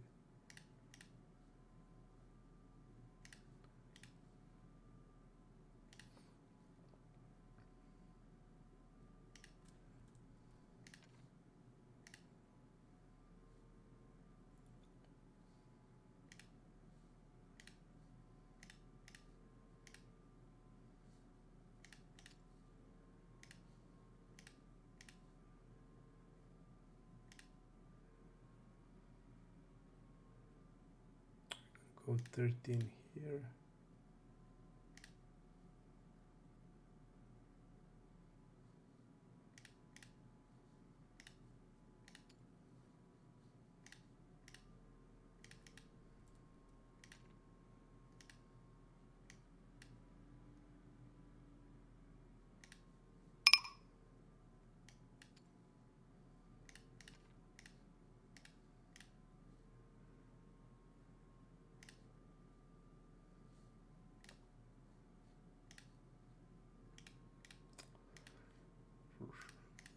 Go a little bigger here.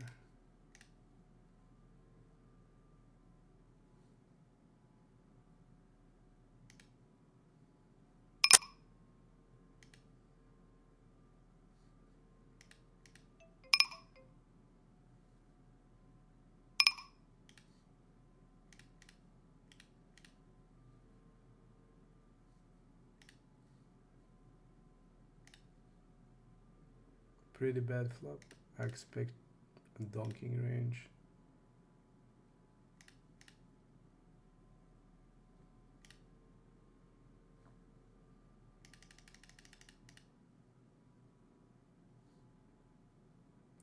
I'll go with raise river.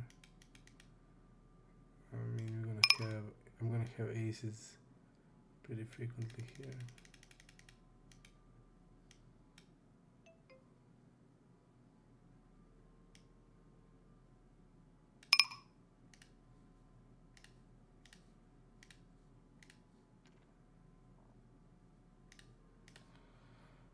Jack should be his value range. Jack says king.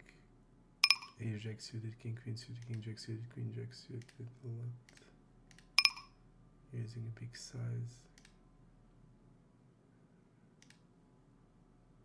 Bluffs like king 4 plus queen 6, jack 8, jack 9.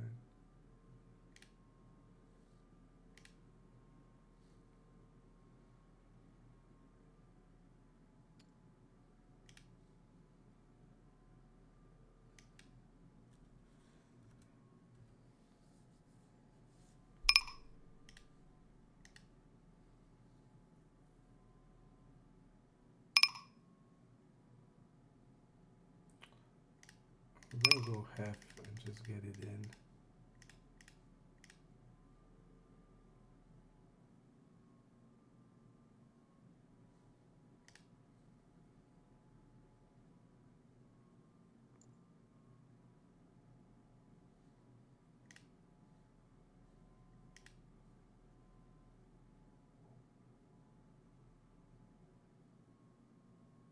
We're blocking aces. I think ace king is in trouble. It's gonna be folding. We're not gonna have call it off.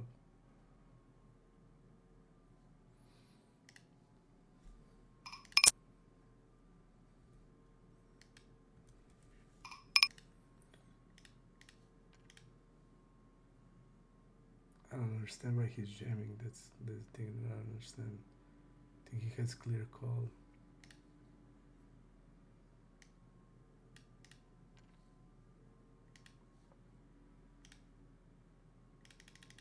Clear call.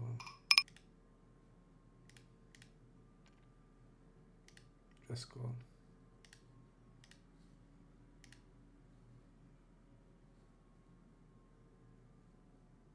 He's wrapping jacks basically. And ace jack.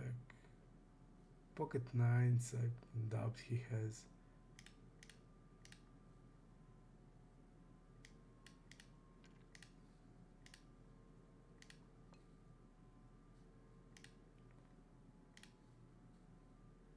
I don't know what this was, but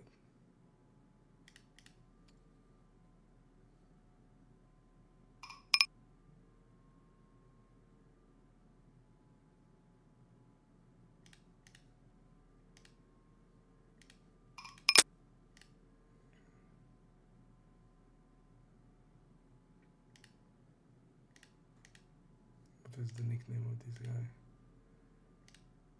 Is he bluffing what he's doing?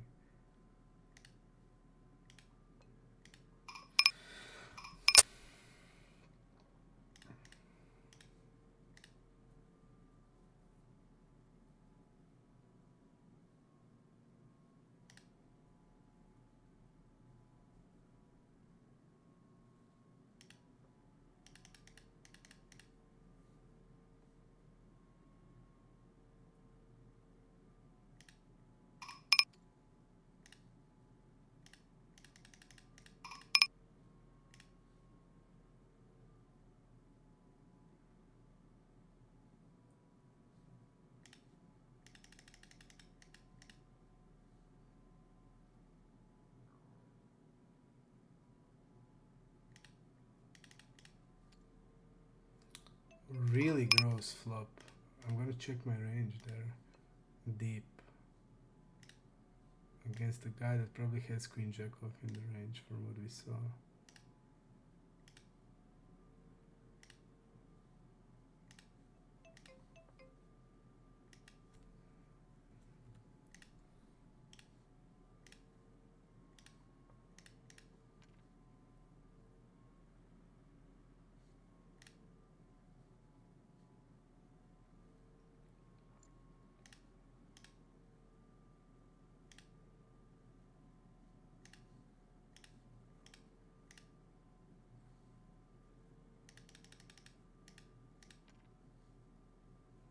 I'm really not sure what that was with ace 5. It's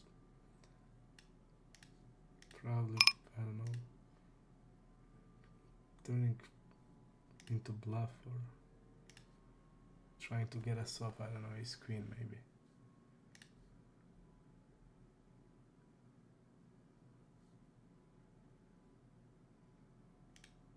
We're gonna go 20 here.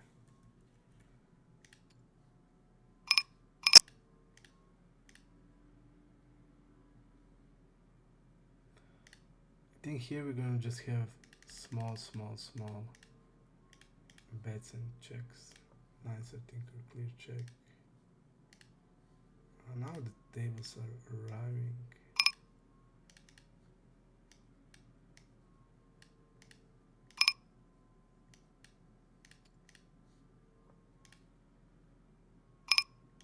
I'm just gonna call with aces and check with nines. Heads queens.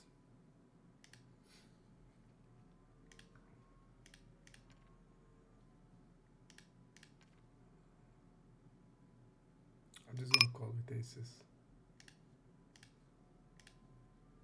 Raising them has sense also.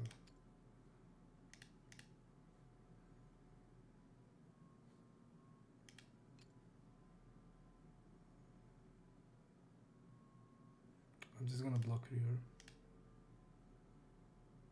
I'm gonna go to 1/3, so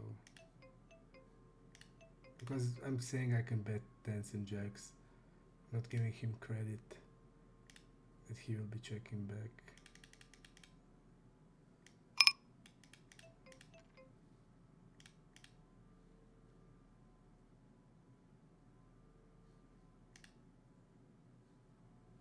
Okay.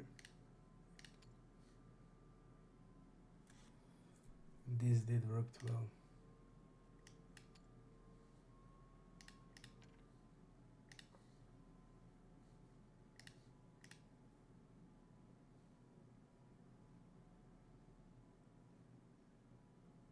We have to call this.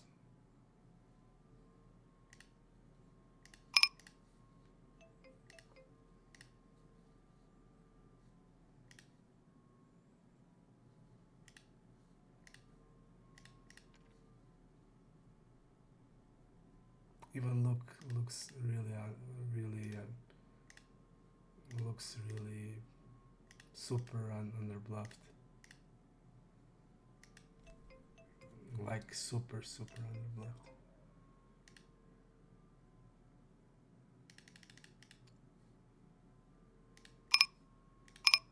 I think following the river.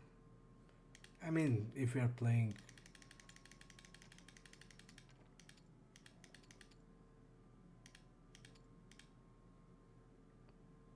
an insanely bad play by him. You see how they don't care about the range. He's donking turn in a spot. I mean, it's perfect for my spot, for my hand, but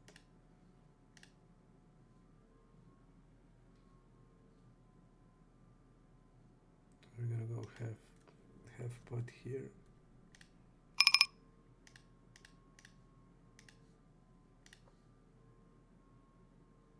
I'm gonna go half. I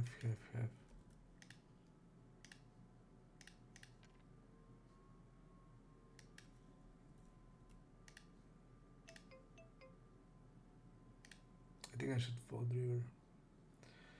Because just it's super underbluffed and there's no like he called raise. What can he called raise with and donk turn into us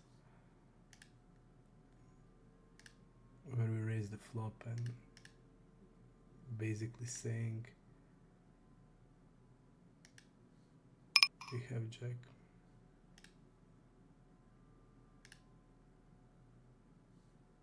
Super bad play by me.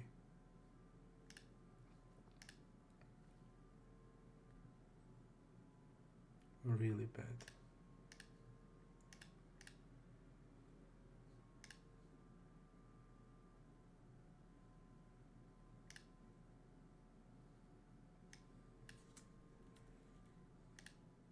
I'm gonna go 3x forward. I had an action. I had heads up on the other table, waiting for this table to be broken, and then I'm gonna put it so I didn't think through it, and that cost me, because when in reality I think there's just no possible bluffing candidates there in that line. I really doubted he can find bluffs that call a raise on the jack x turn queen, and he goes like, if he's floating he's gonna float this queen x hands. So really poor play by me.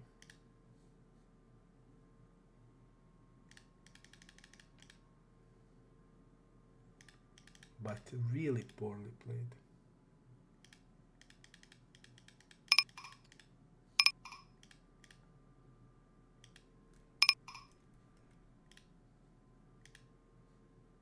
But it happens.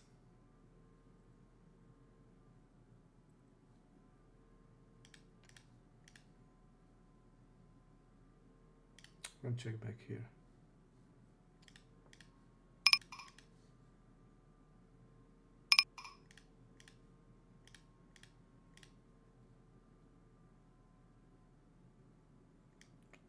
go 3x spot.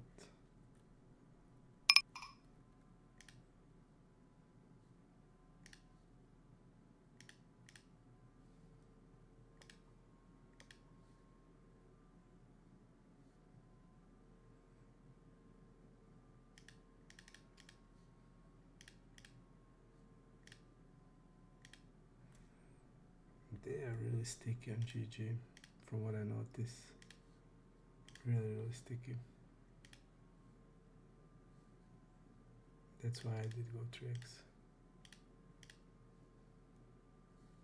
I can go also really thin for value there.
But insane thing that on GG, like whenever you are online, you can get action whenever.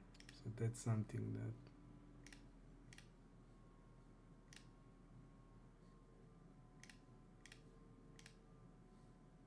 and these bad bit jackpots surely are. I think a lot of people just like these things. They just like this bad bit jackpot stuff.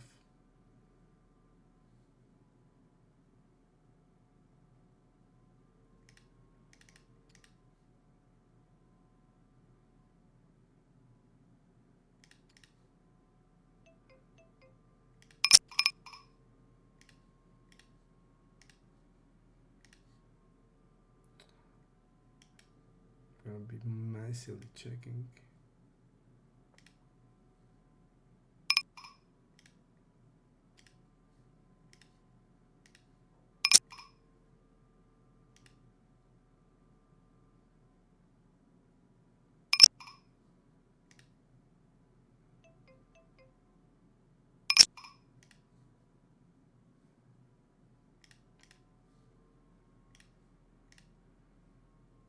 I don't like this. He goes spot. He didn't use spot very much. Let me see here after. Okay. Fold. 5-9.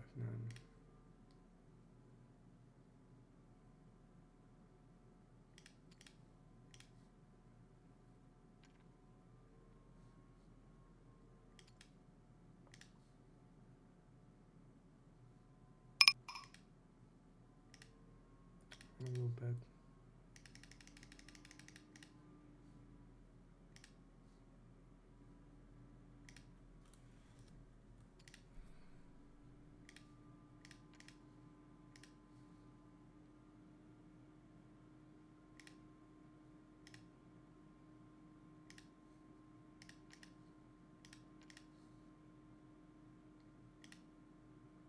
We're blocking also his queen X floats. Diamonds.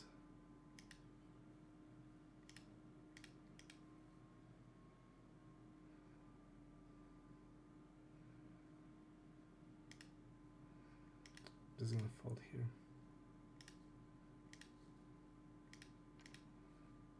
What is this?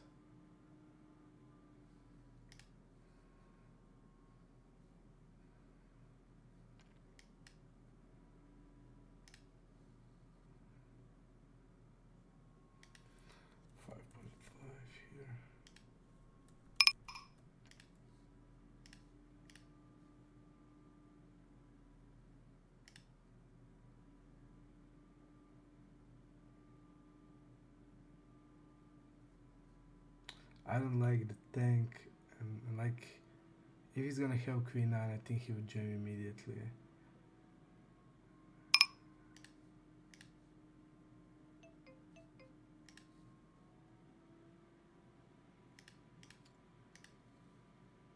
Don't like this jam. I'm just gonna fold. This tank jam.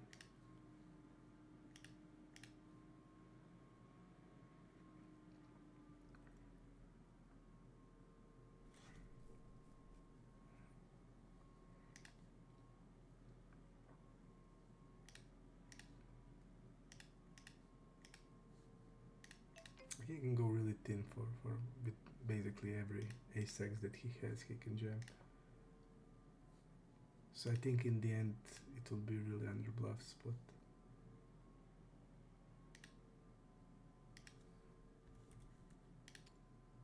I think it will be a lot under bluffed.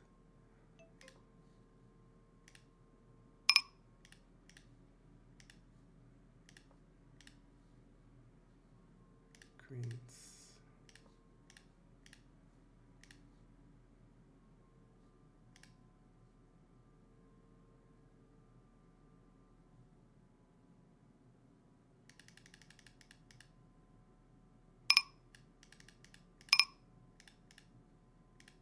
Clear call.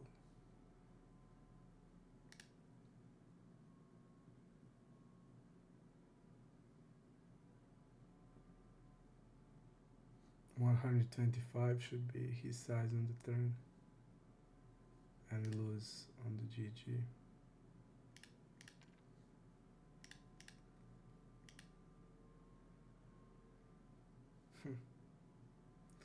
Get it in perfectly still.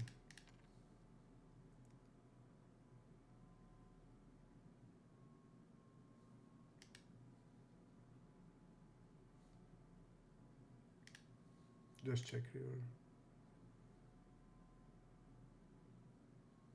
3-3 without anything.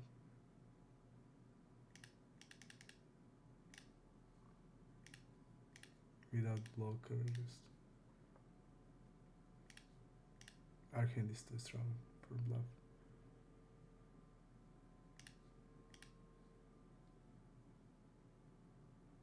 Yeah, now I'm gonna go 150.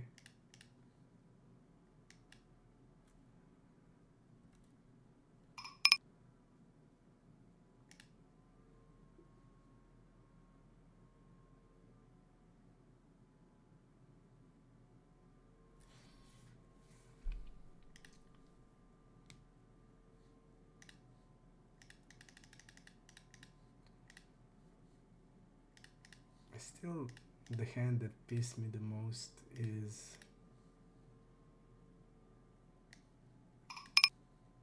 definitely that hand where with queen 10. Like raise the flop is great, but when he does the turn, call is great, and the river, I think no way ever he's bluffing. So that's the only hand I would be changing. Everything rest, I think it's good.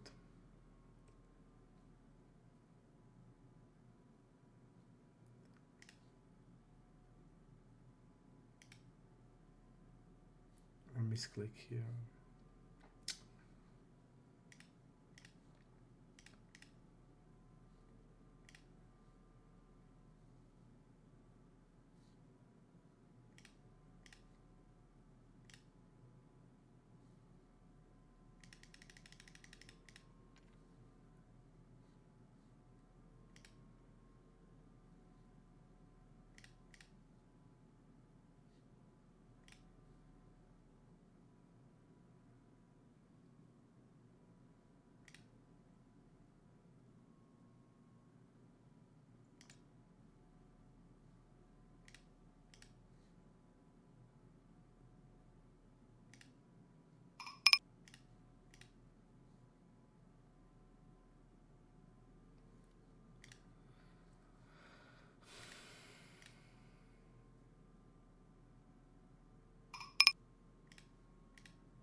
I don't think he's betting.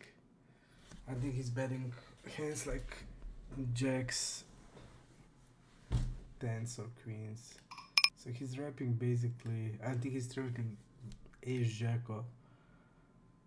So he's wrapping a queen of heart, basically, and pocket queens, I would say, mostly. Another thing is how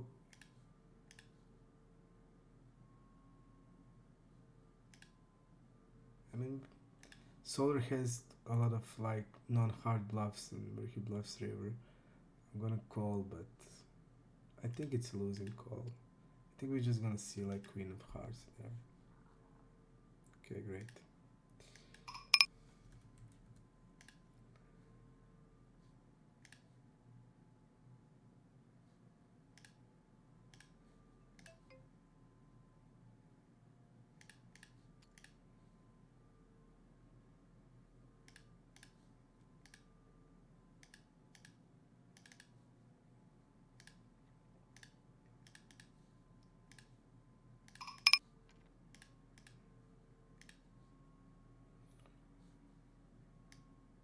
I don't think Jack 9 is ever in there. It's not even in a 3-bet range in this position, so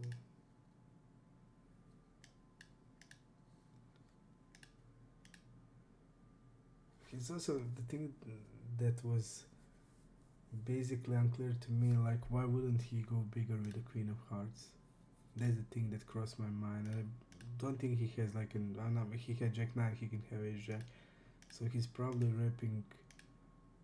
He's probably wrapping more of the 10 and jack, and I don't think he has many of these hands. So if he bet bigger, it would have much more sense to me.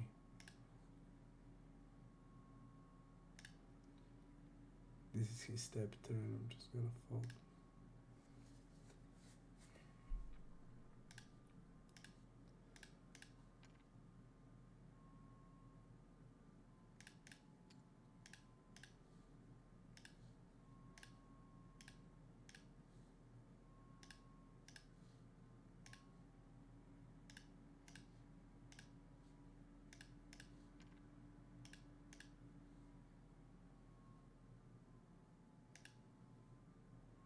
Check raises against big size. This guy is also close to it. Now I think we're only losing against pocket 5s and pocket 3s, but this guy doesn't have queen 5 here. It's not in the range. Or queen 3 suited. So I'm going bigger here. And I'm gonna go jam on table number 3.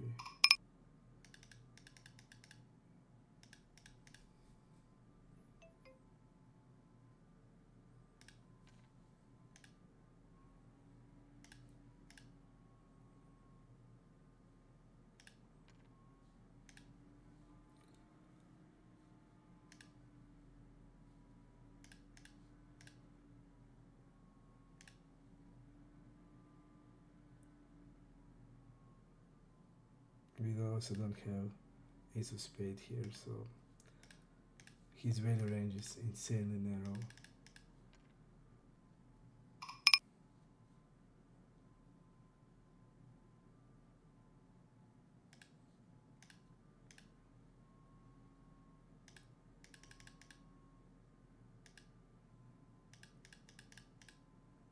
Well, like this.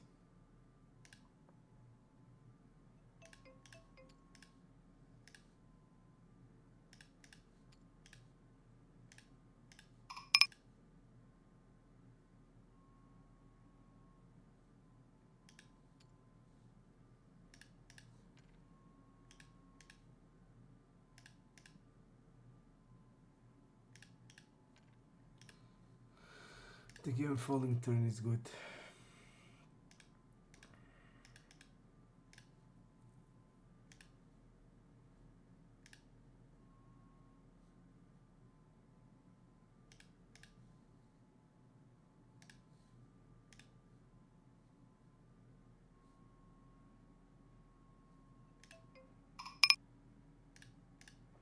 We're gonna go small. He would, any ace he would be. We're just gonna go block river. Think we can just value bet every ace, so. He only calls with queen jack.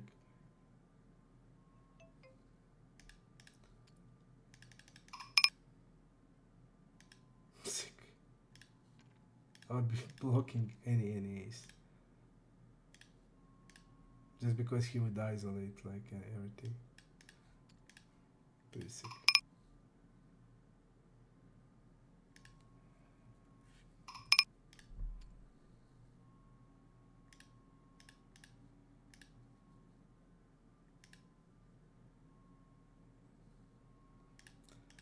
I don't know how to explain this.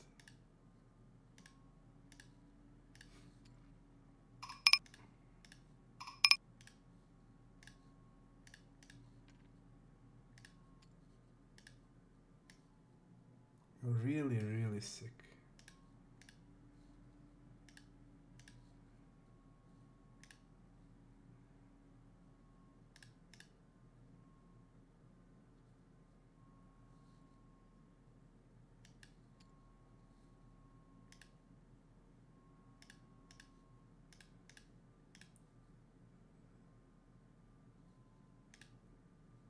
Insanely, I can't believe.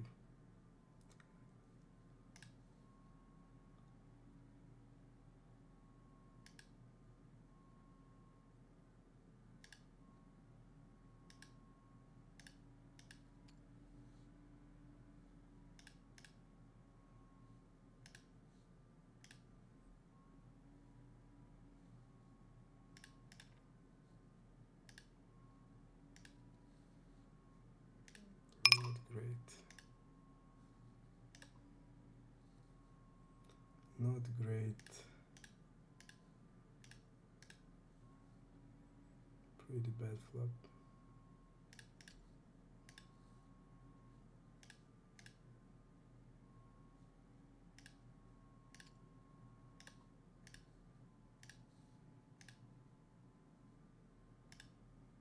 It's pretty crazy that two of these pots everybody folded.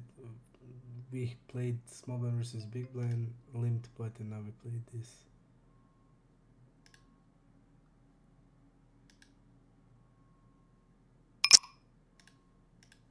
Pretty crazy.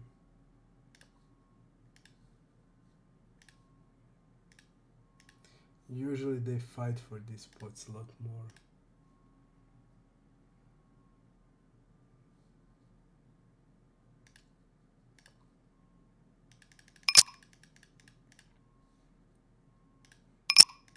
Usually they fight a lot more.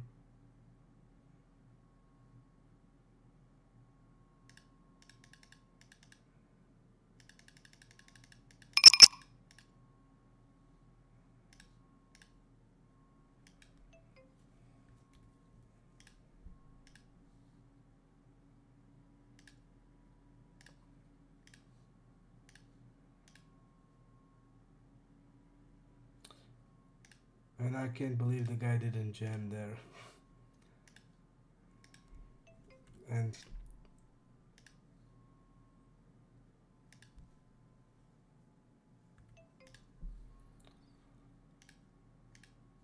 with the straight, in a spot where we look like so many ace-x hands,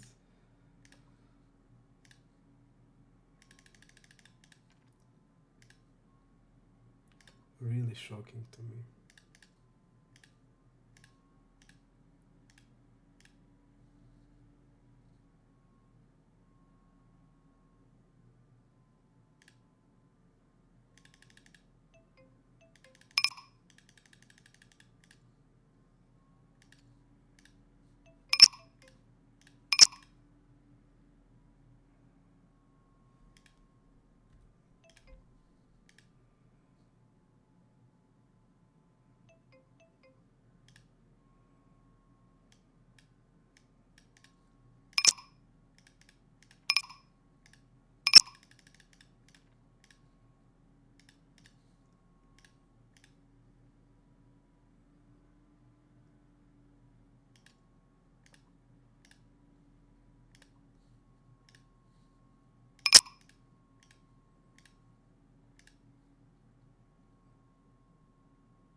He calls with sevens. Okay.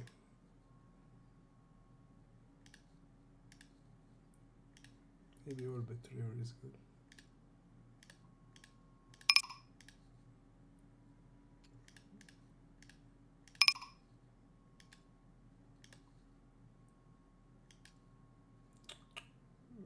Nothing. This is that neat guy. This straight.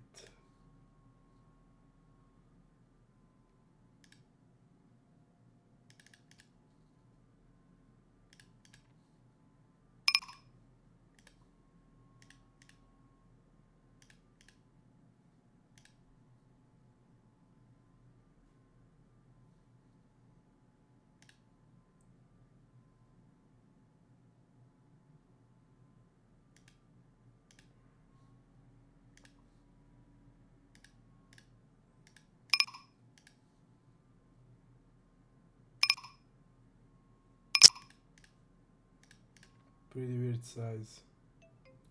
Gonna call now.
Maybe fold on the flop. I didn't see that there's a player behind me.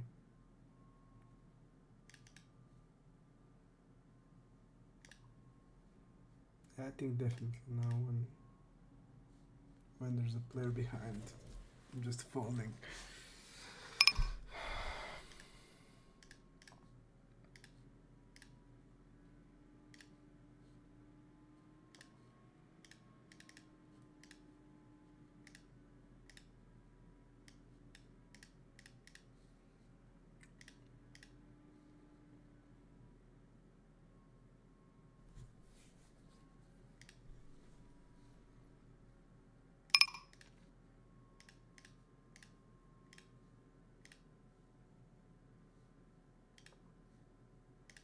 Nasty turn.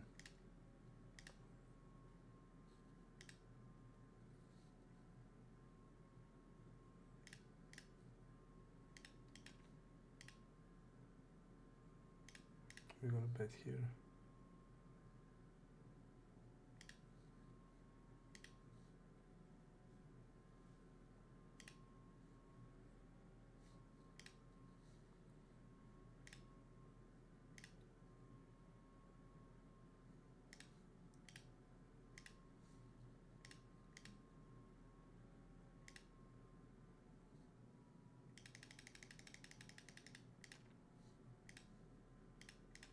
Okay. Action is coming back, it seems.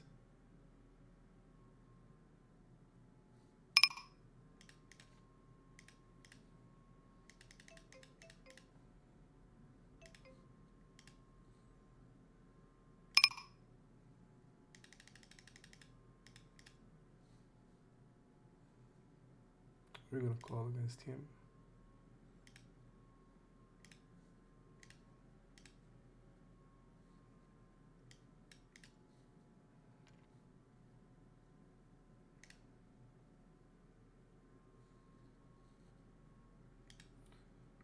Yeah, it seems that action is getting back on Ipoker.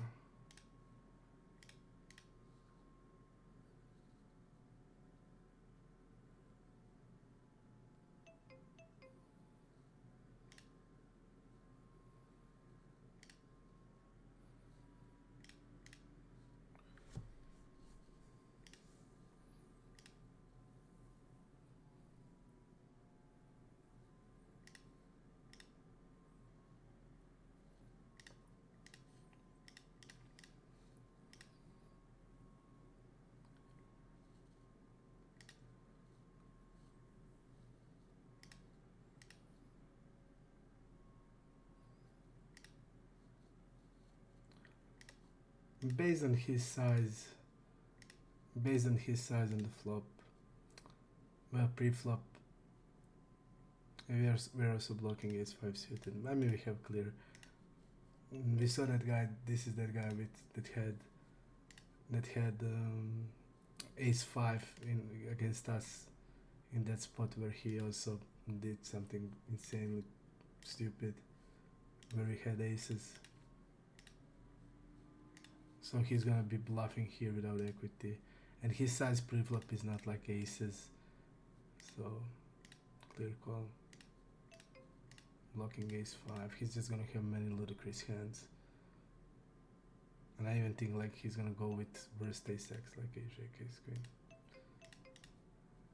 Based that he overplayed that or whatever he did with ace-5, so I'm pretty cool with everything. Just really a lot of action now.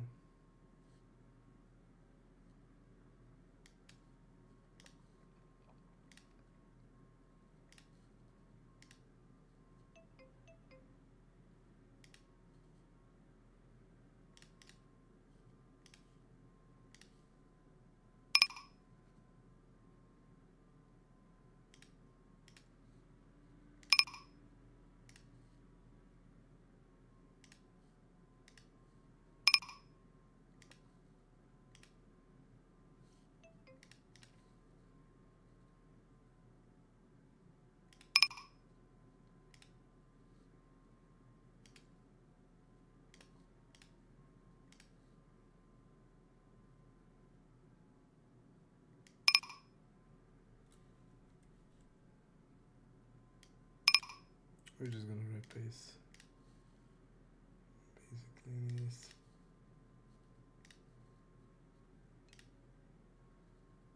Is this.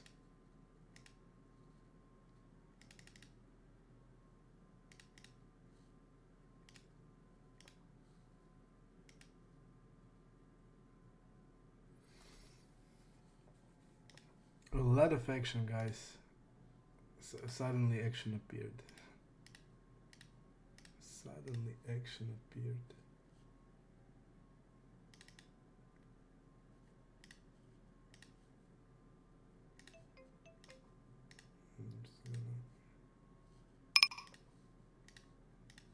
I'm just thinking, do I want to leave Rush&Cash? I have 2 tables on the side. I think I will have to do it.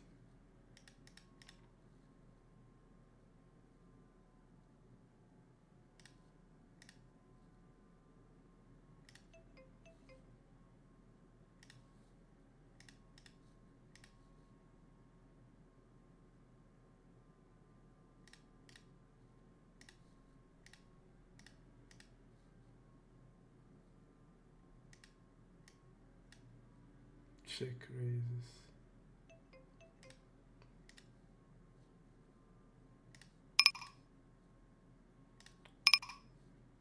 See it. Didn't see that he has so little. We have to call it off. Okay. I'm gonna actually now leave these 2 tables and put this one.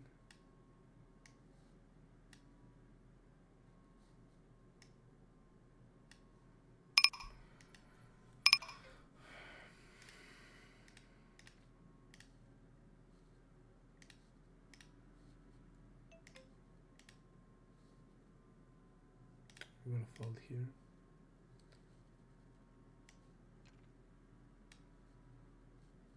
We're gonna leave this one also. I'm just gonna leave this one.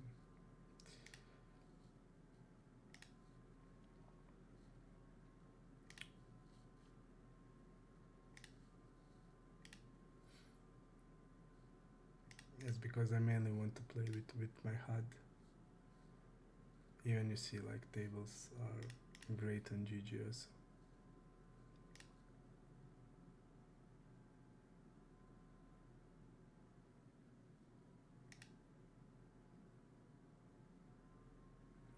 We see a pretty wide range of hands. He's also tributing us more. We can go with 4-bet, and I'm gonna actually do that.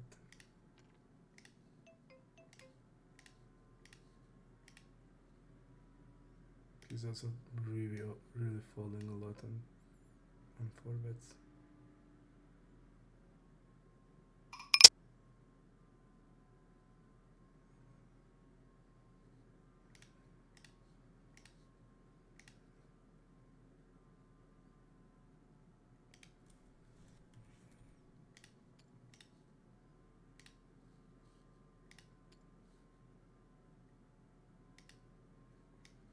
Let's see, 4-bet cover.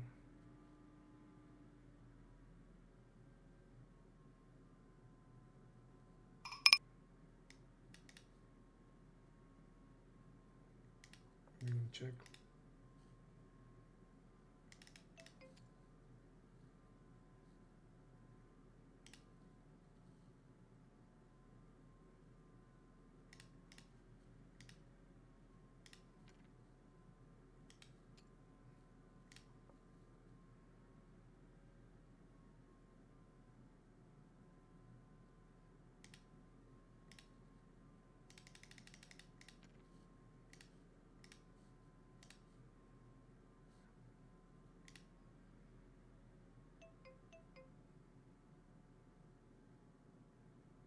I don't think he's betting.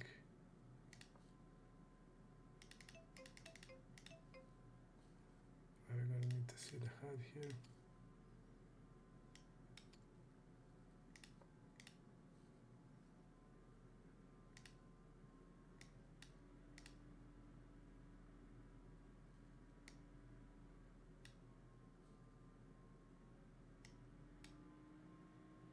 Got pretty tough spot everywhere.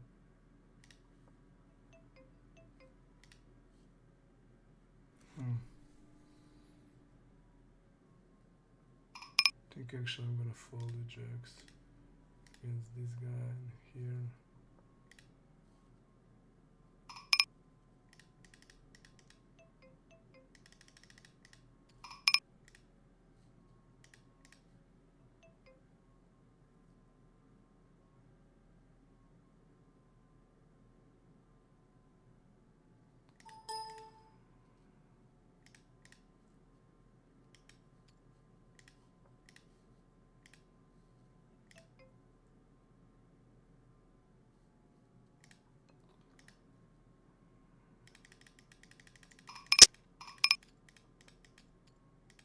I think we have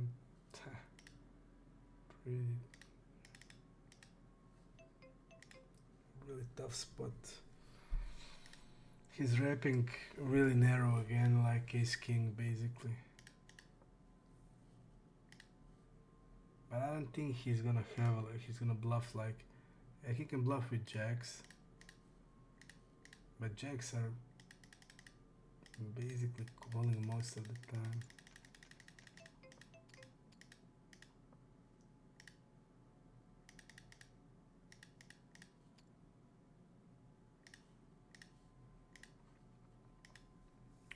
So I'm thinking like what he can bluff. I don't think he's bluffing like any ace-x.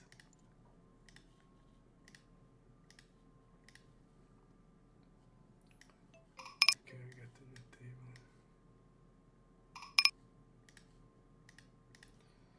Tough spots, a lot of tough spots today. We look capped on this jack. We need to. I mean, I'm gonna have this queen x hands. And the problem is, I'm gonna have queens. Queens, I'm gonna play exactly the same. Now I'm just thinking how much of the ace queen I'm gonna play like that. I will have to do it. The problem is his stab turn. And I don't think he's calling ace king there. That's the thing. I don't think ace 5 got there. I don't think he's bluffing with pair. Pretty tough spot against this guy.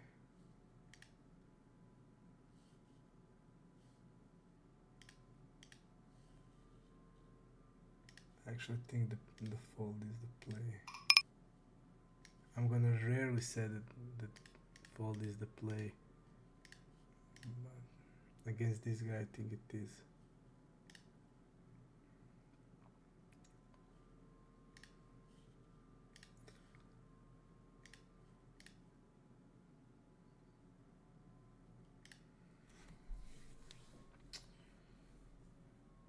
That ace-5 hand is such a insanely.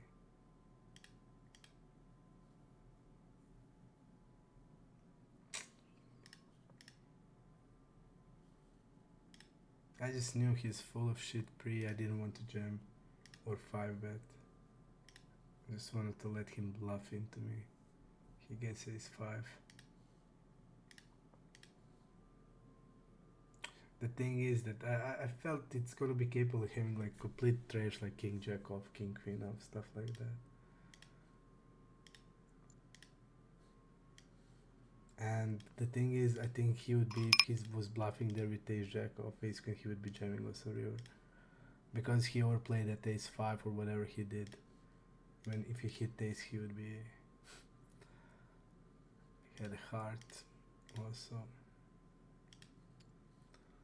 Pretty sick spot.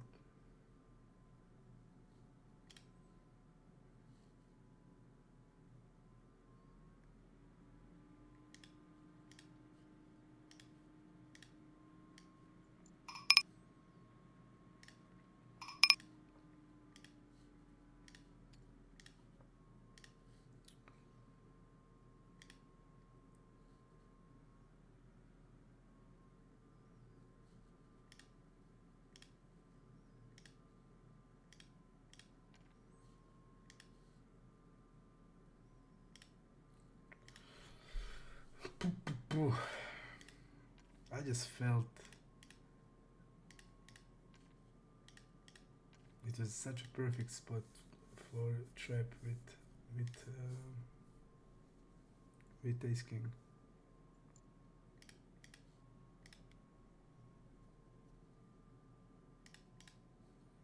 If I thought he has like appropriate range, I would be 5-betting. 2x 5-bet, but I felt like he's gonna have so many like off hands based on what I saw in him.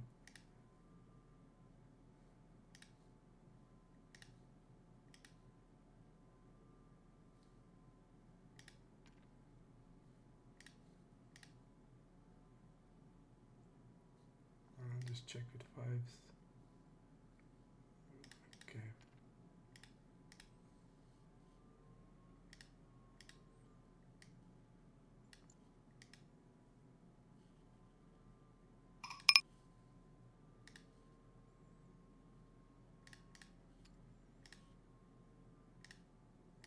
Or bet also on the flop is good.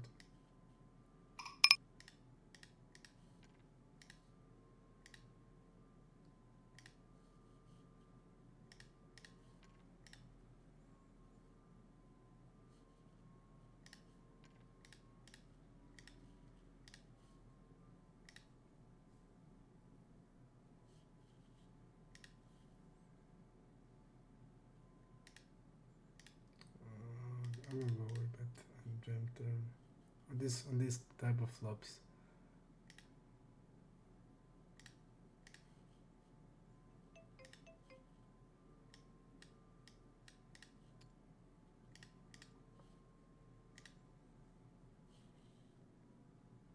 I think or bet or check is good.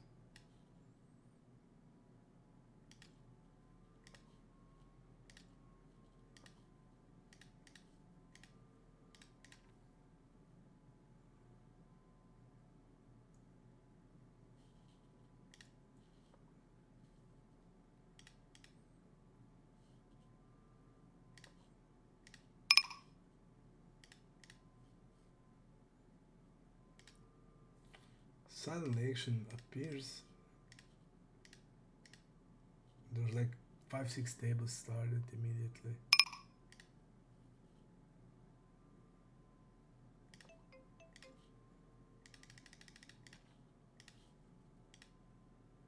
And then just suddenly it breaks down.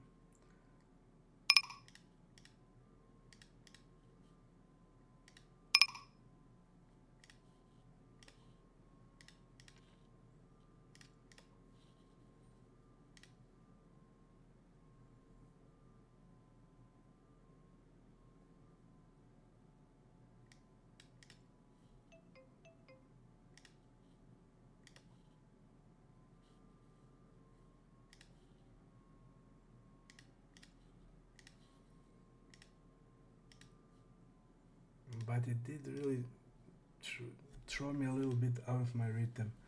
I had two tables on the right monitor, and I could have made some things better. Shouldn't mix sides.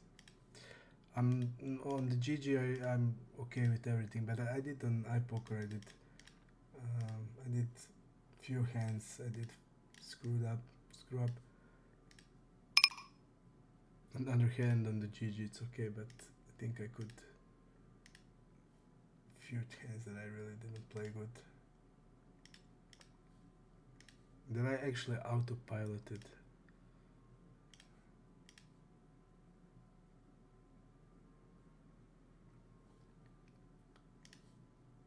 On that queen 10 hand raise flop and just call it off on the river. In just a spot where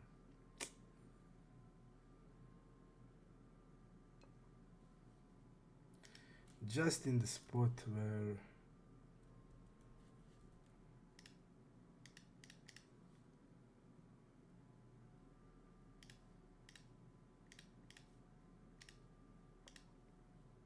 I don't think he would be ever bluffing.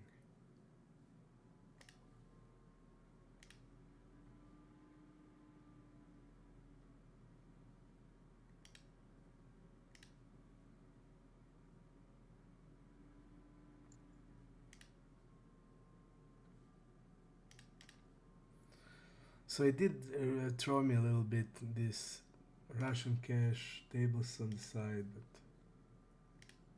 still a couple of fun hands.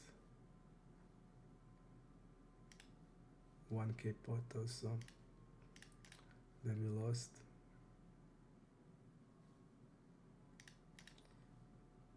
But I think it was good, so it doesn't matter.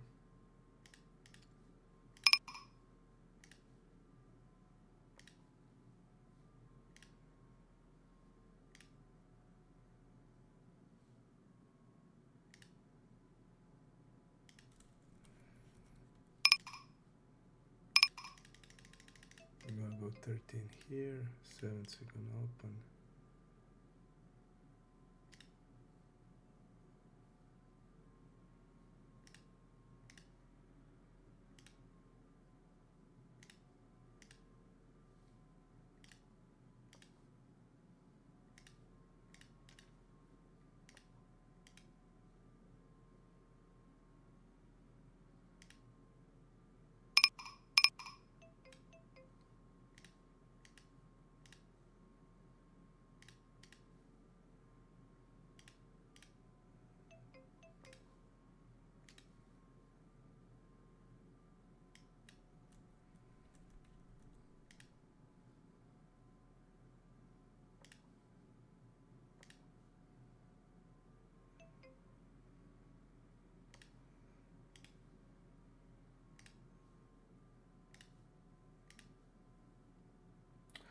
Donk turn, I think it's the play. I think everything is okay.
Let's see here.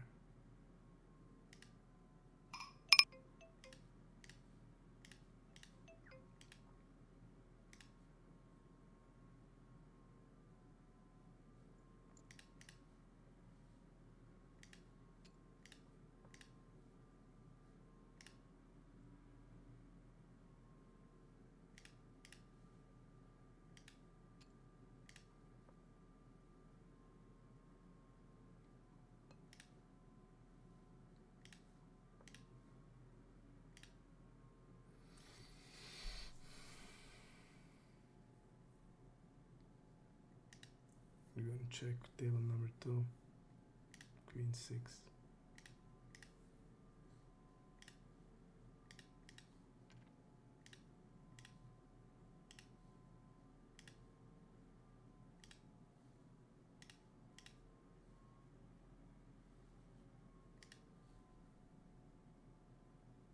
I'm gonna go out of this. Playing heads up with this guy.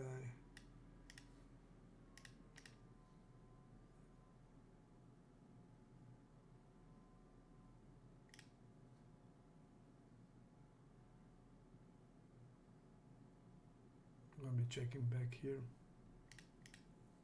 with this combo.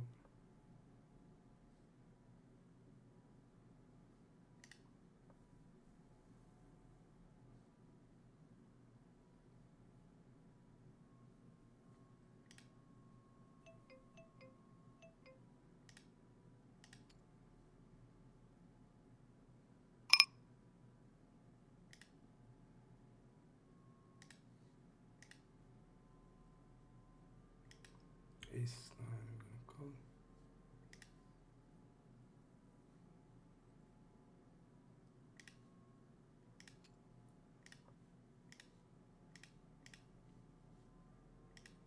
Yeah, again, tables are appearing on Ipoker.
Pretty weird.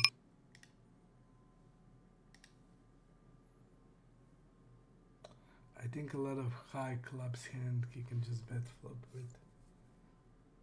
He can also check them down.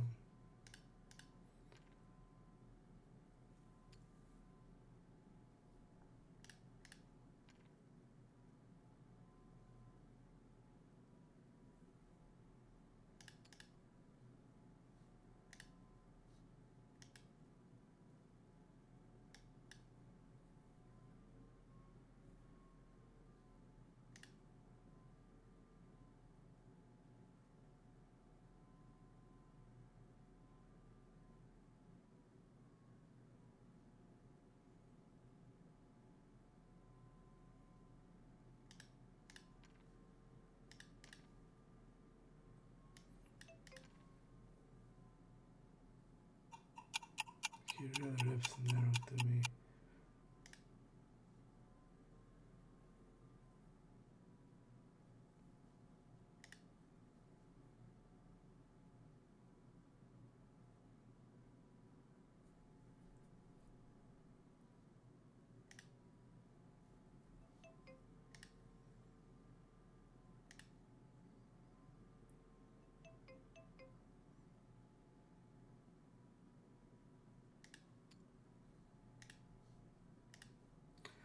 He did the same thing, if you remember, with that hand when he had aces.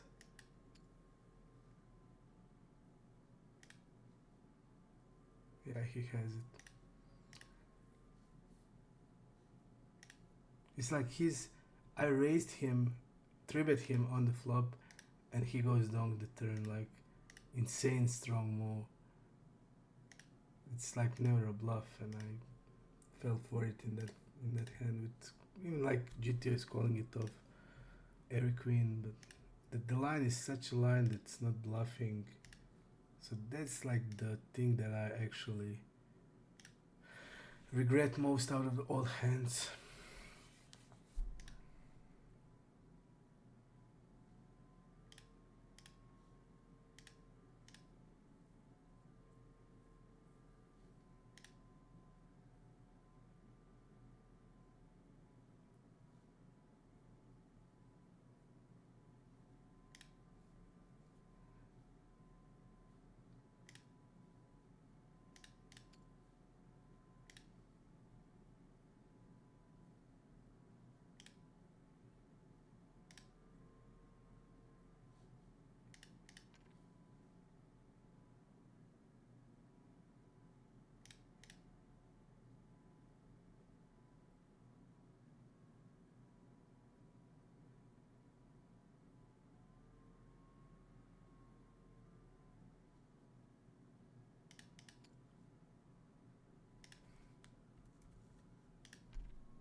e6 we're gonna call.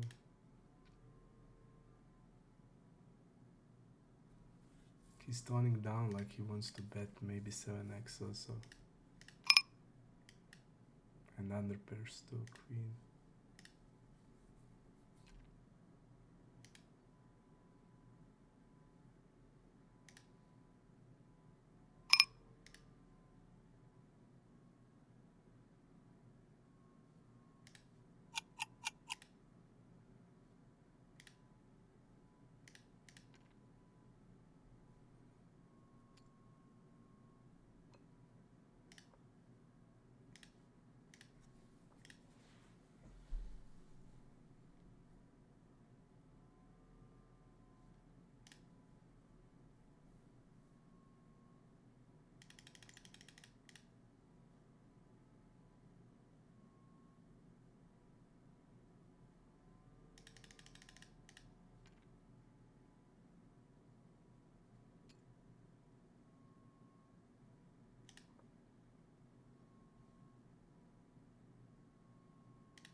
I'm going 1/3. Check is also okay.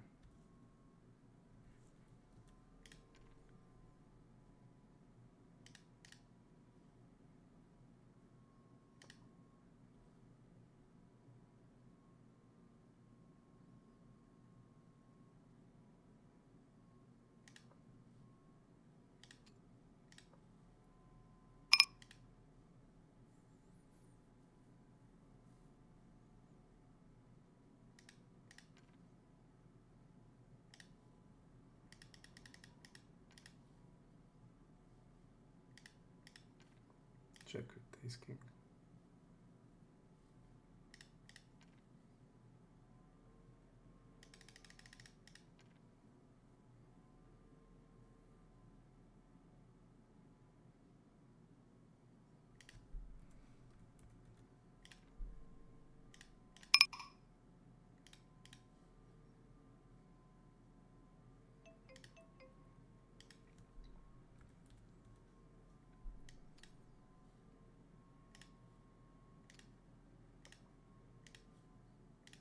We're gonna open force.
Let's go with this size.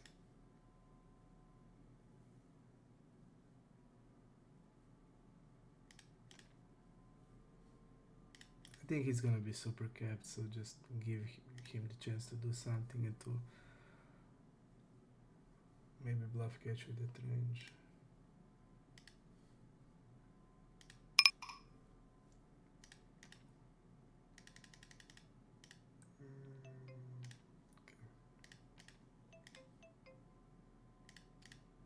We have also jacks. I think we can bet jacks also with block river. They are super capped in that line, so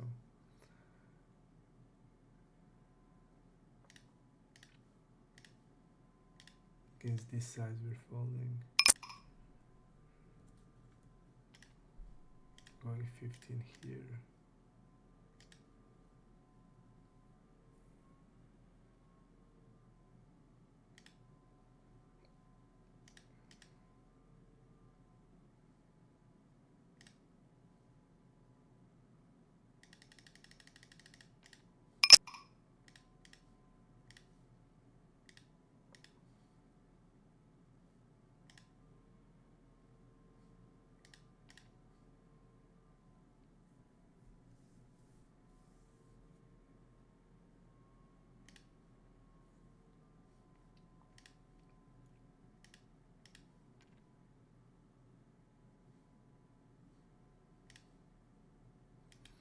Let's go 6.3, table number 4.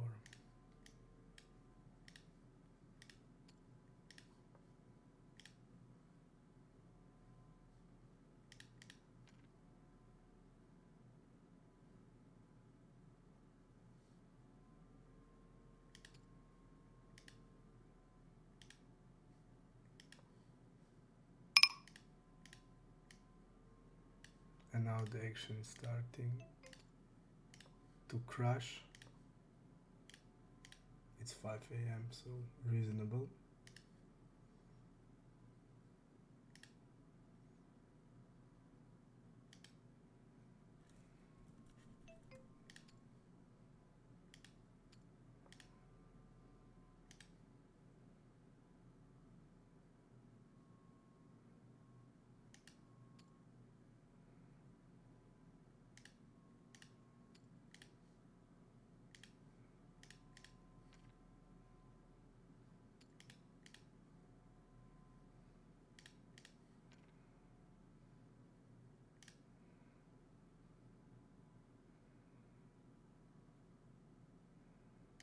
Let's go have. No! I wanted to bet half.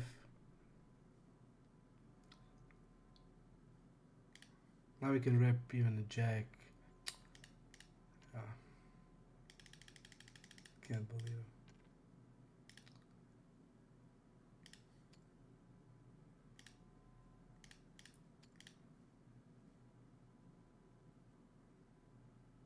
Hate the misclick there. Ah,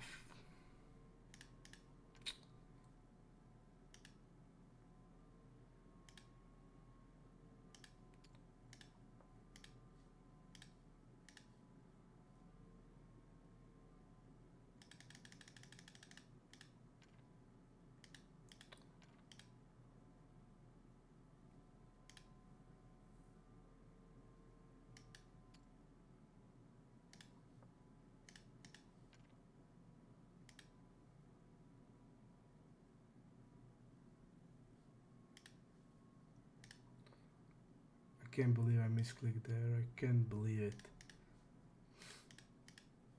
Insane. I'm just thinking about the side which I want to use. Maybe like overbet. I'm just gonna call here.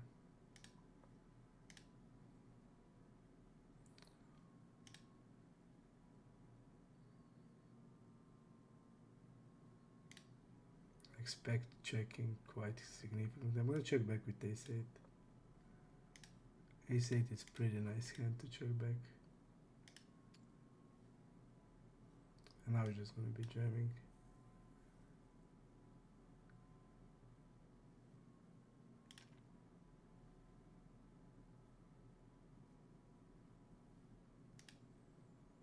Yeah, this is I really like how I play this hand. Really like it.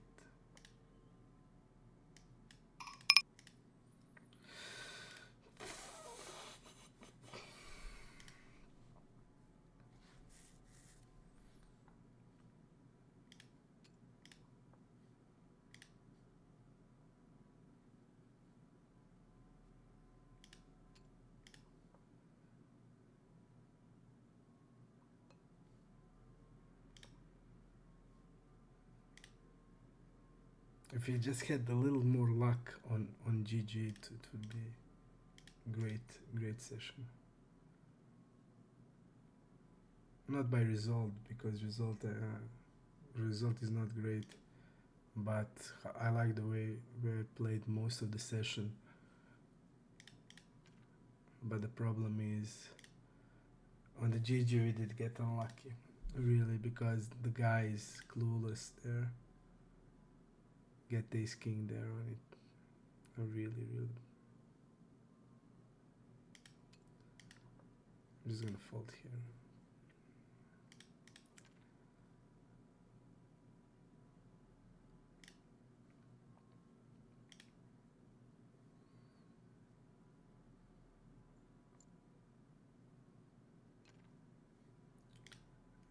Jack 7 suited.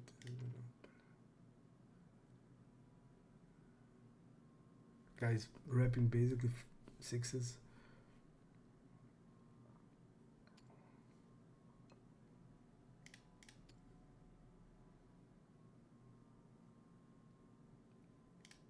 This guy can have full.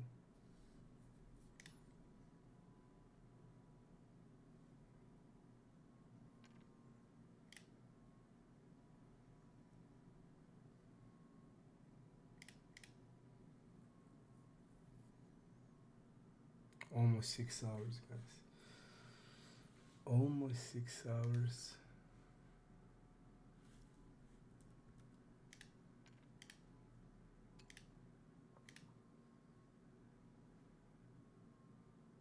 I think I will have to close the sesh.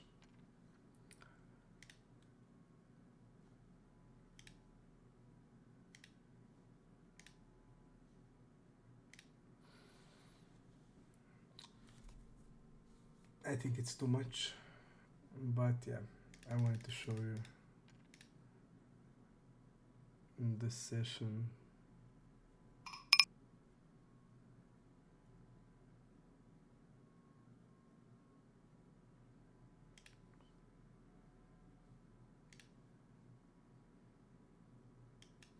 King Queen is called. I think we're donking a bit here.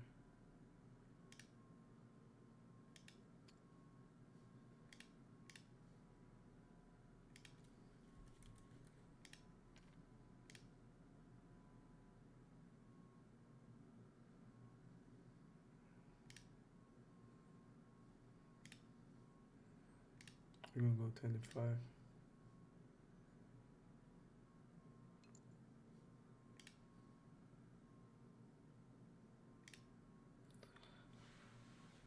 We're gonna close it, guys, for today. After this, I hope you did enjoy. If you did, please like the video, and please tell me in the comment what you want to see next. I will do my best to do it. And if you're interested in that max exploit pool of the GG network, where I will be showing you how to exploit that pool and what you need to do, tell me if you want to see that, and tell me, do you want me to also go in the bigger limits? Because here, if we do it 200, it's gonna include Rush&Cash. So basically it's on you. Let's play this one more.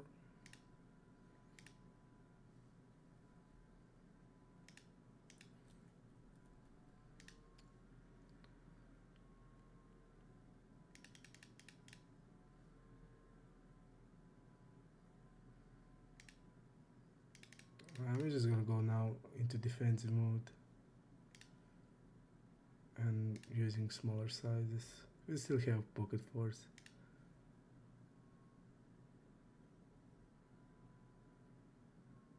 And river we're gonna go also in like this size. I think it's okay.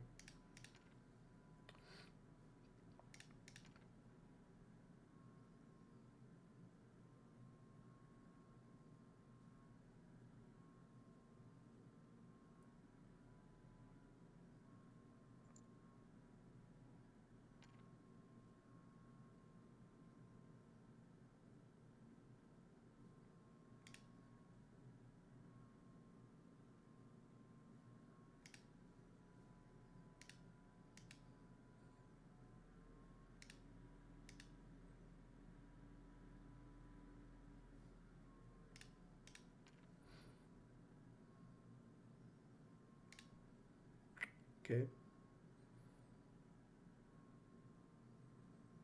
I like it. And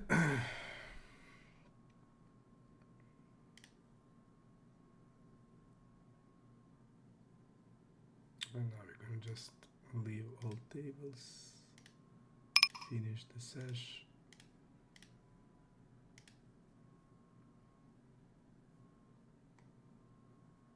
Okay.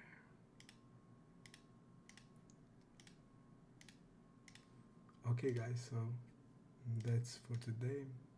Our result of the day is 1.55.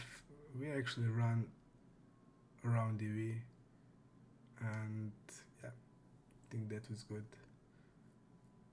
So thank you for watching, and just tell me if you want what you want to see, and if you like the video, please like it. And I see you next time. I think it will be after I come from the entity tournament. So thank you guys.